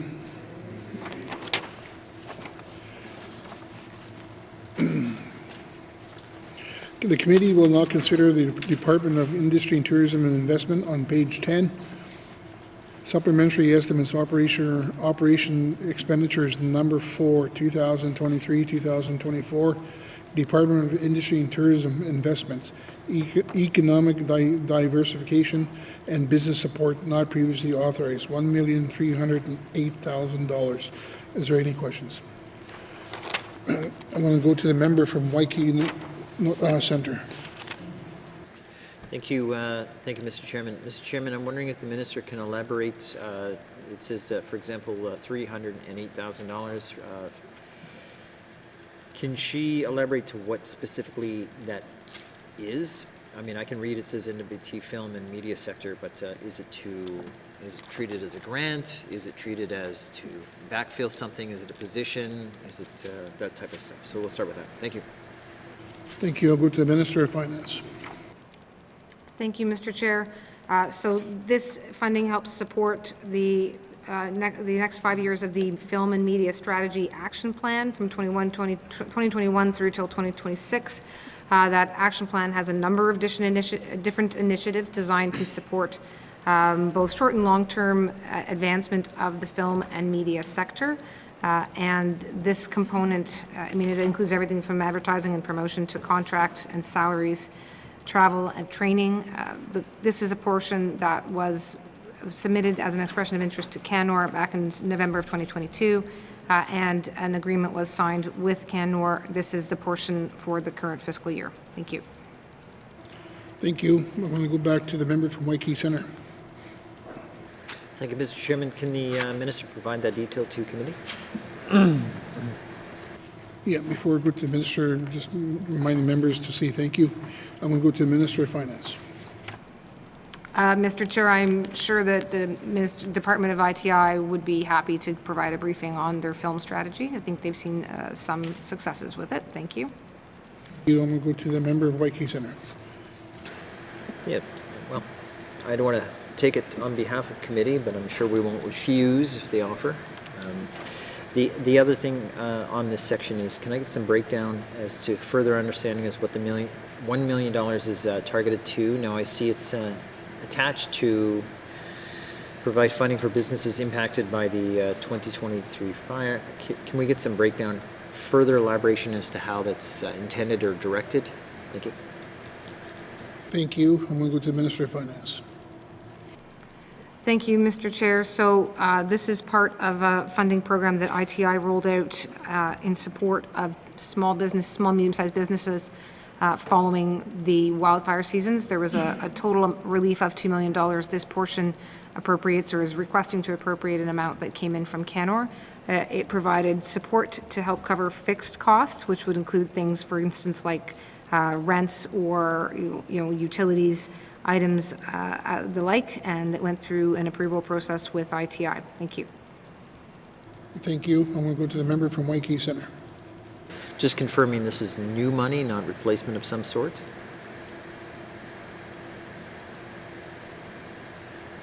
That was the question. Thank you. We'll go to Minister of Finance. Thank you, Mr. Chair. It was, this is a new $1 million that came in from Canor to support the wildfire relief efforts for businesses. Thank you. Thank you. I'll go to the member from Waikiki Centre. Thank you, Mr. Chairman. Just to confirm, is this new money for people to apply for, or is the application process closed and this is an opportunity to backfill some outstanding applications? Thank you. The Minister of Finance. Thank you, Mr. Chair. Mr. Chair, I don't know if the process is, if it's formally closed or not. I know that they were, there was a suggestion that each region had individuals that were accepting applications, and I don't know if it was time limited per se, but there were eligibility elements to it that were under the, that's right, there was an additional seed directive. So if individuals wanted to have a look back at the seed directive, that would provide the full eligibility requirements as they applied from those who may have been affected in this summer. Thank you. Thank you. I'm going to go to the member from Waikiki Centre.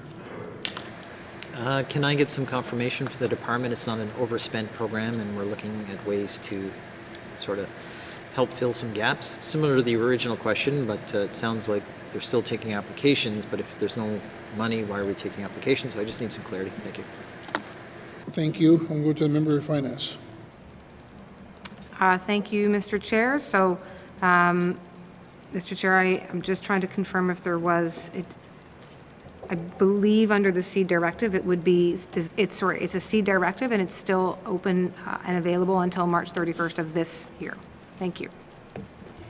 Thank you. I'm going to go to the member from Waikiki Centre. Thank you. So we're still taking money, but we don't have any money in the program? We're still taking applications, but we don't have money in the program. Is that currently correct at this very moment? Thank you. I'm going to go to the Minister of Finance. Thank you, Mr. Chair. This is the appropriation of the federal dollars. So anytime the federal government signs an agreement or provides funding to the government of the Northwest Territories, we still have to come forward, even if we are, hoping to sign an agreement, we still have to come forward to the Legislative Assembly to actually appropriate that money so that it can then go to the department. It goes back to the earlier conversation about short-term debt. Until the money gets appropriated in, we have to come here formally and make an adjustment to the main estimates to say federal government has come forward with funding. It needs to be formally appropriated on the floor That's what this process is. So this is federal dollars that came from Canor to supplement the seed directive.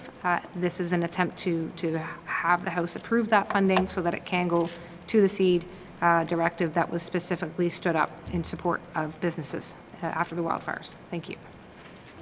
Thank you. I'm going to go to the member from Waikiki Center. So I understand that.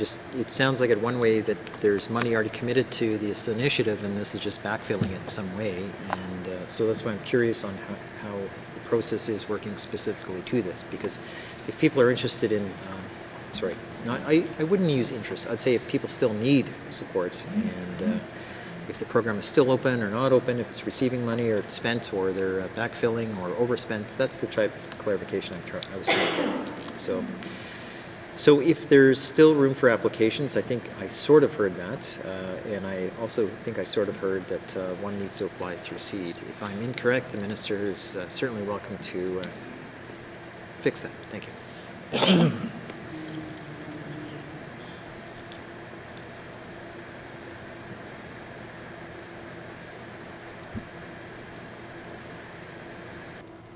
Thank you. I'm going to go to the Minister of Finance.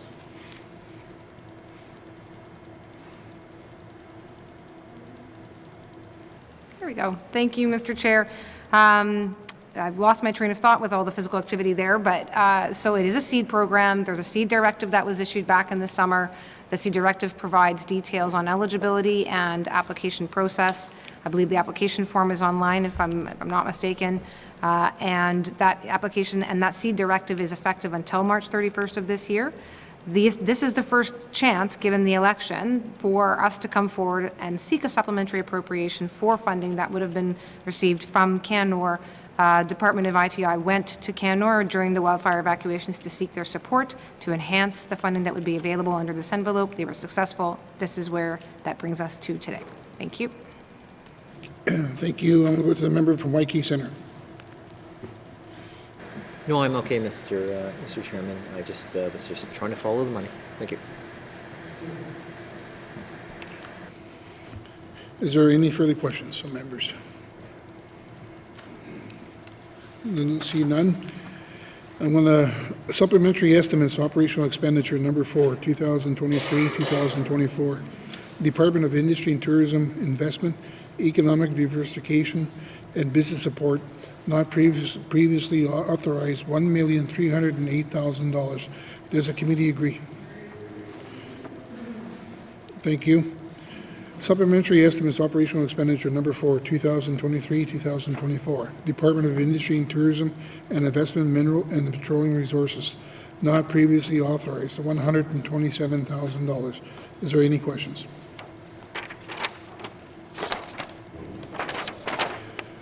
None. Does the committee agree? Thank you. Supplementary estimates operational expenditure number 4, 2023-2024. Department of Industry and Tourism investment total in department not previously authorized, $1,435,000. Is there any questions? Don't see any. Does the committee agree? Thank you. Committee we will now consider the Department of Infrastructure on page 11. Supplementary estimates operational expenditure number 4, 2023-2024. Department of Infrastructure Assets Management, not previously authorized, $6,128,000. Is there any questions?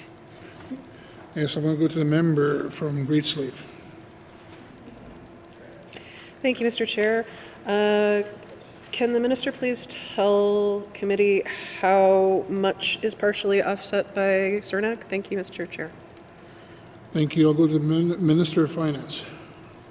Thank you, Mr. Chair. At this stage, there's $3 million that's coming from CERNAC to support phase 1 of this work. Thank you. From the member from Great Slave. No. Thank you. Any further questions? None. I'll read it out again. Supplementary estimates, operational expenditure number 4, 2023-2024. Department of Infrastructure Assets and Management, not previously authorized, $6,128,000. Oh, okay, sorry, I didn't see a member from Waikiki North. Thank you, Mr. Chair. So this is the harbor restoration. My understanding is that this work has been the first phase of harbor restoration, which implies more phases to come in the future. Is there an estimate of what upcoming costs will be for future phases of this project? Thank you, Mr. Chair. Thank you. We'll go to Minister of Finance. Thank you, Mr. Chair. So phase one is opening up really what was a bit of an emergency level or emergency sized channel for first year that would help get the barge traffic moving again. So it's been many years that there has not been an adequate level of support for the harbour. Back in 2012, the Public Works and Services of Canada was actually providing a lot more support so that their own Coast Guard facility vessels could actually maneuver, as well as Department of Fisheries and Oceans. That stopped, and then as a result, the harbour built back up. So it became a bit of an emergency, and that was what was phase one. But phase two is to remove remaining build-up materials over 4 years in order to support the longevity of the harbour. The total project estimate at this time that I have is just over $13 million, with some additional supports anticipated by CERNAC. But you know, again, that at this point for 24-25, we'll see what where that may land us. Thank you. Thank you. I'll move to the member from Waikiki North. Thank you, Mr. Chair. Just to wrap up on that one, I just want to emphasize how important I think it is to plan ahead and ensure we have proper funding to do these projects when they need to be done, and not wait until something is in an emergency state before we you know, try to fix it, and we're always behind the 8 ball, and usually things cost more at that point and have become more dire. So I'm hopeful in the case of this project that we will get ahead of it and plan ahead and do what needs to be done to ensure the harbour is restored. Thank you, Mr. Chair. Thank you. I'll take that as a comment. I'm going to continue on. Is there any further questions? The member from Sault Two. Thank you, Mr. Chair, and thanks to my colleague there from Yellowknife North for asking the same questions here. I'm living downstream, so I'm a little bit behind.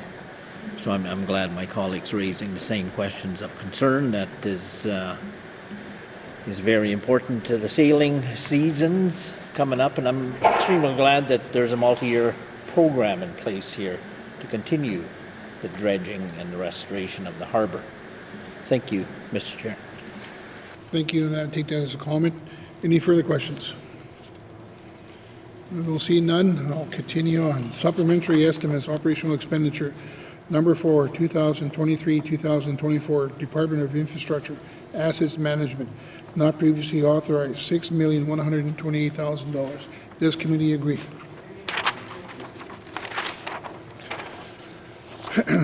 Supplementary estimates, operational expenditure, number 4, 2023-2024, Department of Infrastructure, programs and services not previously authorized, $22,527,000.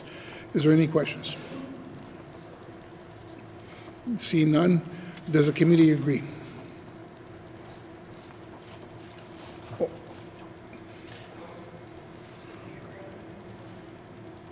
Okay, I'm going to go to the member from Waikiki North. Thank you, Mr. Chair. So just on the marine transportation services, obviously this is kind of an eye-popping number here, 14.4 million deficit, or even more deficit than was already expected. I understand that this is due to a low water year, but can the minister give us some assurance that there will be steps taken to avoid these levels of deficit in the future? Thank you. Minister of Finance.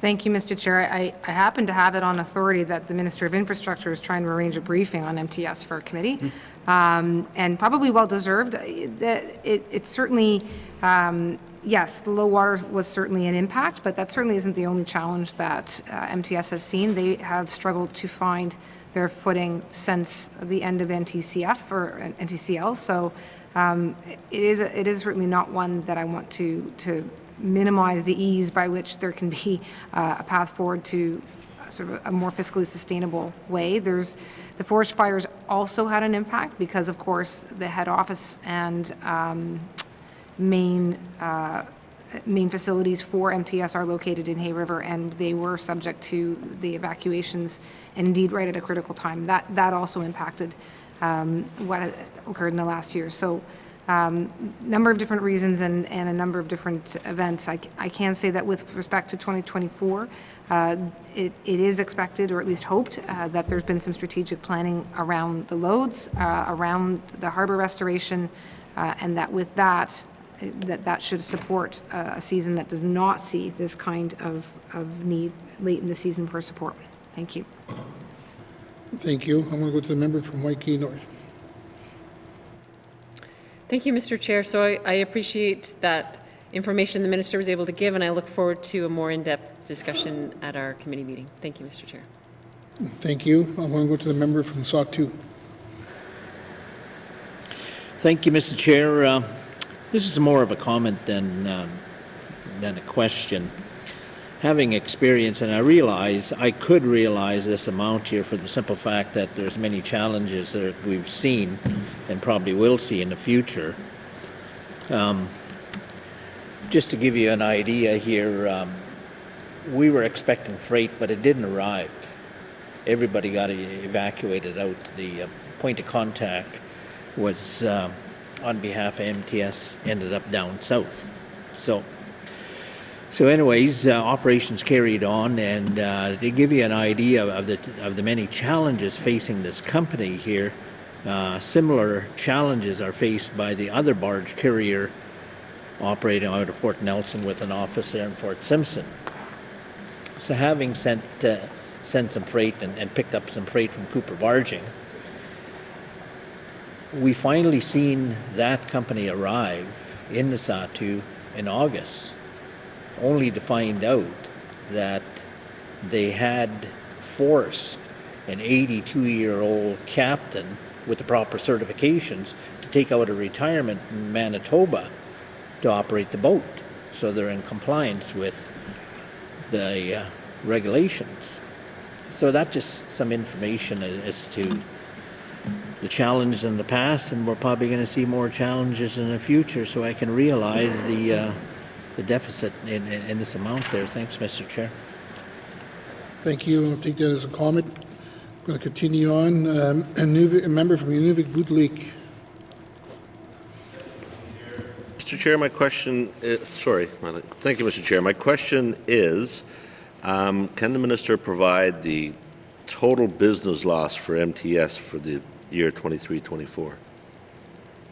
Thank you. I'm going to go to the Finance Minister. Thank you, Mr. Chair. Mr. Chair, just trying to make sure let me see if perhaps, don't know that any of us have that right at the tip of our fingers, Mr. Chair. I just want to, again, I mean, the fact that there's a $14.4 million here is what is required at this point to bring it back. But in a sense, and maybe I am misunderstanding the question, Mr. Chair. So obviously, compared to what the projected budget was, the projected deficit at this point is $14.4 million. So is the question something other than that 14.4? Sorry. Thank you. Thank you. I'm going to go to the member from N.W.T. Lake. Yes, thank you, Mr. Chair. And sorry, I should have phrased that question a little better. Obviously, we're looking for the $14.4 million. Is that the total loss for MTS this year, or is that in addition to? Is that an additional business loss for MTS this year? Thank you. I'm going to go to the Minister of Finance. Thank you, Mr. Chair. Yes, thank you. Sorry, that is the business loss. So MTS operates with a revolving fund, which gives it flexibility to continue to run its operations without, yeah, it gives it some flexibility within to run operations from within that revolving fund. Any losses to the revolving fund have to get covered. This reflects those losses. Thank you. Thank you. I want to go to the member from Nunavut Lake. Thank you, Mr. Chair, and just a comment, perhaps it's time that the department, as a government, we look at moving MTS to Inuvik, where perhaps that loss can turn into a profit. Thank you. Thank you for your comment. I'm going to continue on. Any further questions? I'm going to go to the member from Frame Lake. Thank you, Mr. Chair. So I'd like to ask for a little bit more detail about the funds which are being reallocated under the Low Carbon Economy Leadership Fund. Can the minister describe the programs that fall under that $8 million funding? Thank you. I'll go to the Minister of Finance. Thank you, Mr. Chair. There's a fairly, I think, lengthy area of things that fall under this. So some of this is the GHG grant program, the Commercial Industrial Greenhouse Gas Grant Program are included within. Arctic Energy Alliance gets a significant amount of funding from the department through this allocation. Active forestry carbon sequestration is under this, which is something administered by the Department of Environment and Climate Change. And energy retrofits on ferries, it comes under this one as well. Thank you. Thank you. I'm going to go to the member from Frame Lake. Thank you, Mr. Chair. So can the minister just kind of describe the Low Carbon Economy Leadership Fund itself, kind of holistically, what it is, the time period that it extends through, and yeah, I'll start with that. Thank you. Go to the Minister of Finance. Thank you, Mr. Chair. So this comes in under the framework from Environment and Climate Change Canada, the Pan-Canadian Framework on Clean Growth and Climate Change. Is meant to support different regions across Canada in meeting GHG reduction targets, the 2016 Paris Agreement reduction targets. So these different funds are negotiated with all jurisdictions to provide funding towards that goal, and specifically towards the goal of having projects that will help either generate economic growth that is under a clean growth envelope, and or projects that help reduce greenhouse gas emissions. Thank you. Thank you. I'll go to the member of Frame Lake. Thank you, Mr. Chair. Does the fund have time constraints on it? Is it something that we receive money for every year, or is it coming to an end at some point? Thank you. Thank you. I'll go to the Minister of Finance. Thank you, Mr. Chair. So the original agreement came into effect in August of 2018, under which there was expected $31.2 million over the course of 4 years. There was a brief extension of that agreement, which took us into 23-24, and that's being reflected here. I can say that the Department of Infrastructure is currently engaged with Environment and Climate Change Canada towards determining what the next form of funding might look like.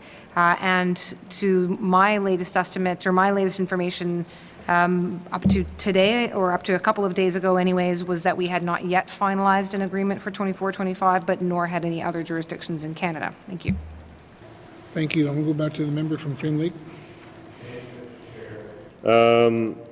So, you know, it's kind of stating the obvious, I suppose, that the next fiscal year is really just a month away. Does the minister expect that this funding is going to be secured before that time? Thank you. I'm going to go to the Minister of Finance. That is an excellent question, Mr. Chair. Mr. Chair, it certainly obviously doesn't relate to the SUP, and I'm speaking at this point really with the Department of Infrastructure hat on.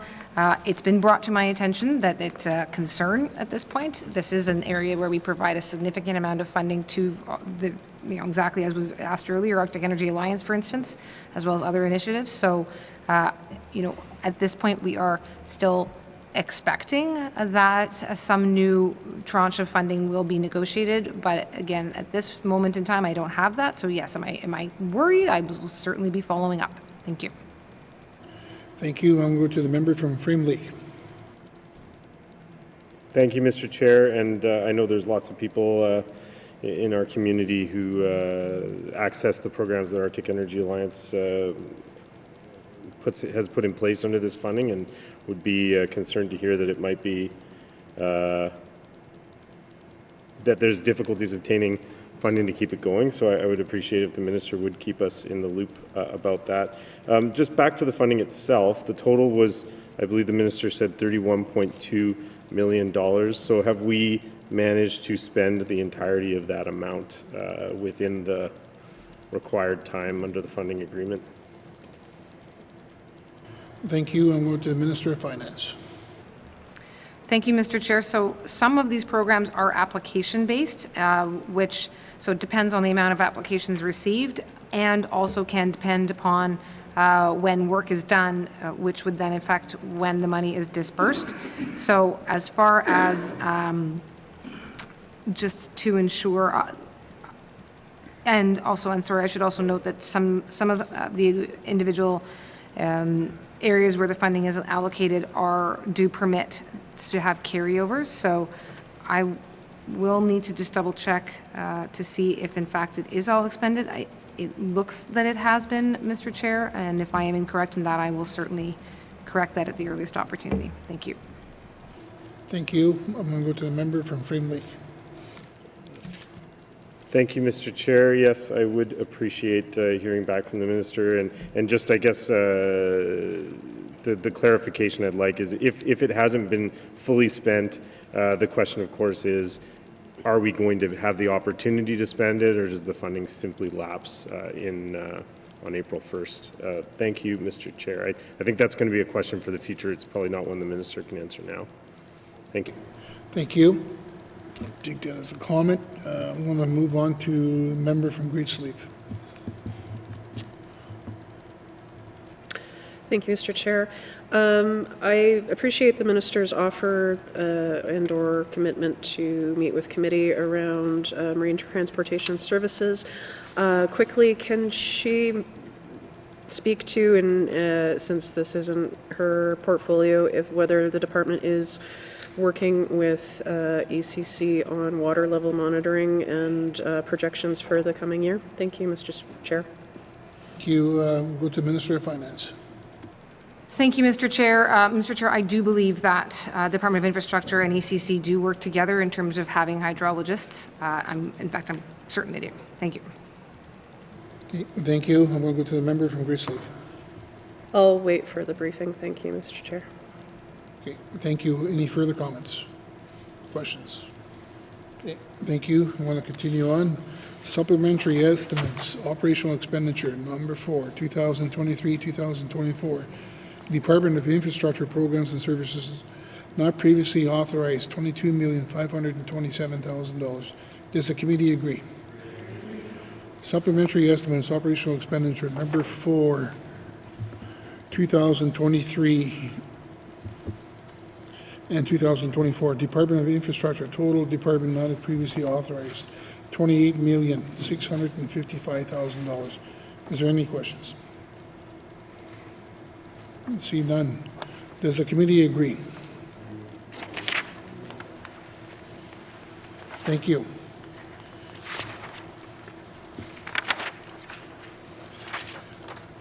Committee, we will now consider the Department of Justice on page 12. Supplementary estimates, operational expenditure, number 4, 2023-2024. Department of Justice, Community Justice, not previously authorized, $524,000. Is there any questions? I don't see no questions. Does the committee agree? Thank you. Moving on, supplementary estimates, operational expenditure, number 4, 2023-2024. Department of Justice, Polling Services, not previously authorized, $841,000. Is there any questions? I'm going to go to the member from Range Lake. Thank you, Mr. Chair. Mr. Chair, can the minister explain what this funding is for? Is it for staff positions, training programs? Thank you. Thank you. I'm going to go to the Minister of Finance. Thank you, Mr. Chair. So the First Nations and Inuit Policing Program Framework Agreement is titled by the federal government and somewhat it doesn't necessarily relate clearly. It provides funding for RCMP officer positions. In this case, it funds 5 RCMP officer positions. The agreement provides a different ratio of funding as between the N.W.T and the federal government, where under this agreement, it is at a better ratio. It comes in at 52% to 48% for the Public Safety Canada and then N.W.T. Thank you. Thank you. I'm going to go to the member from Rangeley. Thank you, Mr. Chair. And is this part of the police services contract or a separate program? Thank you. Thank you. Minister of Finance. Thank you, Mr. Chair. So it's a separate agreement, but it will then be otherwise subject to, the other provisions. I mean, for instance, when the RCMP negotiated their collective agreement, these RCMP officers are subject to that, but this is separate, a separate agreement from the usual or from the other funding agreement that we have for RCMP positions. Thank you. Thank you. I'm going to go to the member from Rangeley. Thank you, Mr. Chair. And where are these, do we know where these officers are located, or is that a G Division question? Thank you. Thank you. I'm going to go to the Minister of Finance. Thank you, Mr. Chair. So I believe the new positions that we are going to have coming in will be these.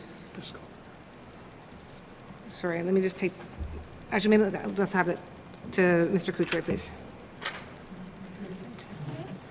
Thank you, Mr. Chair. So in 23-24, there will be 9 positions added as part of this program. Those positions would be located in Aklavik, Detta, Fort Good Hope, Fort McPherson, Fort Simpson, 2 in Fort Smith, and 1 at the N.W.T First Nation, and 1 in N.W.T. Thank you. There's 9. Thank you, Mr. Couture. I want to go to the member from Rangeley. Thank you. That's more than I expected. I doubt you'll be able to answer this, but the Detta, I don't think there's a Detta detachment, so that's probably a Yellowknife-based position that's there to service Detta. Thank you. Nance. Thank you, Mr. Chair. I think so. Okay, thank you. I want to go back to the member from Rangeley. Thank you, Mr. Chair.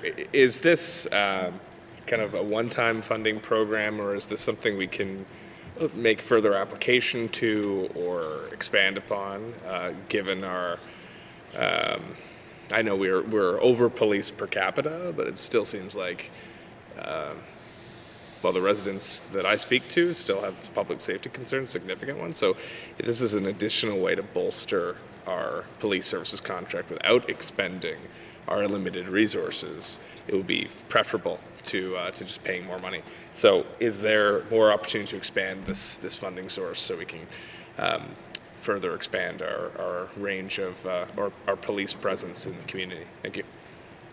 Thank you. I'm going to go to Minister of Finance. Thank you, Mr. Chair. I do have some hopefully good news that in 24-25 we are expecting you will see in the main estimates an additional 4 positions coming under this program. Thank you. Thank you. I'm going to go to the member from Rangeley. Thank you. That's good news. I look forward to that, and we'll have more to say then. Thank you, Mr. Chair. Nothing further. Thank you. I'm going to go to the member from N.W.T. Thank you, Mr. Chair. As we all know, there's an increasing drug crisis out in our communities, and therefore requires more and more policing services and collaboration with concerned citizens and leaders. Is there further funding coming? As you had mentioned, there's 4 positions. Is there more funding in the area of joint Indigenous governments collaboration for policing strategy developments? Thank you, Mr. Chair. Thank you. I'm going to go to the Minister of Finance. Thank you, Mr. Chair. So under the First Nations Policing Framework Agreement, there's a desire, if possible, to recruit Indigenous police officers. But aside from that, this particular funding agreement doesn't necessarily speak to alternative forms of policing or alternative community supports. It's outside the scope of the supplementary appropriation, but I'd suggest that the member might be interested in looking at what's happening in Fort Liard right now, where I think there is a community policing initiative underway. Thank you. Thank you. I'm going to go to SOT2 member. Thank you, Mr. Chair. My other question is there a G division agreement outside of this this policing services? Thank you, Mr. Chair. Thank you. I'm going to go to the Minister of Finance. Thank you, Mr. Chair. Yes, there is another agreement that provides for RCMP services in the Northwest Territories. The single biggest difference is the cost ratio is 70-30 in favor of N.W.T paying 70% and Public Service Canada 30%. Thank you. Thank you. I'm going to go back to the member from the SOT2. Mr. Chair, I have no further questions. Thank you. Thank you. I want to go to the member from Nunavik Boot Lake. Thank you, Mr. Chair, and I'll be quick. I appreciate we're just about there. Just for my colleague from Mackenzie Delta who's not here, and I know he'd probably have this question about the selection of where these officers go, and I assume that's done through G Division. I'm not sure if N.W.T has any input into that, but there is no policing services in Sigachik, and I'm sure he would bring that up, as my colleague across the way reminded me. Say thank you. Thank you. Sorry. Thank you. I'm going to go to the Minister of Finance. Thank you, Mr. Chair. Mr. Chair, it is my understanding that the RCMP do the analysis and make the final determination on where officers should be located and what the operational needs are for those officers in those communities. For example, the example earlier of there being an officer based nominally in Yellowknife but assigned technically to Dead-Ardilo. That said, Mr. Chair, I would note that there are community policing, again, outside the scope of the supplementary appropriation, but there are community policing priorities that are issued every year that are prepared with the community and RCMP and the Department of Justice, and that may be somewhere that the member or his colleague may want to start on that topic. Thank you. Thank you. I'm going to go to Nunavik, the member from the Nunavik Boot Lake. No further. Member from Waikiki Centre.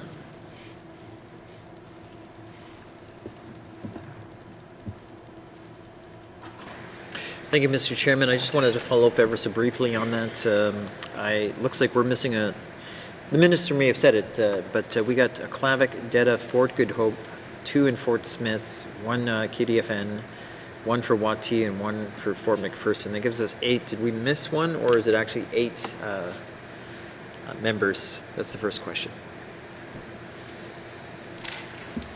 Thank you.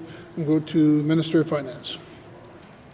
I just quickly counted, Mr. Chair. I've got 2 in Smith, 1 in Simpson, 1 in McPherson, 1 in Fort Good Hope, 1 in Dead-Ardilo, 1 in Clavic, and I think I missed 1 in Y.E.L.L.O.K.N.I.F.E., and I came to 9. Okay. Thank you. Thank you. I'm going to Waikiki Centre. Our scribbles on the House, Mr. Chairman, didn't have the one listed for Fort Simpson. Now we all reconcile as 9 on the and we're all on the same page.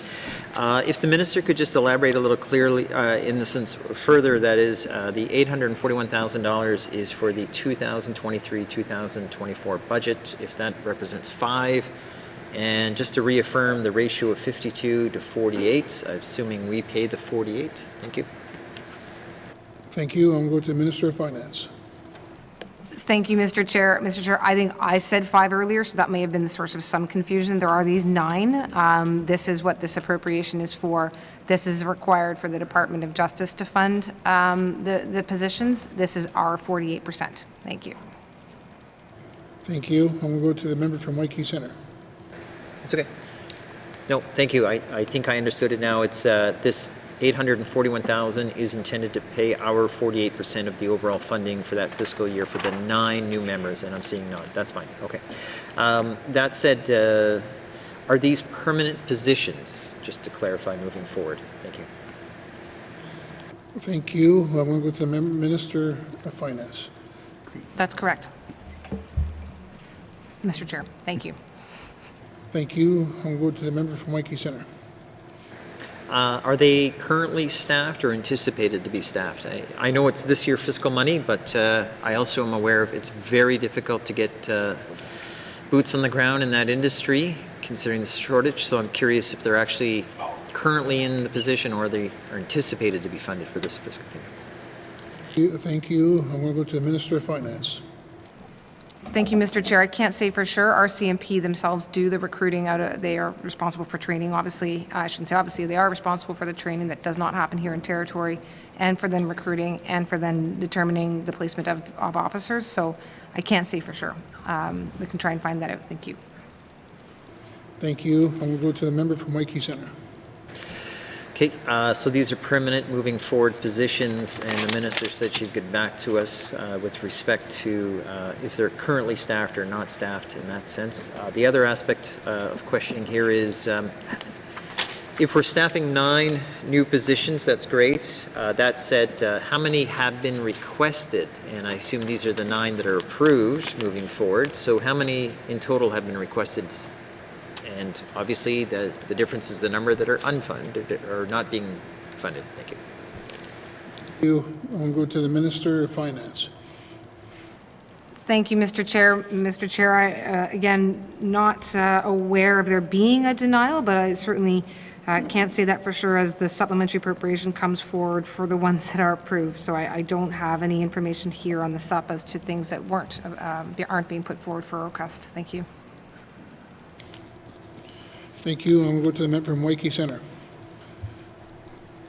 Thank you very much, Mr. Chairman. For the approval process, it'd be nice to know because, I mean, the government brings forward what they decide to accept to fund, but, you know, there's no input on the members with respect to these types of things. So in other words, if the RCMP institution said we need, for example, 18, and the government says we'll fund 9 and through partnership, obviously, all we know is the 9 that has been funded, and you're not hearing from the members or input from the members saying, no, we would like to see the 18 because, for example, there might be more needed based on the needs prescribed by the RCMP, not members. Again, members aren't in the position of staffing or pointing out where RCMP people should go, but you know, be excited to hear that those needs are being met. I mean, we are well aware of what happened today, or most of us are aware of what happened today in Sigachik, and we can understand the strain of the resources, you know, be it the support and services in the regional centers. So that's why it's kind of nice to know what their request was, and are we meeting their needs as well, which are people of the Northwest Territories. Thank you. I'm going to the Minister of Finance. Thank you, Mr. Chair. That's probably an excellent question to raise during the business planning process when you'd have the Department of Justice in front of you there defending their decisions in terms of their annual appropriations and annual business plans. And I'll certainly convey to the Minister that that may be a question that they should be anticipating. Thank you. Thank you. I'm going to go back to Waikiki Centre. Member. Is there any reason why the Minister of Justice couldn't answer that today, considering he's literally a very good folded paper plane throws away? I mean, I could, you know, I mean, he's right in front of me. Is there any reason he couldn't answer that question? I think at this time we're just going to continue on with the questioning to the Minister on the subject line item. I'm going to go back to Waikiki Centre. Do you want to have a question for the Minister of Finance? Thank you. I think my question was, can she provide that information then if she's not willing to pass it on to the Minister? Thank you. I want to go to the Minister of Finance. Mr. Chair, we'll certainly look into it and seeing if we can find out from the Department of Justice what the history of this ask is and whether or not there was any denials. Mr. Chair, it is a supplementary appropriation request, so I am trying having been admonished many times to stay within the boundaries of what the parameters are by the Speaker and now by yourself, I'm simply trying to stick to the boundaries of the supplementary appropriation request. But I made quite a lengthy number of commitments to give additional departmental operational information to members, and I'll certainly can add this one in to determine whether or not there were any requests for more officers that were not agreed to by the Government of the Northwest Territories. Thank you. Thank you. I'll go back to YK Center to the line item. Thank you. I'll gladly accept that update. Thank you. Thank you. Is there any further questions? I'm going to go to a member from Mophie. Okay. Thank you. Thank you, Mr. Chair. I know lately we've been hearing lots from small communities. We know there's lots of addictions and lots of crime happening in many of the small communities. And I know that a lot of these communities do not have a detachment. Even in my region, N.W.T and Y.E.LLOWKNIFE, they want a detachment. And they've been talking about it for quite some time. I just want to know, how did these communities got selected for to have 9 positions allocated?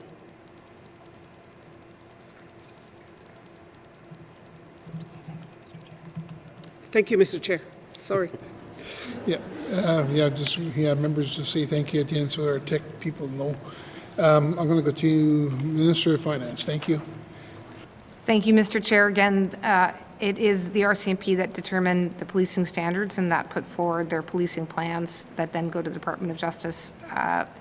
They are the ones that would be driving the determination of need that then gets put forward for funding appropriations. Thank you. Thank you. I'll go back to the member from Mophie. Yeah, well, thank you. Thank you for that information. It's good to know, because I think it's a good information to know, because I think now we know where to go if we're going to be to add 2 positions in one of the 2 communities that don't have police detachment. I just another one too is that okay, for next fiscal year. I think somebody did mention that if this is a one-time funding, is it a continuous funding for this program? Thank you. I'm going to go to the Minister of Finance. Thank you, Mr. Chair. Mr. Chair, so in December of 23, it was a 9-year agreement that was fully executed. So, in that sense, can I say it's permanent? I suppose not. It is 9 years, though, so that's far into the future, and certainly creates an expectation that includes these positions, for the 9 positions for 23-24 and the 4 additional ones for 24-25. Thank you. Thank you. I'm going to go back to the member from Mophie.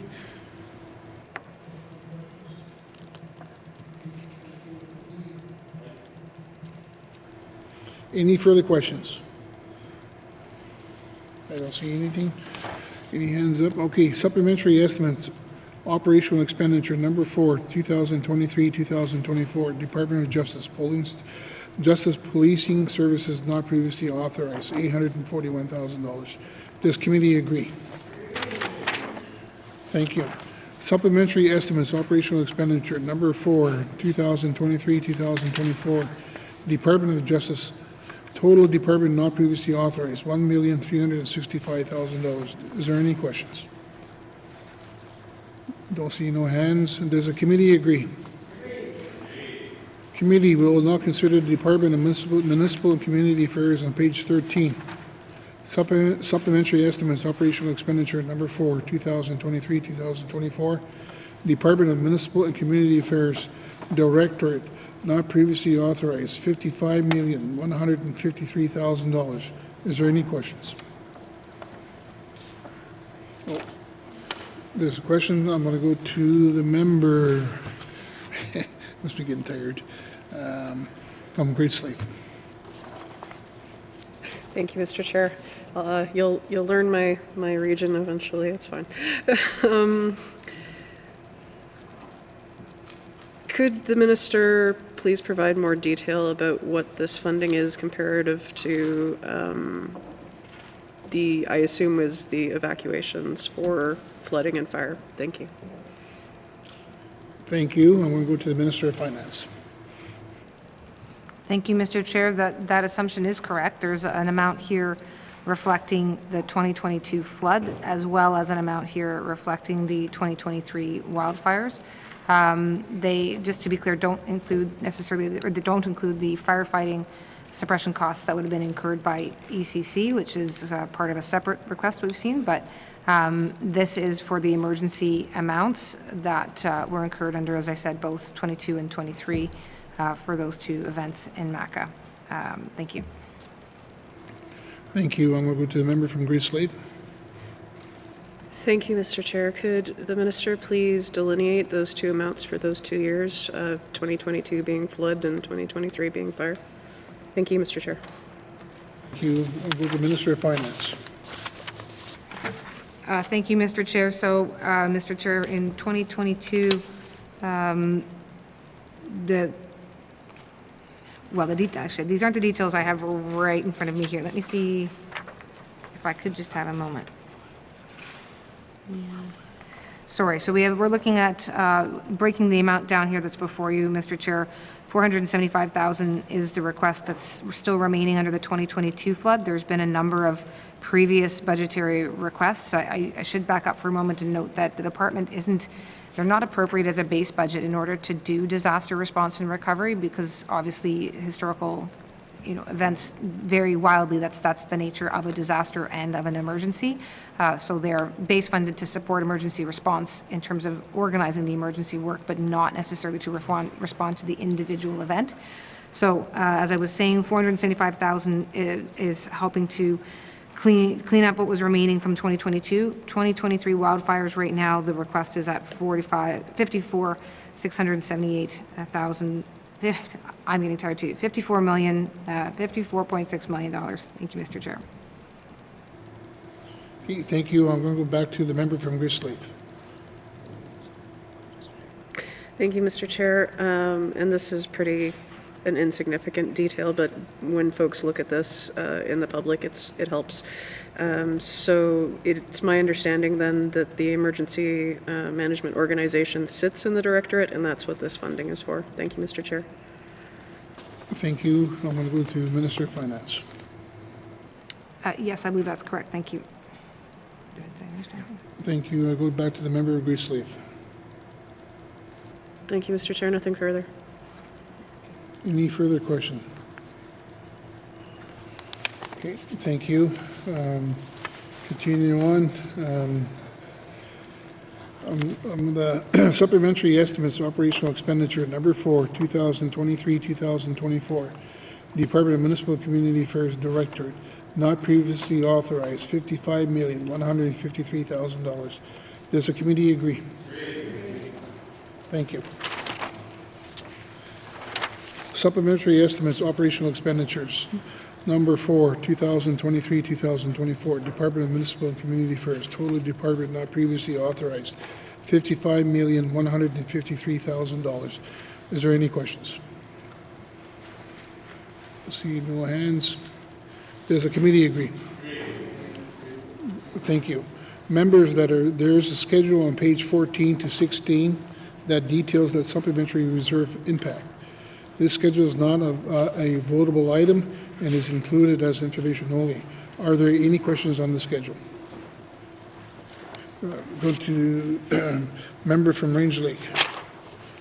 Thank you, Mr. Chair. Mr. Chair, is the government compliant with its own fiscal responsibility policy after, okay. Is the N.W.T currently compliant with its own fiscal responsibility policy after the impact of these supplementary appropriations, given that the reserve is in significant deficit? Thank you. Thank you. I'm going to go to the Minister of Finance. Thank you, Mr. Chair. Mr. Chair, I mean, in this exact moment, we're compliant, but depending on where the final numbers come in at the end of the fiscal year and all reconciliations and accountings are complete, if we are running a deficit, there could become you do a complete calculation in terms of the available balance to provide for the 50% of capital funding. If the deficit becomes too significant, there is a risk that we would be offside of that in terms of not meeting the 50%. However, within that policy, there is a 2-year timeline within which, if there is an occasion where we come offside of one of the provisions, not only that of providing for 50% capital, but including if we were, for example, to go over on the percentage of interest, which we are not. But if there is one of those events that occur, that we have a 2-year timeline within which to put ourselves back in compliance. Thank you. Thank you. I want to go back to the member from Rangeley. Thank you, Mr. Chair. So, are there any lessons learned about how the N.W.T approaches the supplementary reserve, given the volatility related to spending due to increased instances of natural disaster? We know, I mean, everything we're thinking about this upcoming fire season, and presumably flood and perhaps famine and plague, it is going to be bad. So, yeah, it's positively biblical. So if we know this is coming, are we adjusting how we budget our supplementary reserves to take into account that, so we're not in this situation where we're significantly depleting the supplementary reserve, which of course has an impact on how the government manages its debt and infrastructure spending as well. And with the changes that have been recently announced, that's going to be even more of a delicate subject, with 100% of funding having to come from operational surpluses. Thank you. Thank you. I'm going to go to the Minister of Finance. Well, that's a dark note on which to end the evening, Mr. Speaker, Mr. Chair. So we don't, the supplementary reserve is a tool by which the budgeting process is meant to look at having some additional funding available for the emergent expenses, more like the contracts that get signed off cycle and for which there may be a contribution component, things that emerge, opportunities that come up where the department might need to, expend funds beyond, like a deficit of the MTS, for instance. It's really not meant as an emergency fund per se. So I'm conscious of the point being made that this is speaking to whether or not we have the fiscal capacity to plan for emergency response. And I would agree that there needs to be fiscal capacity to deal with an emergency response. I can say back with COVID, we did increase the sup reserve significantly during COVID because of the extraordinary nature of that and the fact that it was known going into that second year that there would be those overages. But while it may well be that this coming summer season is biblical, it may well be that it's not quite such a tome, and that it may be something lesser. So again, the sup reserve is meant to be the tool. It's not meant to be something that departments can count on. It's not meant to encourage departments to come back. It really is supposed to reflect our fiscal capacity, and it hasn't increased since 2019-20 when it went from 20 to 35 because our capacity hasn't increased. Which again is not to say that we wouldn't necessarily need more fiscal capacity in the form of an operating surplus from which we could draw emergencies. So that we were projecting 178 million in an operating surplus back at the beginning of the 23-24 season.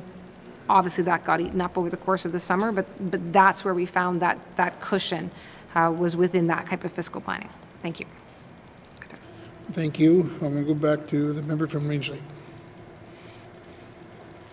Thank you, Mr. Chair. Well, luckily, the night is always darkest before the dawn, so I'm hoping that we can move forward from tough times into brighter ones. But I think maybe the minister can do the public a service as well, because I think during the EVAC circumstances, there was a lot of discussion around like depleting the operational surplus, which left the government broke, for lack of a better word. And so can we draw a distinction between the supplementary reserve and the operational surplus, and why they are relevant to one another but not intrinsically linked or the same thing? Thank you.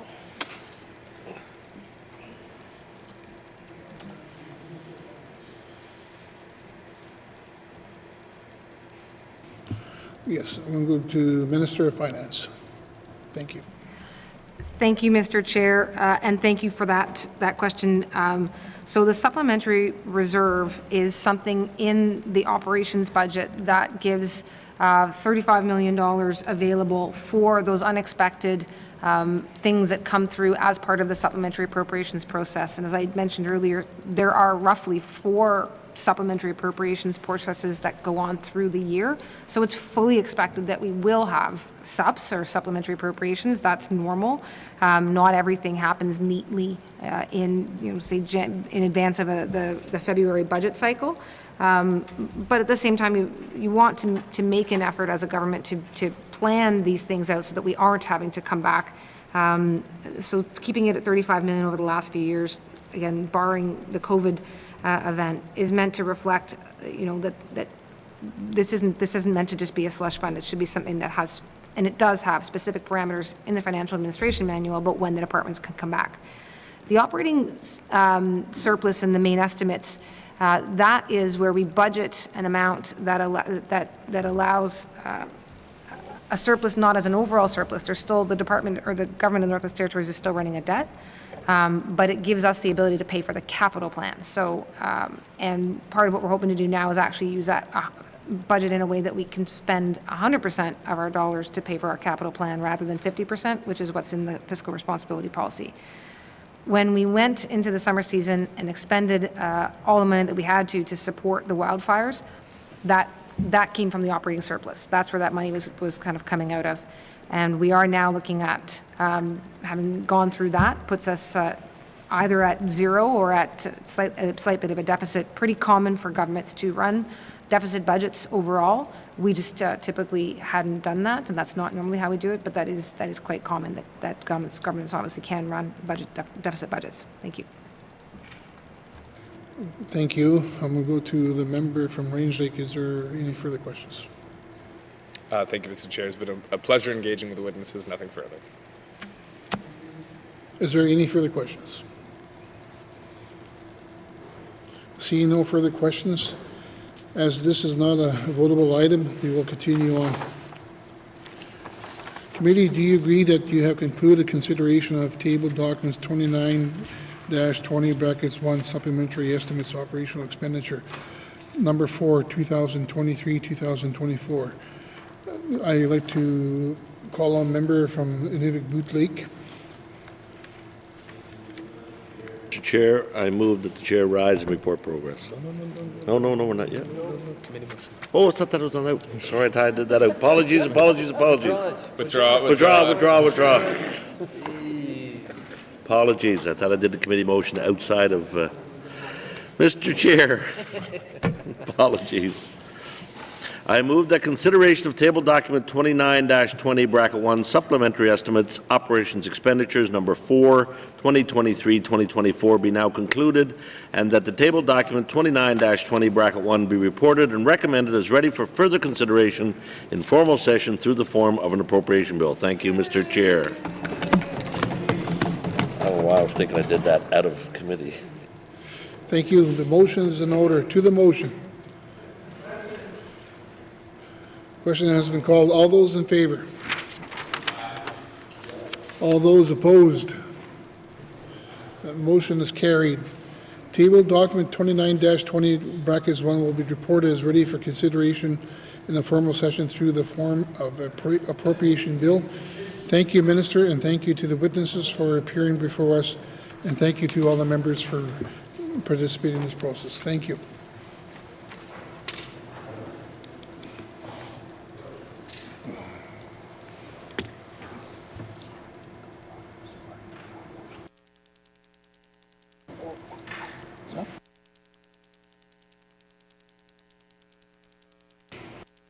Go to N.W.T Lake.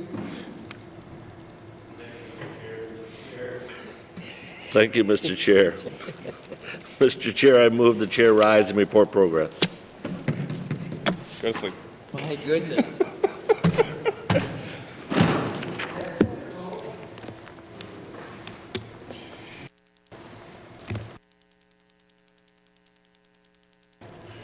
There's a motion on the floor to report progress. The motion is in order and non-debatable. All those in favor? All those opposed? Motion carried. I will now rise and report progress.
Mr. Speaker, your committee has been consideration table documents 29-20 brackets 1 and would like to report progress and pass one motion and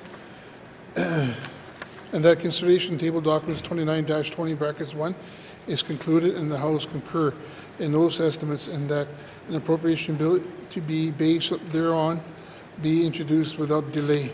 And Mr. Speaker, I move that the report of the Committee of the Whole be concurred with. Thank you, Mr. Speaker. Seconder for the report of the Committee of the Whole. Member from Yellowknife South.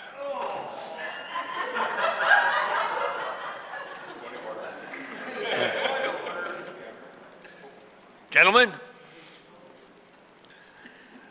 the motion is in order and non-debatable. All those in favor?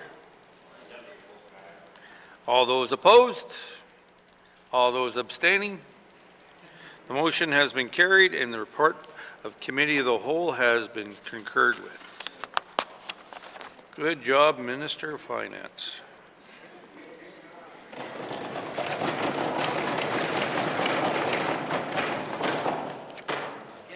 Third reading of bills. Third reading of bills, Minister of Finance. Mr. Speaker, I thought I was done for the day. All right. Mr. Speaker, I move, seconded by the Honourable Member for Hay River North, that Bill 5, Supplementary Appropriation Act, Infrastructure Expenditures Number 3, 2023-2024 be read for the third time. Mr. Speaker, I request a recorded vote. Thank you. Question. The Minister has requested a recorded vote. Those all in favor, please stand.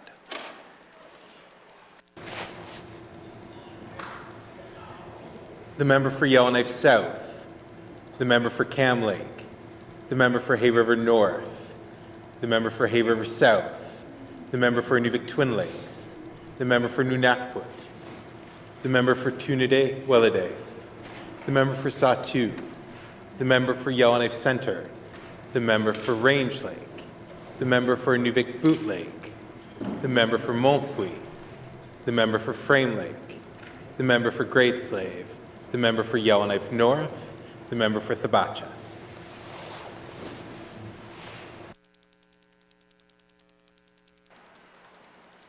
All those abstaining, please stand.